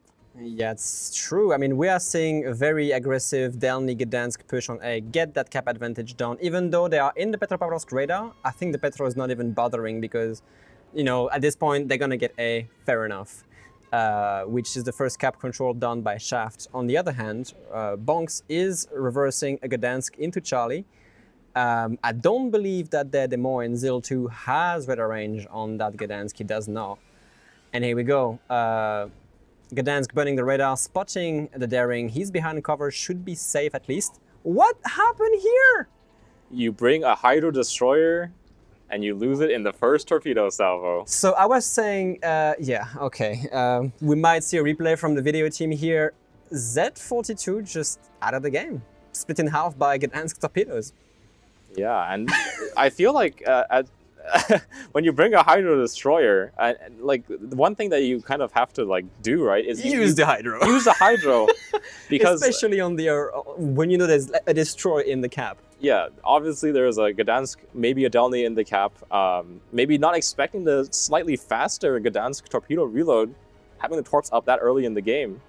I mean, I wasn't expecting it, so my camera wasn't even there. I was focusing on what was going on C. So sorry, chat, sorry, stream, for missing a good explosion. But the video team is here for us with a beautiful replay. unfortunate, really. Bonsk also losing half the HP on their Gdansk. Not a great stat at all. Yeah, they do pick up that C cap, but it's going to be quickly contested here by Torpedoes Shaft. coming in on the Harugumo, dodges it. Yeah. So the game now, as Bonk's slowly trying to take control of that C cap, but their Harugumo Des Moines smoke is quite passive. It is kind of passive, I have to admit. HP trade obviously being really rough for Bonks right now. Shaft obviously being ready for whatever comes at this point. Warmed up from this rain game. We're going to see a Petropavlovsk face-off with a Stalingrad as well. But at the same time, right now, with that kill advantage and equal caps, Shaft kind of, has the ability to play a bit more passively. Yep, and they have the ability to contest this C-cap fairly shortly here. I feel like it's only really the Gdansk radar that's going to be able to deal with this daring, as their Des Moines that's true. is forced quite far back for some reason. Yeah, but not much. I mean, of course, the Ohio plus Montana threat might be a little bit scary here, but the only question is, how many ships can actually get guns on Shaft's daring to actually contest that cap? The radar is going to be burned now by the Gdansk, Yes. obviously. And let's see who can actually contest this. We have some blind shots from the Bourgogne. I feel like that Des Moines not quite in the right position there behind that smoke screen. Oh, it looks like he's able to get the shots over the island, but only in that short Gdansk radar. Not going to be able to do any damage. He will be safe. Now, I'm not sure exactly what happened to Bonk Stalingrad, losing tremendous amount of HP as well, versus the Petropavlovsk and the Gdansk. So far, the trades have been really rough for Bonks, and they maintain that poor trade here. That Stalingrad is going to be just trying to reverse in the open and cannot really do anything about B, because the Stalingrad being here, most of the time you're going to see them like on this rock here at D6, correct? Yeah, and it actually would have kept them a lot safer against this Gdansk fire as well. He's He will be out facing in the open. Petropavlovsk as well, but at the same time, the radar coverage of B is nullified now. They don't have anything. Maybe the Petropavlovsk has radar, but not really fully. Yeah. Yeah, and Medusko is going to take that touch onto the B cap now. No radar is covering him other than the Petros, which is on cooldown for another 30 seconds. He can try to radar this. Oh, they're making the Stalingrad suffer a lot. Incoming Montana salvo on the superstructure. Oh, look at Medusko, though. In the path of some Gdansk torps himself. Oh, that's interesting. Could be a bit dangerous. Speed boost. Ooh, barely squeaks by with that speed boost. On my screen, that went through its ship. I don't know what's going on here, but yeah, it did. So yeah, Shaft also is going to get cap control now, because the Stalingrad being pushed away so far on 6k now, still spotted, and taking fire as well. They're going to be able to get a second kill here. Bonks does run that Petro radar, but I think it's just a second too late. He will find the shell connection onto the Gdansk, but it comes after B cap has already been taken, so Shaft going to be on their 2 caps and also about 150 point advantage already. It's true. Now the question is, can they pick up the Stalingrad? I don't think so. The Stalingrad is dark and healing, but at the same time, what can she do anymore? She can't really get back into the fight without being extremely punished. And Shaft just putting even more pressure now, having circled around the Des Moines so close to Charlie to make sure that the C-cap is going to be captured completely safe. They catch the Harugumo and the Des Moines in their radar. And Des Moines is stuck against the line here, against an Ohio, of all things. Yeah, that's going to be a lot of pain coming in on that Des Moines. Gassendo obviously not really missing his salvos most of the time. Yeah, we saw great performances from him. Incoming salvo right before the radar goes down. Not actually able to find the Citadel through that bow, but dealing a bit of pen damage. Yeah, Bonk's Harugumo also suffering a little bit from that radar. This is a full duration radar on this Harugumo. That's really rough. Still not enough for Shaft to actually get a hold of C, but they don't really need to right now. Yeah, they've traded exceptionally well on the HP so far. If you look at the total HP pools on both teams, a huge difference there. About 140k advantage for Shaft. Oh, lost a chunk of it there. Zil 2 in that Des Moines took a big shot from, I believe it was the Petro. I'm not 100% sure. Maybe the Stalingrad of Adi as well. I mean, look at the placement of Shaft's Montana here. About to get damaged a little bit by the Vermont salvo, but at the same time, Salem from Bonks is caught completely off guard, crossfired by Montana, Salem with Delny torpedoes in the fray. That Salem is gone, essentially, and that's going to be the second kill. That heal won't really help him, not with that kind of crossfire. And Simply Cat's Marseille as well. Yeah, it's a lot of pressure, and of course they're going to back that Salem kill. And is the second time now that Salem has attempted and failed to push today on Yes. this one line of Northern Waters. We see a pretty clear shaft domination here. They're even gonna get the C cap basically for themselves. And if Bongs doesn't react here, they even have open watering Harugumo against that Montana. They are starting to get a little bit desperate on kills here. Obviously, they don't trying have to pick up the Ohio, but Ohio's burning through all those heals. Obviously, the fast reloading heals of Ohio. But of course, being punished so heavily here. Keeping him alive against that burst damage, and Dyer will go down for it. Will they even pick up the Ohio in return? I'm not 100% sure. On 8,000 hit point with a heal burning, I mean, he doesn't have DCP, so one more fire will do the trick at this point. And it looks like Burgon does pick him up using that HE Shell Alpha. Obviously, Burgon possessing those 12 French guns. Pretty decent HE damage output from that ship. And look at this shaft, he's able to just outtrade Bonk so hard. Vermont showing flat broadside to a Marseille, a Delny trying to push a Petropavlovsk, who basically has the armor to tank him for a few salvos. Yeah, this is 3 ships down, about to be the 4th here with the Vermont, and that's just it. That's the game. Yeah, I mean, whatever happens next is... Bonks only really has a minute left to play with. Oh, Chekoama taking a big shot through the rear from the Marseille. That's true. Yeah, like Shaft is just able to outtrade every single aspect. The Stalingrad, you know, going down from the Montana salvo. That's it. A little bit of a rampage here. Shaft just picking ships one after the other. Bong's Des Moines, of course, being caught in the open, trying to fight it out versus 4 ships. It's just really rough. Yeah. So. And in about 40 seconds here, maybe quicker if they can pick up the Des Moines, Shaft will pick up this first game between the EU number 3 seed and the NA number 2. A little bit of a dominant showing here. I'm going to say it. Yeah. A little bit of a stomp. A little bit of a stomp here coming out of Shaft. Bonks, I feel like they did not quite deploy their smokescreen on that C cap well to control the cap and make those good trades. And Burgon just not able to find the damage output. Let's admit it. If you see Shaft ships on the position at A, the way they managed to just completely overrun the entirety of it, the Z-42 going down from Gdansk torpedoes in the first 3 minutes of the game was really unfortunate for Bonks, but also kind of dictated what happened at A in the end. Yeah, and Shaft's pretty happy. Like the game before when they played against range, Shaft pretty happy to just take that kill and then sit on the single caps, and then they slowly found the holes in that Bonks lineup to make their way onto the other caps. But I think it was pretty evident there that Shaft was pretty happy to just sit there and kind of keep on trading HP well rather than go towards the caps. Yeah. What do you think? I think we absolutely saw just a really, really strong early deployment there from Shaft. I felt like they kind of had their ships in better positions, getting that early kill and then kind of just tightening the stranglehold throughout the course of the match. Just slowly taking those HP trades quite favorably and basically just locking Bonks out of the game. The Z-42 pick we have to talk about. Again, we normally, I don't think, really see this on EU. Correct me if I'm wrong. We have seen some Asia server teams bring it. We saw some China server teams bring it in their regionals, as well as a few games on NA, usually for the middle cap on this map since it has the Hydro. It seemed like a very strange decision to actually send it towards A. Yeah, absolutely. As soon as the game started, I was looking at the Z-42 deployment, and I was very surprised to see it actually go towards the A cap. Maybe they had some sort of specific play that they wanted to do with it, but obviously, after him seeing it being double capped by 2 destroyers, I would expect him to use his Hydra. Yes, and especially since it's so long duration, you don't really lose out on too much by popping it a little bit early, especially when you're moving out towards the cap that you know that 2 destroyers have to have been inside of recently. Maybe we should also cover the Delny pick from Shaft here instead of the Kleber, which was open. Good to note that Kleber actually is in, of course, one of the restriction pools, so Shaft actually opting to take, I believe, the Ohio, the Petro, and what's the last ship?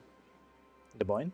Yes, and the Des Moines. So those 3 ships actually occupying the 3 of restriction pool, meaning that if they wanted to bring a Kleber, they would have had to drop one of those. So instead, the Delny kind of working well enough for them here in that it actually was able to convert A before Bonks had any radars. Yeah, so obviously Gdansk is a fast ship, so is Delny, and they were both able to rush into A before Bonks had any radars, being able to radar them out, and they got the cap for basically free. And then after that, the Gdansk actually rotates back to mid and takes the B cap as well. Yep. And I want to draw our attention as well to the Salem position on the 1 line, which we also saw in our first series of the day. I don't think we've really seen a lot of value out of this position.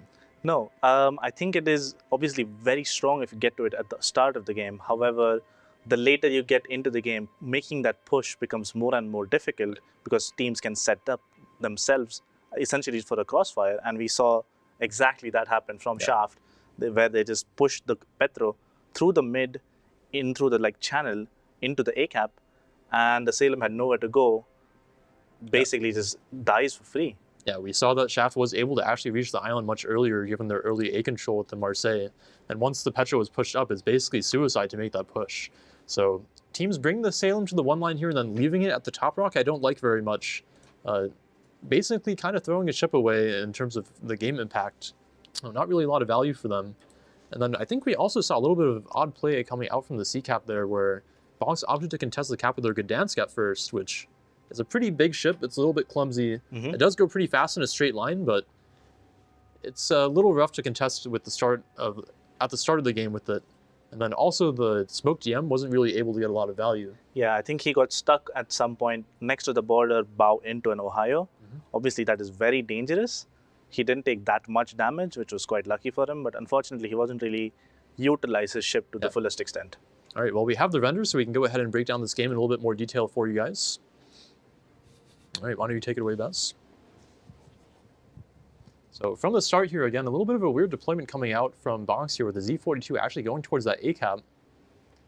Do you think maybe this was meant to cover for his Petropavlovsk reaching the island at the start of the game? Possibly, it could be a play that they want the Z42 to play with the Petro, so the Petro gets to the island safely but very quickly. Unfortunately, I guess they didn't account for the fact that they would be playing 2 fast destroyers just going for the cap immediately. Maybe it's a risky play from Shaft, but it worked out, and they got the cap without losing any HP very early in the game. As well as getting that ship trade, of course. I have to think Bonks probably expected the Gdansk to be playing mid here. Having the Gdansk Raider over mid is pretty typical for this map, and I think maybe they were trying to play some mind games with Shaft here, thinking that, okay, Shaft is going to see that we have the Z42. They're going to try to set up to maybe stop the Z42 push into mid with the Gdansk. So I would have to expect that they probably didn't expect the Gdansk to be there at all. And of course, it was those fast torpedoes that actually catch out the Z here in just a moment. Yeah, I believe it is likely that Shaft realized that the Z42 pick would be favored to just go and sit inside the B cap with the Hydro. And they then decided that they don't really want to play into that stalemate fight, essentially, and then rotate the Gdansk over reactively to get the A cap at the start. And then Bonks also realizing that it is a telegraphed move, essentially. They chose not to send the Z42 into the B cap, instead sending him over to A to throw a curveball. And unfortunately, it doesn't work out for them because he eats torps. Yeah, very good read there from Shaft and opting to just kind of leave the B cap alone since they don't really want to play into the Hydro. And then assuming that the Z doesn't go to B, it's not a great ship to play the side caps in any case, so they don't really mind either way whether the Z goes to B or not, since it can't really fight the Delny Gdansk combo. Absolutely. All right, we can see on C cap as well, the Gdansk going for that early cap, does manage to flip it, but then takes a large chunk from the Des Moines smoke train. And then the Bonks smoke train not really able to find a lot of value in return. Yeah, I think the first smoke that they put was a bit more passive compared to the Shaft one. And as a result, they lost a bit of ground, even though they got the cap. Yeah. I think we see this a lot with teams that are less practiced with the smoke trains, in that they try to play a little bit more passively with them instead of kind of taking more active play. And losing that position can actually be quite important, in that the team that plays a little bit more actively, a little bit more aggressively, gets a pretty significant advantage out of it. Absolutely. And now we see the 10-line push from the Des Moines and the Harugumo when they get caught by the Des Moines radar. And I would say the Des Moines got quite lucky to only take like 10k damage. That's definitely a scenario in which the Des Moines could just instantly die. And it's also good to point out here that the Stalingrad from Bonks probably intended to play this rock here on the cap, but due to his pretty bad concealment, is not actually able to reach it safely. And has to contend with the Petro being able to shoot him, as well as potentially crossfire from this side as well. Yeah, it's also likely that the Montana was adding on to that, and as a result, he just got pressured away, not really being able to be in a good position to make a crossfire, probably towards the 1 line. Yeah, so not finding a lot of value here for Bonks out of their ship picks and their positions. The Stalingrad pretty lucky to not die there, but is pretty forced away from the match. And then we can see at the end here the Salem trying to make his impact known. Yeah, and we see the Petro from Shaft actually just making this play, which is very risky. Yeah, If the Stalin was in his position that he intended to be on the 6th line near the rock, that position, that play from Shaft's Petro would have been heavily punished. Yeah, absolutely. And you also have to keep in mind that when you're making this play with the Petro, if the Vermont is a little bit further back here, it's very, very dangerous since you can't actually make this turn into the cap. But of course, he probably knows the Vermont has shifted a little bit. The Stalingrad has been forced very far away, so he actually has the opportunity to make this play and essentially just pick up the Salem trying to make this push now. See there, the Salem just pretty much unable to angle to both those threats and just goes down almost instantly. And from this point, Bonks doesn't really have the assets left in place to be able to come back. Right. All right, we'll have to see if they can come back for the second game here on Loop, which is a map that teams tend to not practice very much, usually banned. But I think having a solid strat for this can be quite an advantage since most teams aren't too comfortable with it. Yeah. Some interesting bans here. Yeah, definitely. Daring ban is something we actually see quite a lot on Loop. Yeah. This is most likely due to the fact that daring on the on the center cap is incredibly strong. It has those single file torps that you can use to essentially dig out ships that are sitting on these islands. Usually you see Des Moines, Salems especially, because you don't need a longer range radar compared to a Des Moines. And them just sitting on the island, potentially daring just devastating them with those single file torps, as well as the heal, as well as the speed from the Royal Navy acceleration. It's quite strong in contesting that cap. Yep. And then the Marseille ban. That is a perma-ban from Box, I believe. Yes, Bonks does like to ban the Marseille very often, and on this map it could be pretty strong on the home cap push. And there is a pretty key aspect to Loop, which is that the caps tick quite fast. And compared to other 4-cap maps, teams start with more points, which means that matches can be pretty short duration, and Loop is very often decided by which team gets onto the caps first with even, say, a 20-point lead. Definitely, yeah. The ticks from the caps are very fast. You get a lot of points. So definitely it will be a fight for the caps. And I'm curious to see how they are playing this, because obviously there is no Des Moines ban in this. So would they still choose to bring a Salem for the mid, or are they still going to stick with the Des Moines? Yeah. One of the interesting things about Salem for this map is that the islands are actually so close to these caps that oftentimes you can cover them entirely with just the Salem radar. So not really needing the full 10-kilometer radar range from the Des Moines, but actually the 8.5 kilometer from the Salem being enough can be enough to bring the Salem over the Des Moines in that role, which you usually don't see. But the super heal lets it live a little bit longer, which can be really important for these positions that basically have to stay here and contest the caps all game because of how fast they tick. Right. So it seems like the teams are in fact ready. Let's see if Shaft closes this out as a 2-0 or if Bonks comes back and makes it a 1-1. Let's go over to the map introduction. Along the Portuguese coast lies a crossing of sea lanes critical to the survival of opposing fleets. Surrounded by towers of crimson sedimentary rock and the expanse of the blue Atlantic, these two fleets will soon engage in trial by combat, where only one team can claim victory. This is Loop. Loop is a 48 by 48 kilometer domination style map with 4 cap points running in a line from west to east. The A and B caps are on the left, C is in the center, and D is on the right. In this new configuration, Loop now has 2 capture points on the west side of the map that can be seen as teams' home caps.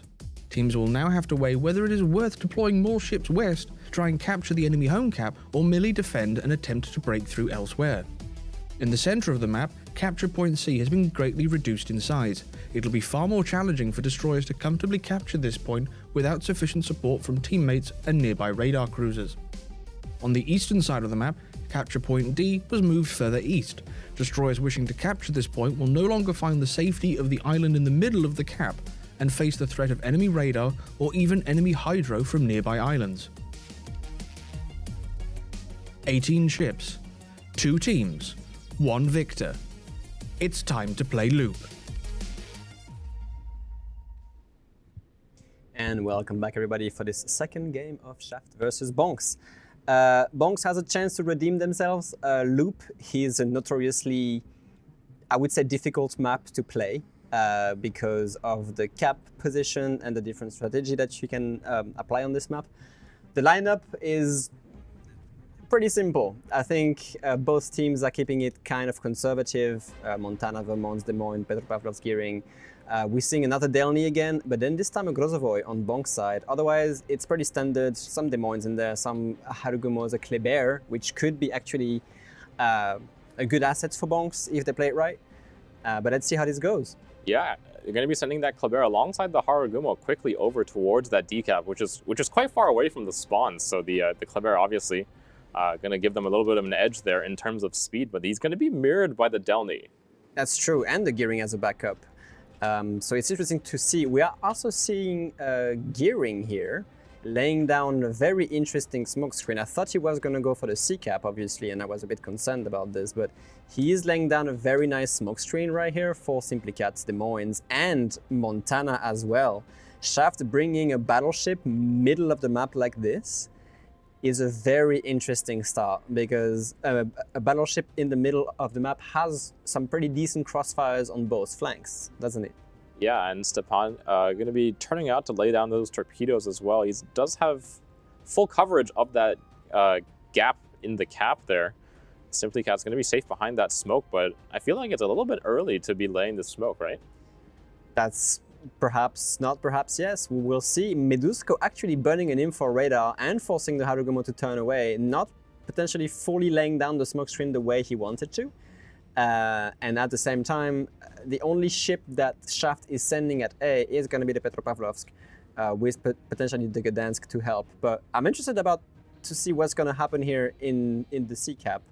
Looks like at D, while Belgium Nagato's Kleber did make it towards that cap first, he was not able to cap it before the Delny caught up to him. So that's where we see a little bit of a really positive trading here coming out of Shaft. Losing a whole lot of HP. Good damage output onto the Kleber, and they did actually, the main thing is that they denied that early cap away from the Kleber team. That's true. And the Kleber, having lost so much HP at the beginning, can't really do a rush anymore, because most of the time when you see Klebers, you kind of want to keep them alive as long as possible to have these like middle to end game rushes, clear out unimportant targets, and now he's on 8,000 with a permanent fire, still spotted and still shooting. Yeah, and now Dyer in that Harugumo is going to open up himself. I think Shaft, maybe not expecting the Harugumo to be with the Kleber so quickly, will lose a lot of HP on their Delny as well. That's correct, but Delny can heal, Kleber cannot. Yeah. Neither can Harugumo, so in any case, the trade is still positive for Shaft. Dyer's got to be watch out for these gearing torpedoes as well. It's so stealthy. Ooh, we see, of course, Gassendo's Vermont from 20 kilometers punishing the Des Moines with a halfway decent salvo. There are torpedoes in the fray. I'm sorry about that. There are torpedoes in the fray as well, and Admiral Tester here is about to potentially eat some. These are gearing torpedoes. They're going to hurt very hard. Yeah, it's kind of interesting that he's in the path of them like that, because I feel like Dyer's Harugumo should have spotted them earlier. Use your soda, Bonks, please. Use your Hydra already. What is going on? Bonks going to be down a lot of HP here right off the bat. Caps are 1-1 so far. Obviously, the home caps on this map. Okay, we are seeing also Stepan here reversing into Charlie. They have the Moskva and the Des Moines on Bonk's side to contest it. Both radars are obviously ready. Bit of a scary move to do from Stepan, but he's holding on to it right now. He's holding on to it, and the bloodbath continues in D, meanwhile. Yeah, Bonk's trying to take that away. Dyer is going to be coming under blind fire here, I believe, from Zill's Des Moines, so going to force off the cap again. Using a smoke screen as well to cover the Des Moines, even though he's technically under island cover.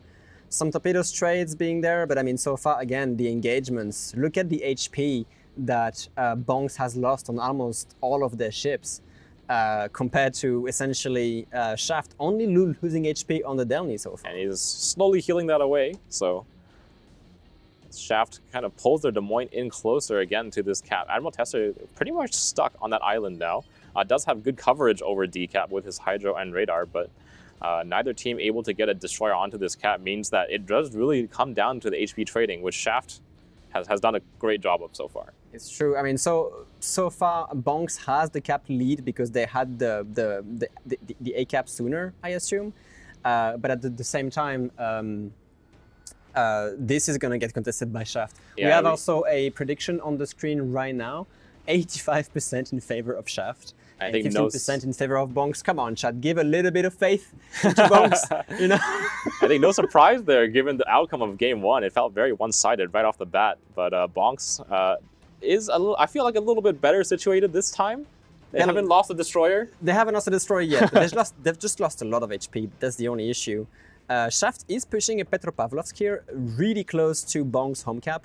They're going to have to contend, obviously, with the Grozovoy and the Vermont.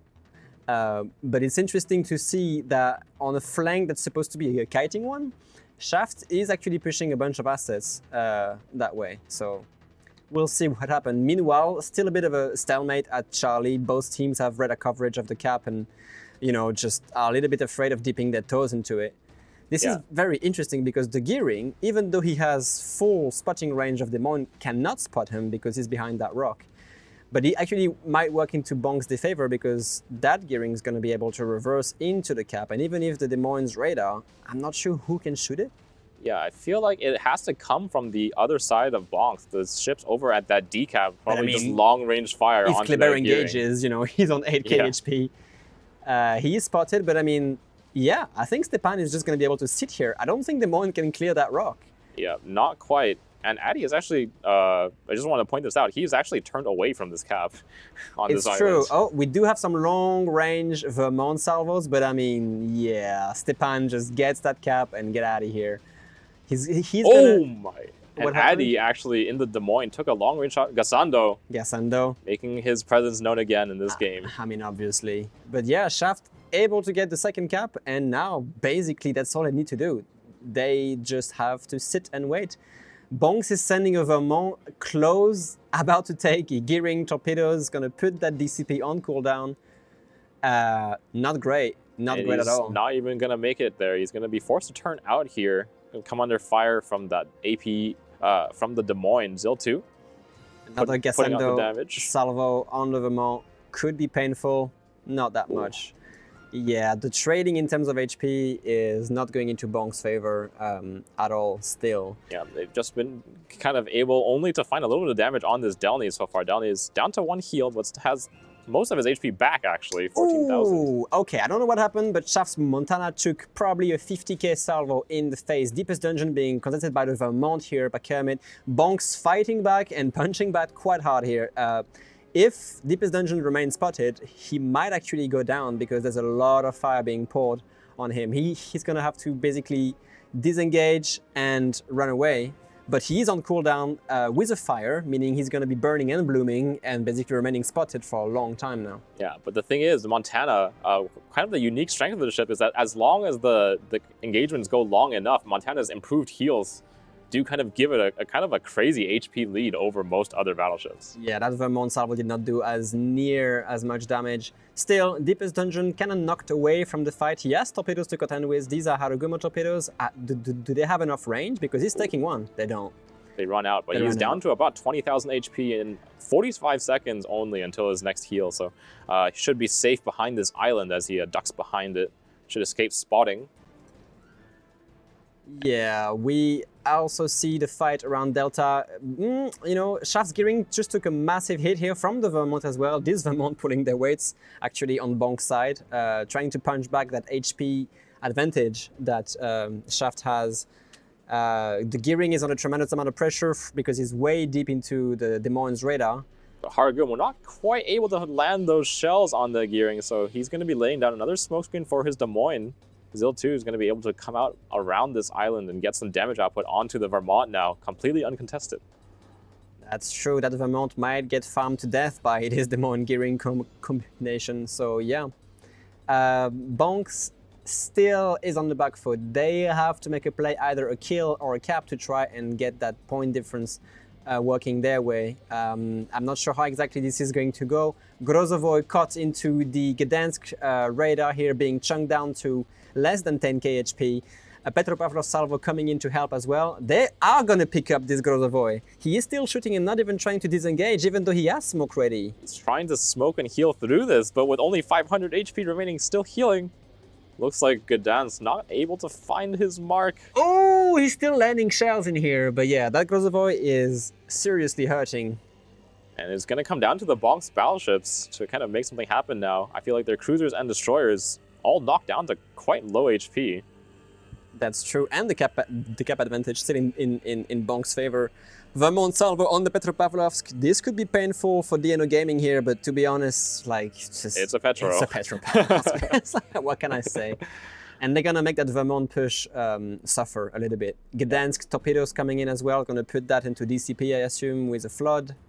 That's a hit. He is flooding away. Has not decided to run his DCP. Yeah, the only thing Kermit here could do is essentially try to make that turn and get some cover on the island, but that Petropavlovsk pressure with AP is going to be really, really rough. Yeah, here comes that Petro AP salvo. It's about 10,000 on the first one. Another 14,000 from Deepest Dungeons Montana, and Kermit Seppuku without a heal remaining and about 10,000 HP left is probably going to go down here. He's going down, guaranteed. They've rotated the Kleber from Bonks here, but I'm not really sure why, because if the Kleber tries to pick a fight with the Gdansk, he's gonna lose. He has so much support around it. Yep. So this Kleber rotation is just, I mean, I don't see the purpose of it. Harugumo here being spotted in front of a Des Moines gearing, just trying to get some damage on a full HP Des Moines. I'm not entirely sure why. He's pushing into that island cover. But it feels like Bong's destroyers are sort of scrambling around trying to get something done, but unfortunately for them, to no avail. Yeah, those Des Moines on the Bonk side, stuck behind the islands in kind of unfortunate situations, just their initial deployment, not really able to find firing angles when they need them. And look at this RPF bait here.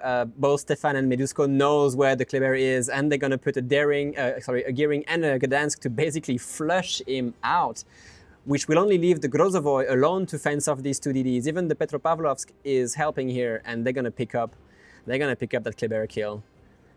Main battery booster or not. Ooh, barely squeaks by that Grozovoy torpedo, but even if they trade, be the death of both destroyers here, and Grozovoy, not healthy himself, actually does not have any heals left either. So even the gearing can basically just fight him. Can fight this Grozovoy, yeah. And look at the Harugumo from Obi-Wan making an actual very, very good play, I guess, even though he's about to go down fairly soon.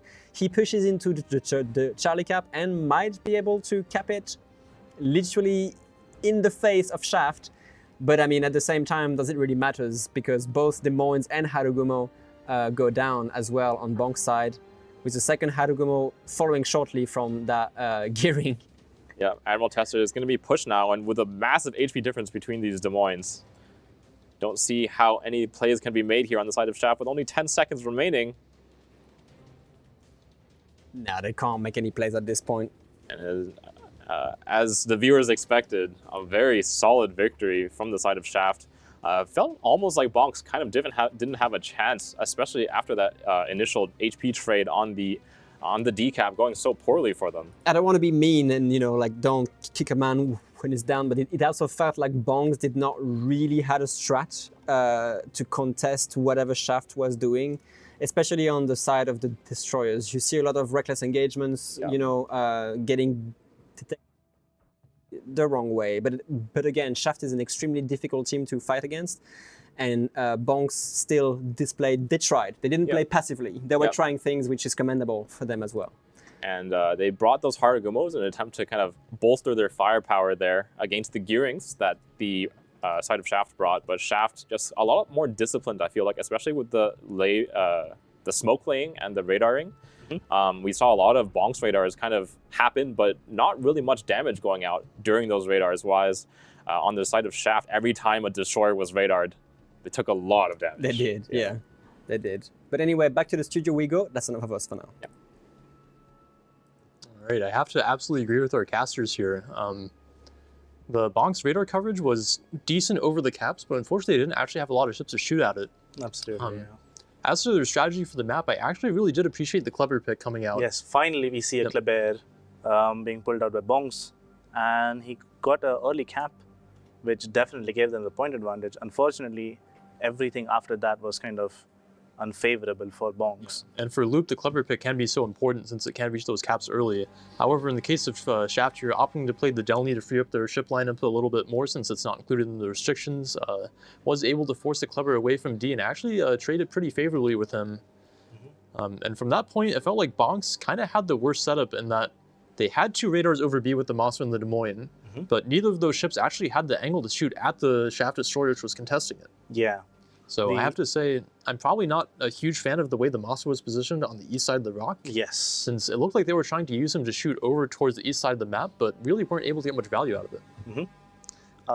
Obviously, I think the elephant in the room is the trades from Shaft were so much better than the ones from Bonks, and as a result, they had significant HP lead throughout the entirety of the game, and they were basically able to brute force some trades that Bonks were definitely never in the position to make. Like we could see in later on in the game where the Kleber got rushed out by the Gdansk and the Gearing, where due to the trades that happened early on in the game, they could just make a trade where it was a 1-for-1 and it was just fine because Shaft was still in a winning position. Right, and when you are in that winning position, taking those 1-for-1 trades is absolutely fine since it just cements your lead. And in this case, it felt like Bonks, they kind of, both teams opting to send a pretty light force to their home caps just to hold it. Usually pretty good strategy on loop since it takes so long to actually execute that home cap push. And again, the early caps are super important on this map since the points accrue so quickly. But Shaft with an overall kind of stronger deployment in that they actually had a pretty solid plan for contesting B, whereas it looked like Bonks was mostly just looking to hold it down with the radar, but ultimately weren't successful since they didn't have enough ships to actually shoot at the cap. And it looked like what Bonks was really banking on was actually converting that early decap on the far east there with their Kleber. And when that didn't happen for them, it felt like they didn't really have a backup plan. No, I think it was quite a, we do this or we don't do anything.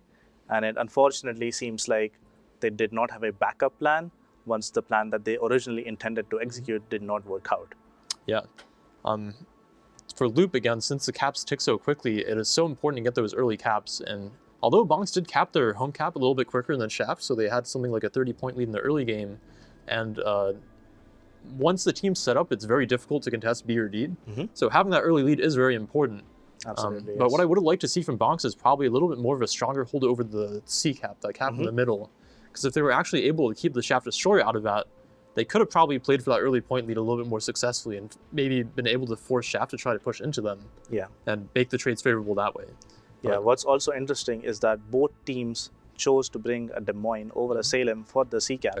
As we pointed out earlier in the pre-show of this game, the Salem obviously has more than enough radar to cover the cap and then also brings more survivability. I guess they really wanted the leg mod from the Des Moines to be able to move around as well as the extra hydro because Salem has to give up the radar for the hydro. It can't have both. Yeah, that is a good point to note. And especially that unique upgrade can be so impactful in that when you're playing islands and trying to dodge the battleship shots, being able to accelerate quickly can be very, very important. So it can make sense to bring the Des Moines over the Salem. We have seen teams opt for Salem over Des Moines sometimes, even when DM is available on this map. Generally, I think it comes down to comfort as to what you would prefer playing. I'm not sure if one is particularly stronger than the other. Any final notes for this match? I think Shaft just played this really well. They're showing their caliber. They are an excellent team. And yeah, I mean, a really good showing from them, clearly. They are showing a higher level of play than they have ever shown before. And being the third seed is not really indicative of their current skill level. Yeah, they're definitely playing very, very impressively. And again, as we saw in that Rain series, they were able to take a game pretty convincingly off of Rain and put up a pretty decent fight in that second match. So I would say all 3 teams from EU actually showing pretty strong performance here so far. And on that note, why don't we maybe take a look at some of the last round results from the groups. Since we are getting a little bit further into the day here, and we can start taking a guess at maybe which 2 teams from each group will advance. So it looks like we have SGCN versus 3X was 0-2 for 3X favored. Surprised? Not necessarily. I think 3X are the clear favorites in this tournament still, but them winning a 2-0 is somewhat surprising given the fact that they dropped a map previously. Right. And we have seen a lot of teams actually go 1-1 so far. So we have Rain versus AU, AU being the Chinese number 2 seed and Rain being the EU number 1. Rain taking 2 games off them in what is probably convincing fashion. Rain did look pretty strong, even though they did struggle a little bit versus Shaft. Probably definitely the favored matchup there. And then we have Elsr versus YYUT being 1-1. That's an interesting one. NA number 1 against Asia number 2. Yep. Yeah, that is, I mean, 1-1 is definitely not a bad score for either team, but I would favor ELSR to win that 1-2-0. Well, we will get the opportunity to cast ELSR in our next set of games here, so I'm kind of excited to see how they'll do. We did see them be very dominant on NA, struggling a little bit more here in the international stage maybe as they approach some stiffer competition. YYUT did look pretty good in the Asia regionals, but we're not able to beat Prana in either of the two series. So I think overall pretty strong team. Now, do we have a render available for our last match? We do indeed, so let's jump on over to the render real quick. All right, so we'll go over this pretty quickly since we'll be moving on to our next series here quite shortly. We can just take a look here at maybe the initial deployments and see that Bonks really is trying to go very hard for that decap there with the early clever play, but the Delny is able to arrive just fast enough. I actually probably would have liked to see Bonks opt for the legendary unique upgrade clever here. Yeah, the legendary mod Kleber obviously having way better concealment. Likely that he wouldn't have been hard spotted by the Delny. Yeah. And maybe would have been able to take the cap. If not, the Delny would have been able to be pressured away at least by a significant portion of Bonk ships that have been deployed behind the decap. The Kleber wouldn't have to risk his own HP and would also be able to stay dark in the cap there. And since Bonks' strategy does revolve around this early cap, it's probably a pretty good idea to, even though it gives away that gun DPM from the Kleber, to go for the concealment and be able to cap quickly. As the match moves on, we can see that Shaft does have a much stronger position over C here, with the gearing able to cap since none of Bonk's ships can actually shoot it. So kind of a key mistake there on Bonk's part, not able to keep the C control, because once that cap starts taking lead for Shaft, it's very, very hard on this map to actually come back from it. And we can see here those early HP trades being so important for Shaft here at the end of the game, just able to really mop up the Bonk's ships as the game progresses. All right. Well, I think we'll be ready for our next series pretty shortly, so we can take a look at the next set of matches, our next couple of maps. We'll be looking at ELSR versus 3X. All right. How do you feel about this matchup? This is likely going to be the closest match we've seen so far. Ooh. That's my guess. 3X, you know, tournament favorites, defending champions, and ELSR being the #1 seed out of NA. Also, you know, we've seen them perform very well in the international stage as well as on NA. Both very strong and capable teams, playing on two maps that are favored for both teams. Yeah, we've seen a lot of these maps so far, actually, even today. Northern Waters and Sleeping Giant being pretty comfort picks for teams. Again, they've been in the map pool for previous tournaments as well. Most teams are quite familiar with how they play, and they are pretty symmetrical. So we can take a look at our first map here, Northern Waters, and see which ships each team has opted to ban. I was going to mention that I'm absolutely not surprised to see that the Kleber is banned here from 3X. It is the ship that they don't like to play against very often, and ELSR and NA Regionals also use it to great effect. Absolutely, yeah. What about the Des Moines? Very interesting. Is this likely because ELSR likes playing Minotaurs? Yes, we did see ELSR opt for a lot of Minotaur gameplay on the NA Regionals. Most of their players quite comfortable with playing it, and also most of the teams that they faced, at least on North America, didn't really seem to have good backup strategies for when Des Moines was banned. And that oftentimes they relied on that Des Moines to be the smoke cruiser, and when the Des Moines was banned and they were forced to play things like Worcester or Minotaur, they looked a lot less comfortable. Right. I think 3X in that sense are going to be more than comfortable playing a Minnow. However, maybe this is something they have studied previously, seeing 3X play Des Moines on loop, perhaps? Yep, Des Moines, one of those most commonly picked ships. We can see here that ELSR does tend to ban Des Moines the most often here. 3X does ban Kleber the most often, so again, not surprising ship bans at all from either of these teams. ELSR picking Vermont the most often. It is basically their comfort pick battleship. Again, it's not in the restriction pool, so you can take Vermonts without having to give up, say, a Kleber pick, an Ohio pick, or so on and so forth. And 3X, not surprising to see the Harugumo. Maybe you want to speak a little bit towards why Harugumo is such a strong smoke destroyer? Sure. So Harugumo obviously having the unique upgrade that makes the smoke extremely long. So the deployment of it as well as the duration of the smoke itself makes it so incredibly strong. And you can put basically any cruiser in it. But they definitely prefer putting like a Minotaur, maybe a Des Moines, maybe a Worcester if it comes to it. But Harugumo definitely the meta ship to bring as a smoke destroyer. Yeah, and it adds so much gunpowder to that smoke that even if your cruiser, say, doesn't want to shoot because of a smoke bloom or so on and so forth, one of the smoke cruiser's radar is active, the Harugumo can actually add a lot of damage as well. Whereas the gearing, for example, doesn't usually want to be shooting. Absolutely. I think when it's a Des Moines Harugumo versus a Des Moines Gearing, for example, the Harugumo can provide significant extra damage, in which case the trade now is favored towards the team that is bringing the Harugumo over the Gearing. Yep. All right, and note that for the ship appearance stat, this does include both picks and bans. So for ELSR here, the most bans for the Des Moines actually contributing to the ship appearance here just means that it was picked or banned, so not surprising. Also not surprising for 3X for Harugumo to be their most appeared. Ragnar being the highest win rate for 3X. Not surprising, really, because 3X is a team that is more than comfortable playing the control strats, and Ragnar is exceptionally good at doing that. Right. And then for ELSR, we didn't actually see them play any Marseille in the playoffs, but they used it to great effect during the group stage to actually kind of be able to just roll over teams with that push strategy.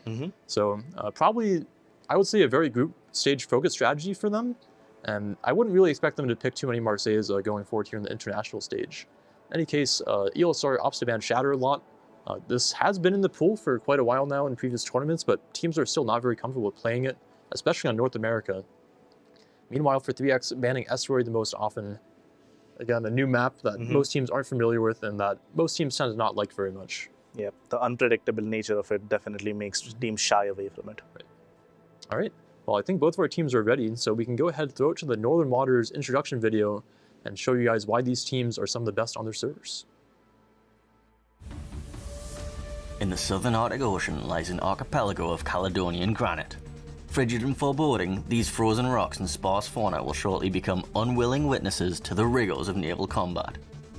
This is Northern Waters. Northern Waters is a 42 by 42 kilometer domination style map with 3 cap points running in a line from west to east. The A cap is on the left, the B cap in the center, and C is on the right. Capture Area A is isolated from the map center by 2 large islands along the eastern edge. These islands provide limited cover for radar cruisers who may want to deploy nearby, while a narrow channel connects the cap to the middle of the map.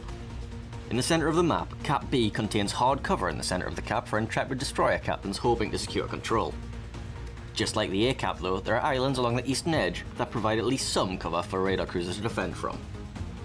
The scattered islands in and around Cap C create challenges on both offense and defense. Not only do they constrict the movement of battleships in the area, they provide places for lighter units to take shelter behind and launch ambushes from. 18 ships, 2 teams, 1 victor. It's time to play Northern Waters. All right, welcome to our first game here between Elsr and 3X. 3X going to be bringing in Ohio Burgone, Petro, Stalin, Minotaur, Harugumo, 2 Darings, and a Ragnar. Over on the side of Elsr, though, I mean, kind of strange. it's really odd, but at the same time, it's exciting. A Druid Yeah, I think and a Khabarovsk. The rest is sort of like Harugumo, Gdansk, Stalingrad, Petro, Bourgogne, Vermont, classic fighters here in this tournament. But Khabarovsk and Druid, I'm really looking forward to how they use these assets. So Elsr has been known to bring in those kind of strange gunboat picks. They do like the Delny, they like the Kava, they like the the other strange gunboats that aren't the French ones. But the Druid. The Druid is odd because the Druid is extremely hard to play, has really rough concealment. Yes, the DPM is nice, but it's also so easy to counter in competitive, just angle to it. There's no torpedo power here. The cap contesting is limited to the sonar, which is extremely difficult to make work. We'll see. Right now, ELSR is sending a solo Gdansk to A, which is going to be backed up a little bit late by a Petropavlovsk and a Vermont. And essentially, the entirety of the rest of ELSR's team is going towards Charlie, including the Druid and the Khabarovsk. Yeah, so the Kava going to be heading out pretty wide very quickly here. And the Druid kind of bringing up the rear. Obviously not quite the fast destroyer that the Kava is. Looks like they're going to be sending him onto the rock here in C. And the strange thing to me is that we actually did not see them use the Druid at all in the regionals either. So this is brand new to me as well. It's a King of the Sea special surprise from ELSR. I mean, also the Druid does have a heal and short burst smoke, which increases its survivability by a small margin. But I mean, when you're facing 3X, do you want to take that risk? Yeah, I'm and not we sure. have to remember here, Elsr, they know they're going up against the tournament favorites. I think it's not unfair to call 3X that. So they're maybe trying to pull out something really weird Yeah, but try to surprise the 3X. the one thing players that here. worries me right now is the fact that Druid is actually the spearhead of their push, and he is going to be facing so much. He's going to be facing Stalingrad, Ragnar, Daring, Harugumo, Bourgogne, and Minotaur. All the assets that 3X have sent here. As Quincy. he pulls into the cap here, at least right now, only a Bourgogne and a Harugumo really have the angle to fire at him. Perhaps this is what they wanted to try, just put that Druid in specific spots so he can actually, you know, maybe keep the bow here and safe. But I mean, against what 3X is doing, it almost feels like they read that play and are going to send so much asset on the 9-10 line here. Yep, the Harugumo going to be able to put out a lot of damage output into that Druid's bow. Bourgogne as well. Interestingly enough, no smoke trains right now from either Harugumo on their respective Minotaur. Khabarovsk was briefly spotted, which is really bad for him. Instantly gets almost 5k in the face by the Bourgogne. And yeah, like the Kaba is an odd play because it doesn't have the concealment at all. And already borderlining the edge of the map here, like, it's interesting, to say the least. Yeah, and he's going to be paired up with a Harugumo here. We're going to see a Harugumo smoke the Kaba around because he's not playing with that Minotaur as we would expect. Incoming radar here, catching actually Daring's off guard, I guess. The Stalingrad just burning that long range radar. He is spotted, so obviously Daring is just going to tuck in the island. But now we might be seeing the reason why they brought a Khabarovsk here for this long range, very accurate. This is actually working quite nicely for Elsr's play here because Don't Flashbang Babies is already almost half HP. Yeah, trying to dodge the fire coming in from that Kaba here. And here we see the kind of the Elsr special. They love running this Minotaur in just the crazy aggressive positions. And Hold on. Yeah, this could be actually really bad for that Minotaur because the Bourgogne salvo from Elsnackman coming in is broadside. Oh, and again, lucky. Like he did in the regional tournament, he just doesn't get punished for these plays. He's gonna have to be. I'm not sure run about, now. I'm not sure about not being punished. He's actually dodging Elsnackman's salvos, kind of what like is happening? laughing at 3X's face right here. Interesting play. He sort of has to go dark now because, you know, you get lucky once, but then even the Stalingrad is unable to punish that Minotaur. Yeah, and they have traded a lot of damage onto Kinemod. Meanwhile, the Druid working as intended, capturing Charlie as well. Is he going to be able to do it without being contested here? He's being contested by Flashbang Baby, actually. The Daring from 3X is preventing that Druid from capping it. And somehow, some way, Inori Yuzuri, just alone in the Minotaur, has traded pretty much even HP trade with Kinemod's Minotaur, who was in a smoke. That is ridiculous. I mean, he was radar, actually. He Yeah. was radar. But here comes Blood Legends, Ragnar's radar on Quincy, just to root out this odd pick from Elsr. But so far, Elsr has captured A, even though Striver Effects from 3X actually has taken a hold of B, while Stangrad's radar was on cooldown. So far, both teams have one cap working for them and a lot of fight happening around C for it. Yeah, looks like both teams have kind of just walked off of that A cap. 3X actually leaving both an Ohio and a Petro against this rock. Oh, are you seeing the Congo line here from the Daring? These torpedoes won't have the range. I don't think so. But still, another radar coming in from the Stalingrad to try and root that C cap. The Druid and the Daring are fighting very heavily for that C cap here. Yeah, and Inori Yuzuri is in a smokescreen this time, is starting to open up on the Daring. Yeah, I mean, shooting a bow on Daring with a Minotaur, the only thing you can really do is destroy main turrets. Flashbang Baby is taking a lot of damage, actually. Less than half HP healing, but even then, from the other side of the map, the Vermont is trying to get some damage in as well, so... Oh, I believe that was a shot from Silverblades, Ohio there. Took off 30,000 HP off of that Stalingrad as he comes under those Daring torpedoes as well. Takes one. Takes one, but that's enough to put the damage con on. And, you know, with a Daring, like, we're going to see some angry DDs now, focusing the Stalingrad down. Striver Effects with the Daring from his smoke. Ragnar from almost 14 kilometers away. Yeah. They're going to put the Stalingrad burning again, and she is burning again. Yeah, and we look at the predictions here. Unsurprisingly, 3X heavily favored by both us and the viewers, 85% towards them, and only the 15 thinking Elsr has a chance here. But they've shown a pretty good fight so far. Yeah, it's true. They're about to lose Stalingrad, unfortunately, but then the Minotaur burning the radar again on Flashbang Babies. He should have known better. And they actually may be trading that daring before Stalingrad goes down, leaving them with a double cap advantage. Yeah, 2 caps taking away for Elsr. They've traded the daring for the Stalingrad, and I feel like they're pretty happy about that. And look at the Druid now putting its power to play against an angled DD. That's going to be a lot of damage on this Harugumo. He has to be careful about this. Druid is terrifying in close quarters, though. Yeah, and 3X has lost a lot of their firepower here with the loss of the daring. They're not able to kind of have that consistent spotting against the Druid. And look at what's going on at A. Basically, the Petropavlovsk and the Ohio from 3X kind of nullified by this Elsr Petropavlovsk position. They have Alpha, and they're going to defend it with everything they have, putting some pressure on Aiken Litung here as well at the same time. Yep. Izumi Chiaki in that Petro holding down the Stalingrad, just kind of forcing him to stay still here as his Vermont slowly makes his way up that With high A-line. explosive, though. I mean, high explosive works against Stalingrad, actually, because they want to put that, long burning fires on cooldown and everything. So. And Elsr gonna move their Kava over to this B cap now. It's under that Petro radar for now, but he should be able to make it to the rock safely. It's true, but I mean, they also have the Ohio and the Petropavlovsk on the other side. That Khabarovsk push might actually be, denied very, that very Stalingrad heavily. radar comes up, and the Ragnar is finding full pens through that 50mm sides, so yeah, lots of damage output coming out of the not entirely Ragnar sure as if this well. Khabarovsk will survive. He has a heal burning, but even if he beaches himself right here, the Ragnar still can lob these shells on him. Yeah. Ooh, that's long awfully range risky. Fire from the Burgone as well. He's using the booster. He has the booster ready, but he's holding on to it. Blood Legends coming in on the tremendous fire as well, trying to get these shots on the Ragnar here.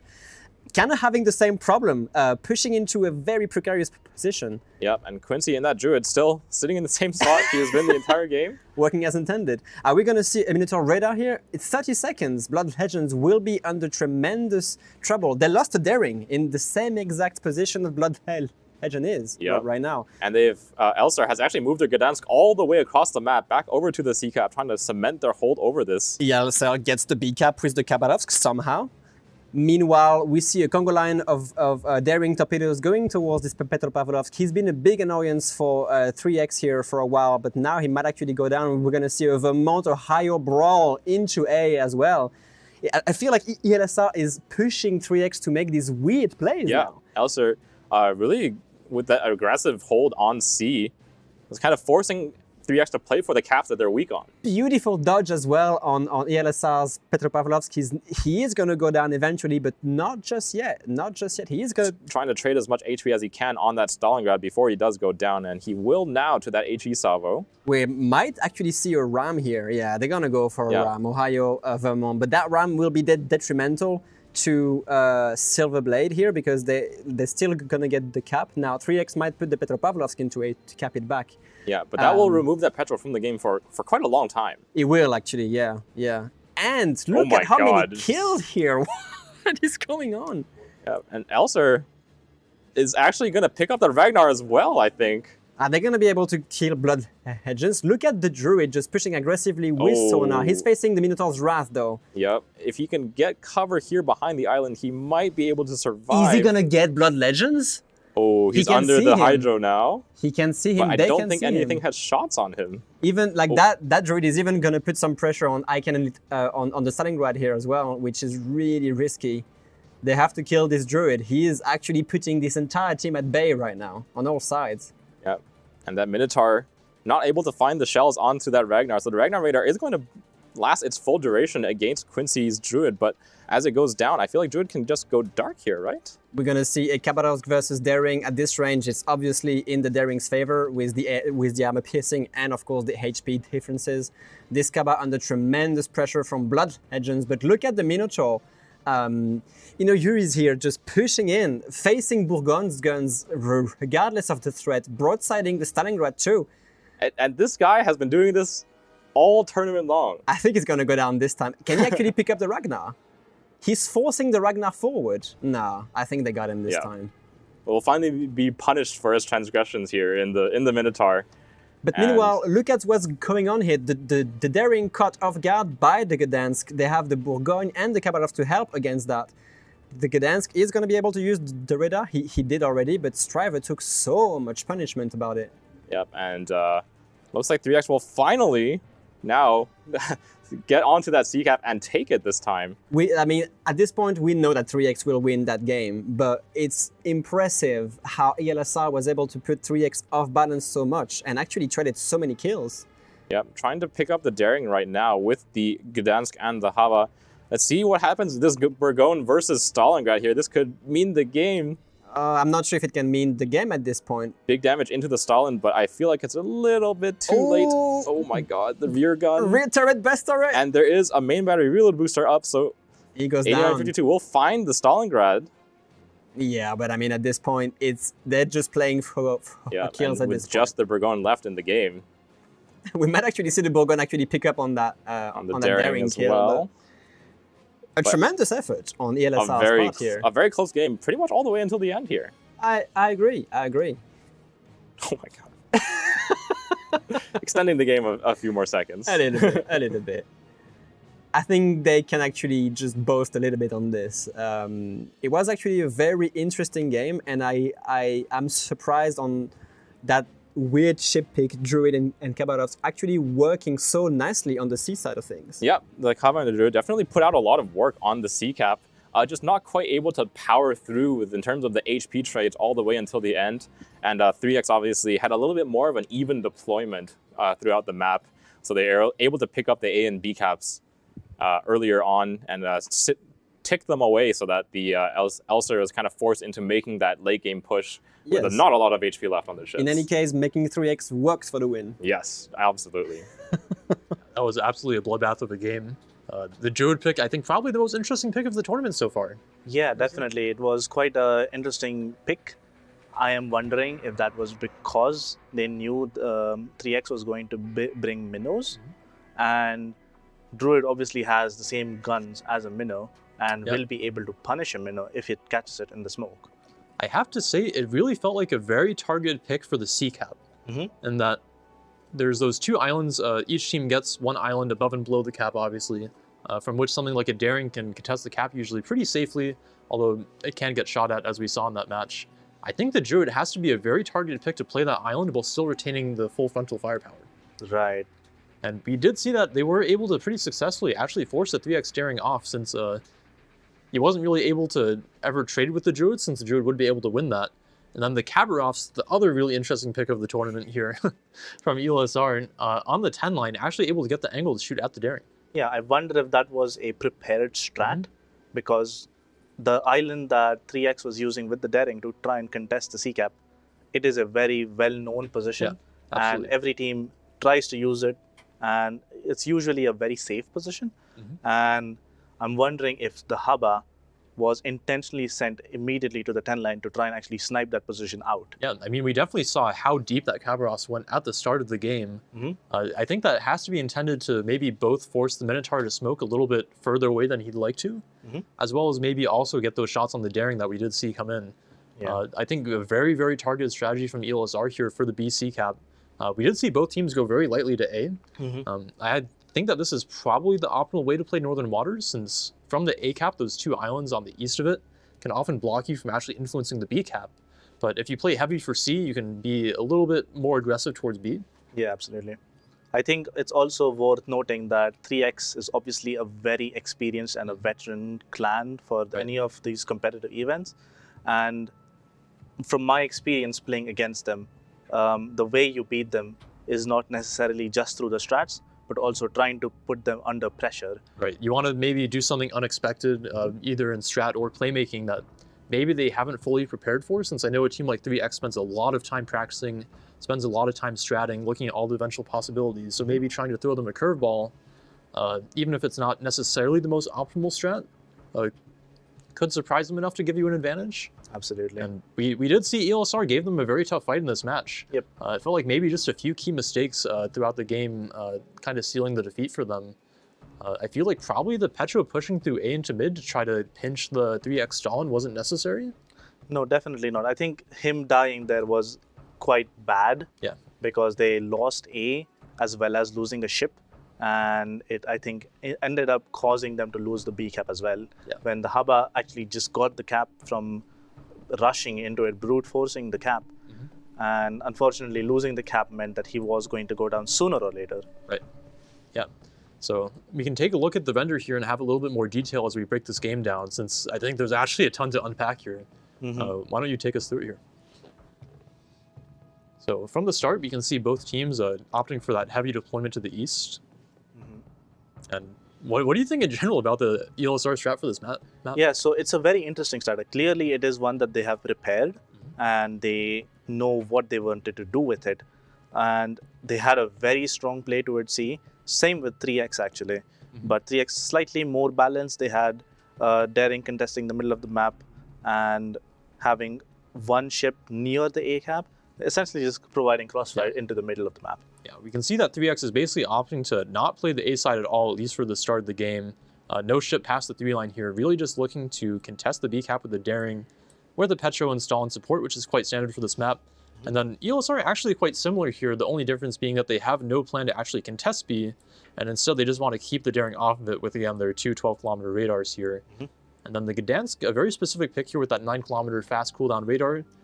If 3X did send a destroyer to try to contest the A cap, the Gdansk would probably be more than enough to keep it off. Yeah, absolutely. With the Petro radar plus the Gdansk radar over the A cap, it is likely that if there was any destroyer ever going there, it would bleed a lot of HP. Definitely not get the cap, and it may have even ended up in that destroyer dying. That would definitely be very bad. Yep. And again, the Druid pick here, something that we usually don't see ever. I think this actually might be the first time we've ever seen it on an official stream game. Definitely, yeah. And noting the Habarov's position on the 10 line, being able to shoot at the Daring, which is something that you don't really expect to see. Yeah, the Khabarov's able to get up pretty far here at the start. You can see it kind of with the spotting forces 3X to play a little bit more cautiously. Even though the Kaba doesn't spot the Haru in return and loses a little bit of HP, it does give them a little bit of a positional advantage that will play out a little bit as we go through the match here. Again, you can see that Daring taking a little bit of pressure. The Druid's such a targeted pick here just to play that one rock all game. That Daring just slowly getting pinched, and I think maybe the second, I guess it's technically the first, but I would maybe draw 2 key mistakes here for ELSR. And that this Stalingrad taking this side of the rock is very, very exposed to basically the entirety of 3X's team above the C cap here. And taking that Daring Torp is very, very fatal for him since it has the flooding, broke his engine, and I think it forced him to try to hold the DP for the fires. He damage con that instantly, and as a result, not having damage con against Daring and a Ragnar farming him, those 2 ships are going to set him on fire non-stop. And Stalingrad obviously can't take 5 prevention, likely to be set on double Porma fires, and as well as it having the battleship fire duration, making it more vulnerable to fires compared to other cruisers. Right, they do both for that burn for that full duration, all 60 seconds, so he gets a little toasty there and actually gets focused down quite early. So ELSR, even with that very focused strategy to kill the Daring here, does trade a ship for it, which actually is pretty okay for them at this stage of the game here, since they do control the double cap, and will be able to push the Khabarovs into control B. But the second mistake that I wanted to mention is this Petropavlos actually pushing through A and looking for the Stalingrad pinch here with his Vermont's fire as well. And the key reason why I would say this is a mistake is simply because the Daring can also shoot at him. And Daring, very high DPM destroyer, whereas on the ELSR side, the Khabarovs that possibly could be helping out with this from, say, like this position, is busy locked in the cap. So really not a favorable HP trade here for ELSR, and we'll see that come back to bite them.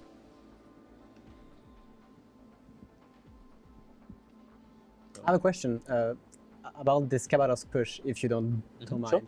Considering ELSR has cap control over both A and C, why would they put the Khabarovsk at risk here? Instead of saying, as you said, going into G3, G4 and helping against Stalingrad? Sure. I think their main thought here at this stage of the game is they're trying to put as much pressure on 3X as possible. C-Cap, even though they control it, is still quite a brawl. We can see that 3X actually still has a lot of control over it. The Harugumo could potentially contest. The Ragnar is going to be able to come in here and take that Daring spot at his radar, and there's still a lot of damage coming out from the Borgone and the Minotaur at the top. So it's still something that ELSR has to fight very actively over, and maybe they're looking for a little bit of added security by flipping the B-Cap here. But ultimately, I think you're right that the Khabarov's going to be here is probably not worth it, since he bleeds so much HP for it. And even though they do manage to flip the cap, taking his guns out of the fight basically means the Petropavlos will die for free on that 3 line.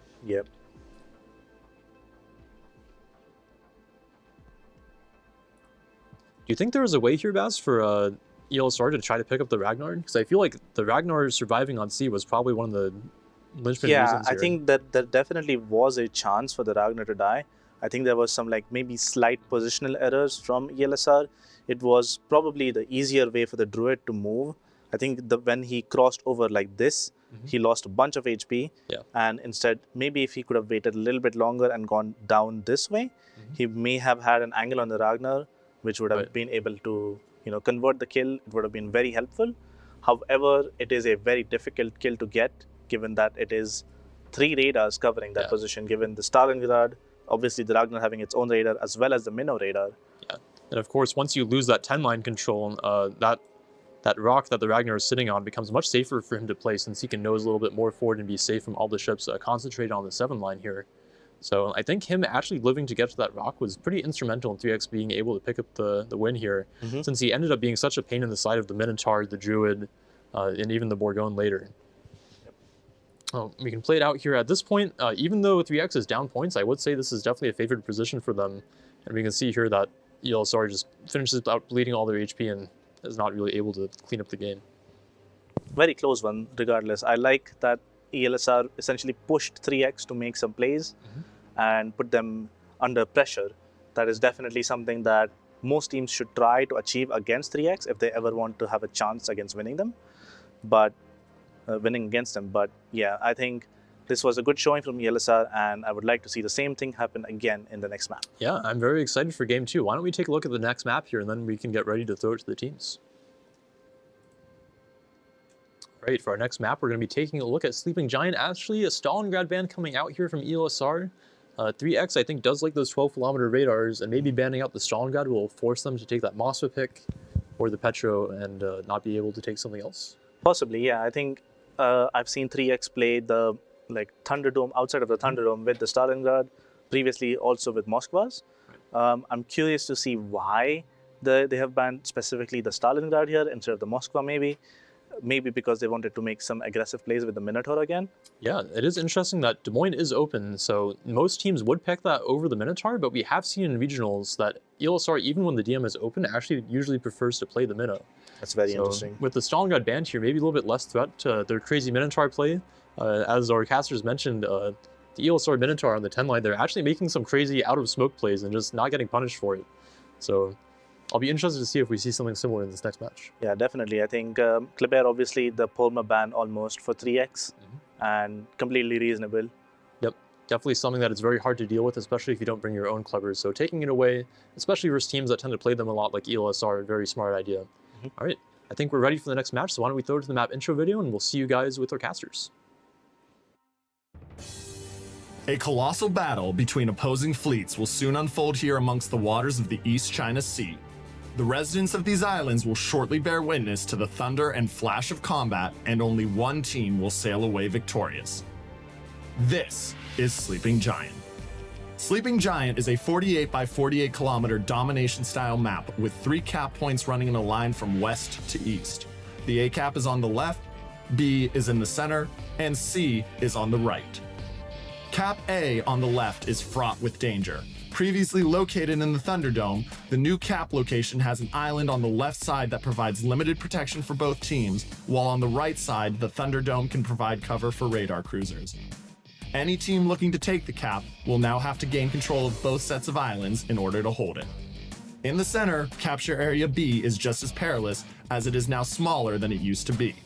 Completely open with plenty of places for radar cruisers to hide nearby without being spotted, it's commonly left uncaptured until the mid and late game.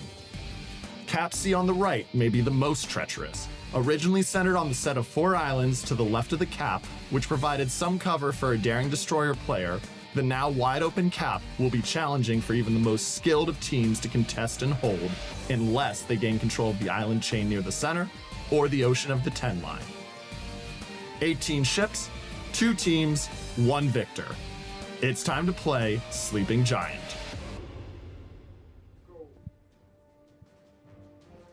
Alrighty, getting into our second game here between ELSR and 3X. Again, we see a single battleship comp coming out of ELSR, bringing only the Vermont as their battleship.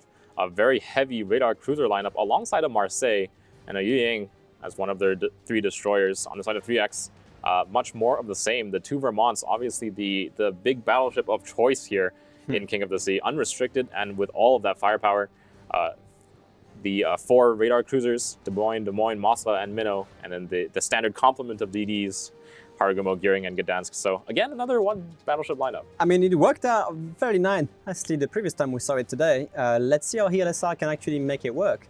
This might be very interesting because we saw how well the radar crossfires of a B could be worked out when you have a cruiser advantage. 1 more radar means even less chances for the enemy team to get a hold of a specific cap, depending on how you deploy it. And we are going to see on Elsr a Gdansk backed up by Yue Yang, so a double radar DD. I assume he's running radar if I check it. It is, yeah. So this also could be really interesting because only Gearing might be, in trouble against that. They have of course a Des Moines Minotaur counter cruiser radar here. But yeah, with the amount of torps going in, they'll have to dodge a little bit of things. The Marseille as well could be doing some plays here. Yeah. Really dangerous ships against cruisers. Interesting you mentioned the radar, kind of like the overlapping radar over the B cap, because Elsr, unlike TSY and Q, seems completely uninterested in playing for that B cap at all. They have only brought the 1 12-kilometer radar, the Moskva, heading over to that position behind the Thunderdome, the safe 12-kilometer radar position, but they will not support it with a second one here. So only the 1 radar for that B cap, and instead 2 of their Des Moines heading out towards that A cap behind the Sky's Gearing. It's just a matter of time before 3X realizes that they haven't put any assets on B to cap it. They're going to have the Moskva on the classic D4 line. We see Moskva camping here very, very often. I think it's one of the most common positions for Moskva on this map. But look at Elsr's Minotaur position here. Yeah, and he's done this in the regionals as well, playing the Minotaur deep in the islands here, especially if his destroyers can hold off 3X from that 10-line position. Oh, here comes the radar on Striver Effects here, the double radar coming in. He is spotted. The question is, are they going to shoot him? Because there's, Gdansk opens up, gets spotted. There's going to be a lot of firing back on him from the Minotaur. See how the HP trade goes here. Looks like he's going to smoke up to escape spotting. This was the Yue Yang radar, so they can follow up with the Gdansk radar if they want to. I don't think they have the range, unfortunately. Oh, they do, actually. They're going to keep that Gearing under radar, and he's going to suffer a little bit from it. Yeah, but not too much damage going into that Gearing so far. That's true. That's true. Yue Yang, though, has to be careful. He's caught into the Des Moines radar. He has to go forward and get away if he doesn't want to take too much damage here. So yeah, a very interesting deployment, but as you can see, all these torpedoes from the Yue Yang and the Gdansk actually forced the Minotaur and the Des Moines to literally just go bow on towards their spawn, minimizing the amount of guns they can put on these DDs as well. Yep, and that Elsr Minotaur was caught briefly in that Des Moines radar, so they know where he is, but the question is, what are they going to do about it? Because this Minotaur's position is kind of strange. They have the Vermont that is going to have a complete overwatch on this. Anything that this Minotaur tries to do, if she gets spotted, she will be receiving a Vermont salvo somehow. Yeah, that's a guarantee. But so far, even the Gdansk, interesting. Elsr takes a torpedo from that Gdansk, nothing critical, but 3X is not able to actually capture Bravo because of this. And look at this, the cross radar here from Ino here, catching that Gdansk a little bit off guard. Ooh. He's taking a bit of damage on this, nothing too bad, but still. Yeah, 1 decent salvo out of that Minotaur, and a little bit of blind fire maybe from that Moskva. Over on the A-cap, looks like 3X has managed to pull their Des Moines in much closer with that smokescreen than Elsr. Elsr's Des Moines actually going to take one of those Gearing torps. Oh, no, that's a lot of damage, actually. Sorry, a Harugumo torp. And that's a lot of damage coming off of that Des Moines very early on. It is. It can actually come back to the disadvantage in maybe late game 1v1s. And the Sky's Gearing caught under this radar. You can see right now the 3X with a pretty heavy advantage here in terms of the viewer predictions, 88%. That Gearing is deep in that Des Moines radar. He's going to be suffering from it. We have El Snackman, Vermont salvo, paired with Blood Legends Moskva that are going to add up to this damage if he's not careful. Yikes. Yeah, he's caught a little bit as he was kind of riding the line, and as a result of that, didn't have the engine power to dodge. But look at the counter radar here on Kinemod. He's going to be forced to bow on and stay in that radar Kinemod's radar is only active for another 1 second, but the one from Elsr is active for Kinemod might suffer here. He has to go by one, not to get, of course, broadsided. And he's going to be stuck on this island for a little bit of time, I'm afraid. Yep, and with this gearing smoke, Okorozona's Des Moines going to be able to get completely uncontested damage out onto Kinemod's Des Moines here. Going to try to even up that HP trade. That's it, yeah. This is actually a decent trade from Elsr, kind of countering that aggressive Kinemod's radar just to punish him for that. Right now, though, Snackman is pushing his Vermont into A. I think they have the positioning advantage to try and get the cap here. Yeah, and here we see the difference between 3X and Stcn. They see that Elsr has only brought the one Vermont, so they're making use of those battleships early. Yeah. Are we going to actually see a Moskva in the Thunderdome today? We might. We might see that. Kinemod still under tremendous pressure here from a crossfire AP from the Des Moines. But meanwhile, Elsr has managed to take cap control over A. The Beiyang is in a lot of trouble here, though, unfortunately, down to 5,000 HP. And the Marseille has also been suffering from a lot of retaliating fire from that smoke train from 3X. Destroyers of Elsr are not able to push off the destroyers of 3X, at least from spotting that Marseille. Maybe a little bit over-aggressive there in the Marseille. He's got himself hard lit by the destroyers, even though the destroyer is pretty safe behind that smoke cruiser. Have you seen what's going on? 3X have rotated the Gdansk from B. They knew they couldn't really take the cap with the Moskva's radar covering. And now the Gdansk is all the way towards C, which leaves the door open for Elsr to actually get the second cap for the advantage. Yeah. Meanwhile, we see a massive flank from Moskva about to go under Snackman's Vermont salvo. He angled very nice to that salvo, actually taking it mostly on the belt and the deck. And Elsr is now pulling 4 of their 5 cruisers to that BC cap. That's a lot of firepower. It's really interesting towards this side. It is really interesting indeed, yes. I mean, the answer from 3X is going to be finishing off this Marseille eventually. She is stuck basically on that island, not able to do anything. So they will pick up this Marseille kill eventually. It's like a 3-4, even maybe the Vermont can add. So the Marseille is probably going to go down here. Yep, and the Yuyang Deepwater is not going to connect here. 3X, unlike certain other teams, using their hydros. You're mean. You're a little bit mean. But it's deserved, I have to admit. And over towards that Thunderdome. Kind of a classic Thunderdome brawl. Yeah, it's going to happen that way. They're sending a Moskva and a Minotaur, which is, of course, a massive torpedo threat. I can't pronounce that name, I'm sorry. Elsr's Minotaur actually just using its guns again at Vermont. As you said, Elsr way of actually winning or trying to win against 3X is to push them off guard, put them under pressure. And this Vermont is under tremendous pressure right now. He's going to have to be pushing against the Moskva and the Minotaur, which he's at risk of actually topping him. And it's not like the Minotaur's trying to hide. He's like, I'm here. Yeah, exactly. And that's something that Elsr does kind of uniquely with their Minotaurs. They don't use the smoke screens for it. They just kind of walk it around. Exactly. They know what the Minotaur can do. Like, the only issue is Snackman might just delete it instantly. That's a lot of broadside, actually. Oh! Why? No. And Elsr does finally instantly lose a Minotaur. That's... And Apex Captain seizes Moskva. Not long for this world either. No, that's a bit of an extremely weird execution here on this Minotaur, because Minotaur has the belt thickness to bounce Vermont salvo. Of course, the bow cannot do that, but I would have expected a bit more angle to at least try to survive. But yeah, it's and sort with of those 2 ships going down in quick succession, Elsr suddenly deep on the back foot. Indeed, yeah, we're going to see this 1v1 versus Kinemod and Izumi, but the Harugumo, as you said, is going to add so much more firepower, which is going to make this 1v1 basically nullified. Oh, and actually Silverblade from across the map, 22 kilometers away, is going to pick up that Des Moines. Unnecessary on his part, but still a nice salvo to see. Yeah, and at the same time, 9-10 line got completely lost by Elsr, and we are going to see a complete pinch here from 3X on the remaining ships from Elsr here.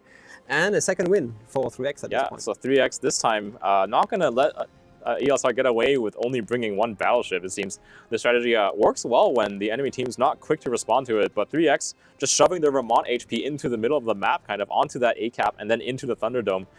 Very difficult for teams with only one battleship. It's true. It's true. I mean, as you can see, the ELSR only brought one battleship, but did not really use it until late game. Vermont is still full HP, and only making a push now. But I mean, it's too little, too late. You know, like 3X has cap control, and obviously ELSR has absolutely no way of getting either A or C back. So. Yeah, so only a matter of time before 3X steps onto that B cap as well. Very little spotting on the side of Elsr left, just that Yu Yang. And the Gdansk actually is just chilling out at 1,200 HP and burning away. Yeah, essentially offering the kill. Seems like they have they've kind of given up here in this match, but I have to say, I think one of the key problems for Elsr here is that they were unable to take that A control, even though they've committed 2 Des Moines to it. Des Moines, obviously a ship that's subject to that big restriction because it is such a powerful ship. It has so much damage output, so much radar cover.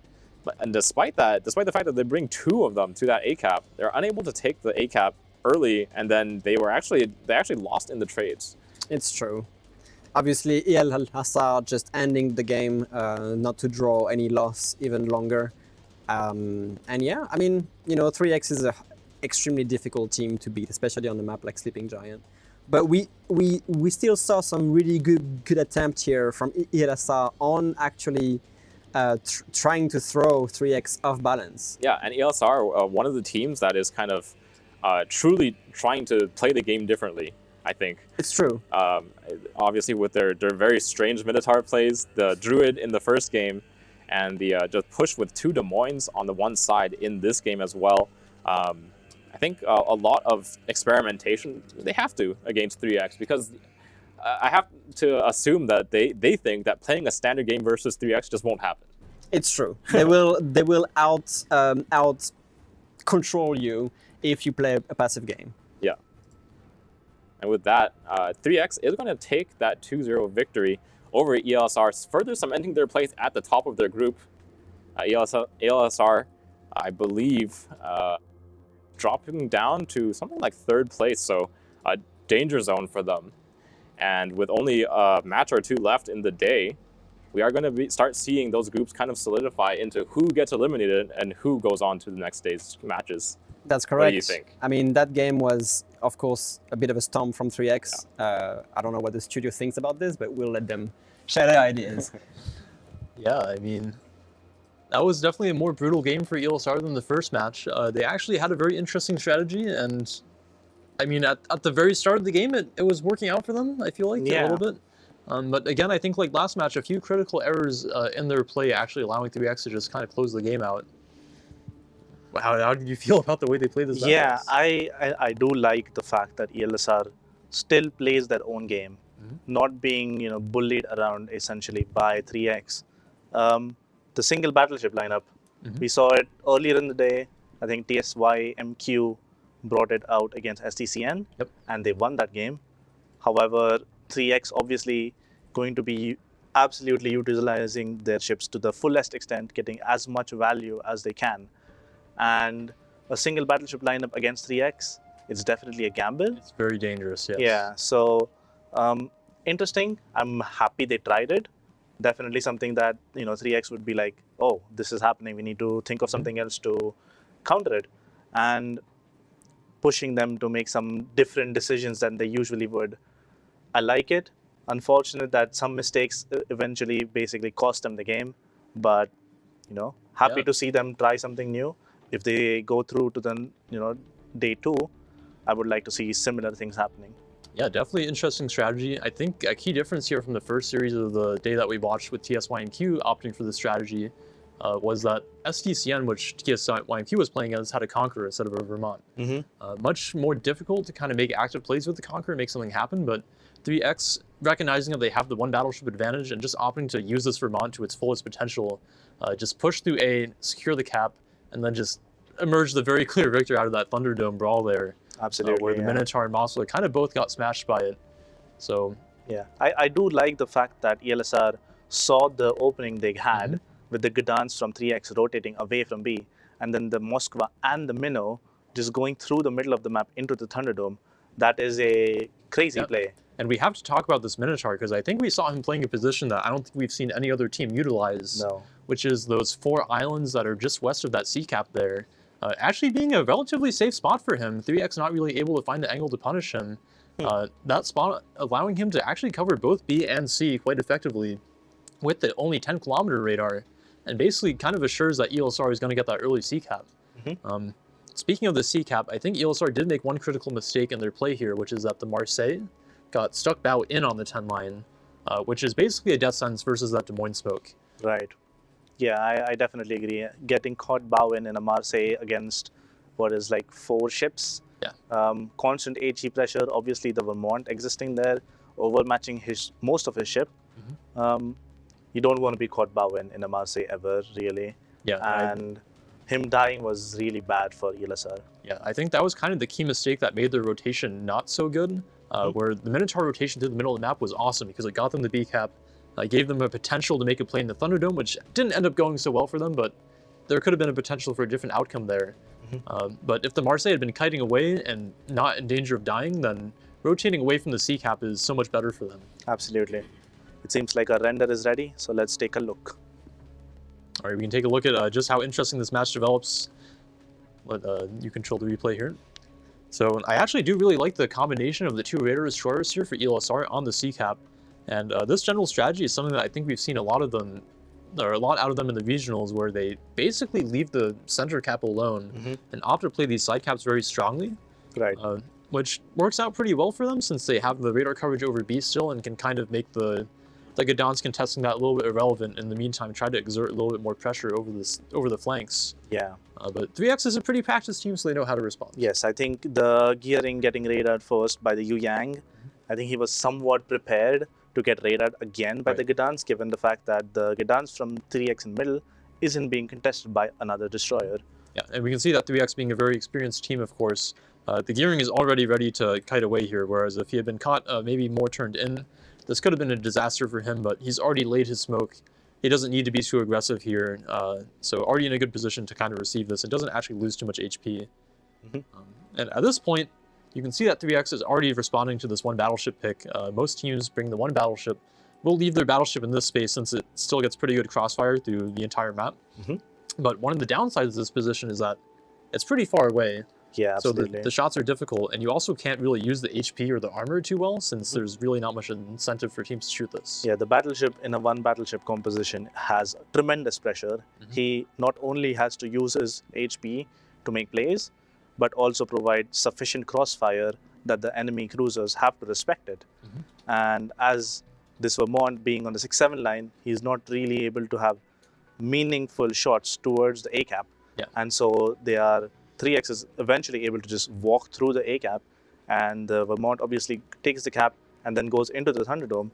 Yeah, and this is key here. This Vermont from 3x so early into the game, not even 5 minutes into the game here, already almost onto the A cap. 3x recognizing that they probably know where the Elsr Vermont is going to be, which is on the 7 line, since that is really the one spot where he can get the crossfire. And just opting to use that Vermont HP as early as they can to actually kind of convert the cap control on this side of the map, which Elsr devotes a lot of ships to, but is not actually able to control A. Absolutely. Yeah, I think this is where the Marseille gets caught bow in already, which is quite early into the game, where we see finally the 3x Gdansk is actually going to abandon the B cap, and the Minnow will start making his way towards the B cap. But unfortunately, the Marseille being caught bow in essentially means that they're going to lose C sooner or later. Yeah. And unfortunately for them, it is probably sooner. And you can see that he's probably pushing down here to try to take advantage of the Yo-Yang radar here, maybe, to catch the smoke play out a little bit. But again, in the end, this gets him caught out by the Minotaur and the Des Moines, which is a lot of damage per minute. And of course, the Vermont able to provide cross shots as well is going to be fatal for him. And we can see he just has to reverse onto the border here and is really not able to execute a turn away. So Elsr losing all their HP on these 2 ships means that the rotation through the middle, while it's really good, they're going to be not going to be able to control C for as long as they'd like. Yep, they definitely found a crazy timing. The Moscow making this type of turn in the middle of the map it's very risky, but obviously they were very certain that the Gdansk had completely left that area, so there was no random spotting happening, and the Vermont obviously shooting the Marseille and not having his guns turned towards middle meant that the Moskva could just make that play, and the Minnow going from this sort of island into the B cap meant that they got the B cap, and then they had a good position inside the Thunderdome, potentially being able to rush out the Vermont. And they definitely, there could have been the potential there for that Thunderdome play to be very important. And that the Moskva and Minotaur, if they can actually get past this Vermont, they can probably wrap up the entire flank of 3X here. But unfortunately, as we can see, the Minotaur doesn't quite execute the torpedo rush successfully. The Vermont only has to use his front 2 turrets to get the depth strike there and is able to use the rear turrets to finish off the Moskva. So if he had been able to maybe survive that first shot, get all the torpedoes off and kill the Vermont, there's maybe an opportunity here for ELSR to start picking off these ships as well, given the double Des Moines crossfire. Absolutely. I think if the Vermont does die, the ELSR Vermont had started rotating back towards A. So he would have excellent fire onto this Des Moines, and this Moskva would be under tremendous pressure from the Des Moines, as well as the Moskva and the Minotaur that would have been behind him. And as a result, it would have been an absolute crunch from ELSR onto the A cap, likely ending up in all of 3X's ships on A dying. And if that would have happened, ELSR would have likely walked away with the win here. They would definitely have a very serious shot at the game, but unfortunately, these kinds of aggressive plays where they can throw other teams off guard are actually very hard to execute. So it can be quite painful. We should mention that I think we actually have our first eliminations of the day just based on the remaining games to be played. So ELSR is actually guaranteed to not advance out of Group 2, unfortunately, with the 2-game loss to 3X here. As well as AU and Bonks from Group 1 are out of the tournament. Yep, so unfortunately we'll not be seeing these teams in Day 2, but great thanks to them for making it this far and giving us some extremely good matches to cast. Absolutely. And then for our next match, we're going to be taking a look at Prana versus Rain, which is actually quite a high-stakes matchup. Absolutely. Prana and Rain are currently essentially tied for second place in Group 1. Prana needs a 2-0 to make it to second place. Rain getting a 1-1 will still mean that they go through. Yep, and for all of our viewers, of course, in Day 2, we're only going to be taking the top 4 teams, so the top 2 from each group, which means that Rain tying the series here 1-1, it guarantees their advancement, whereas Prana will have to take the 2 games, as you mentioned. Prana being the #1 Asia seed, and Rain being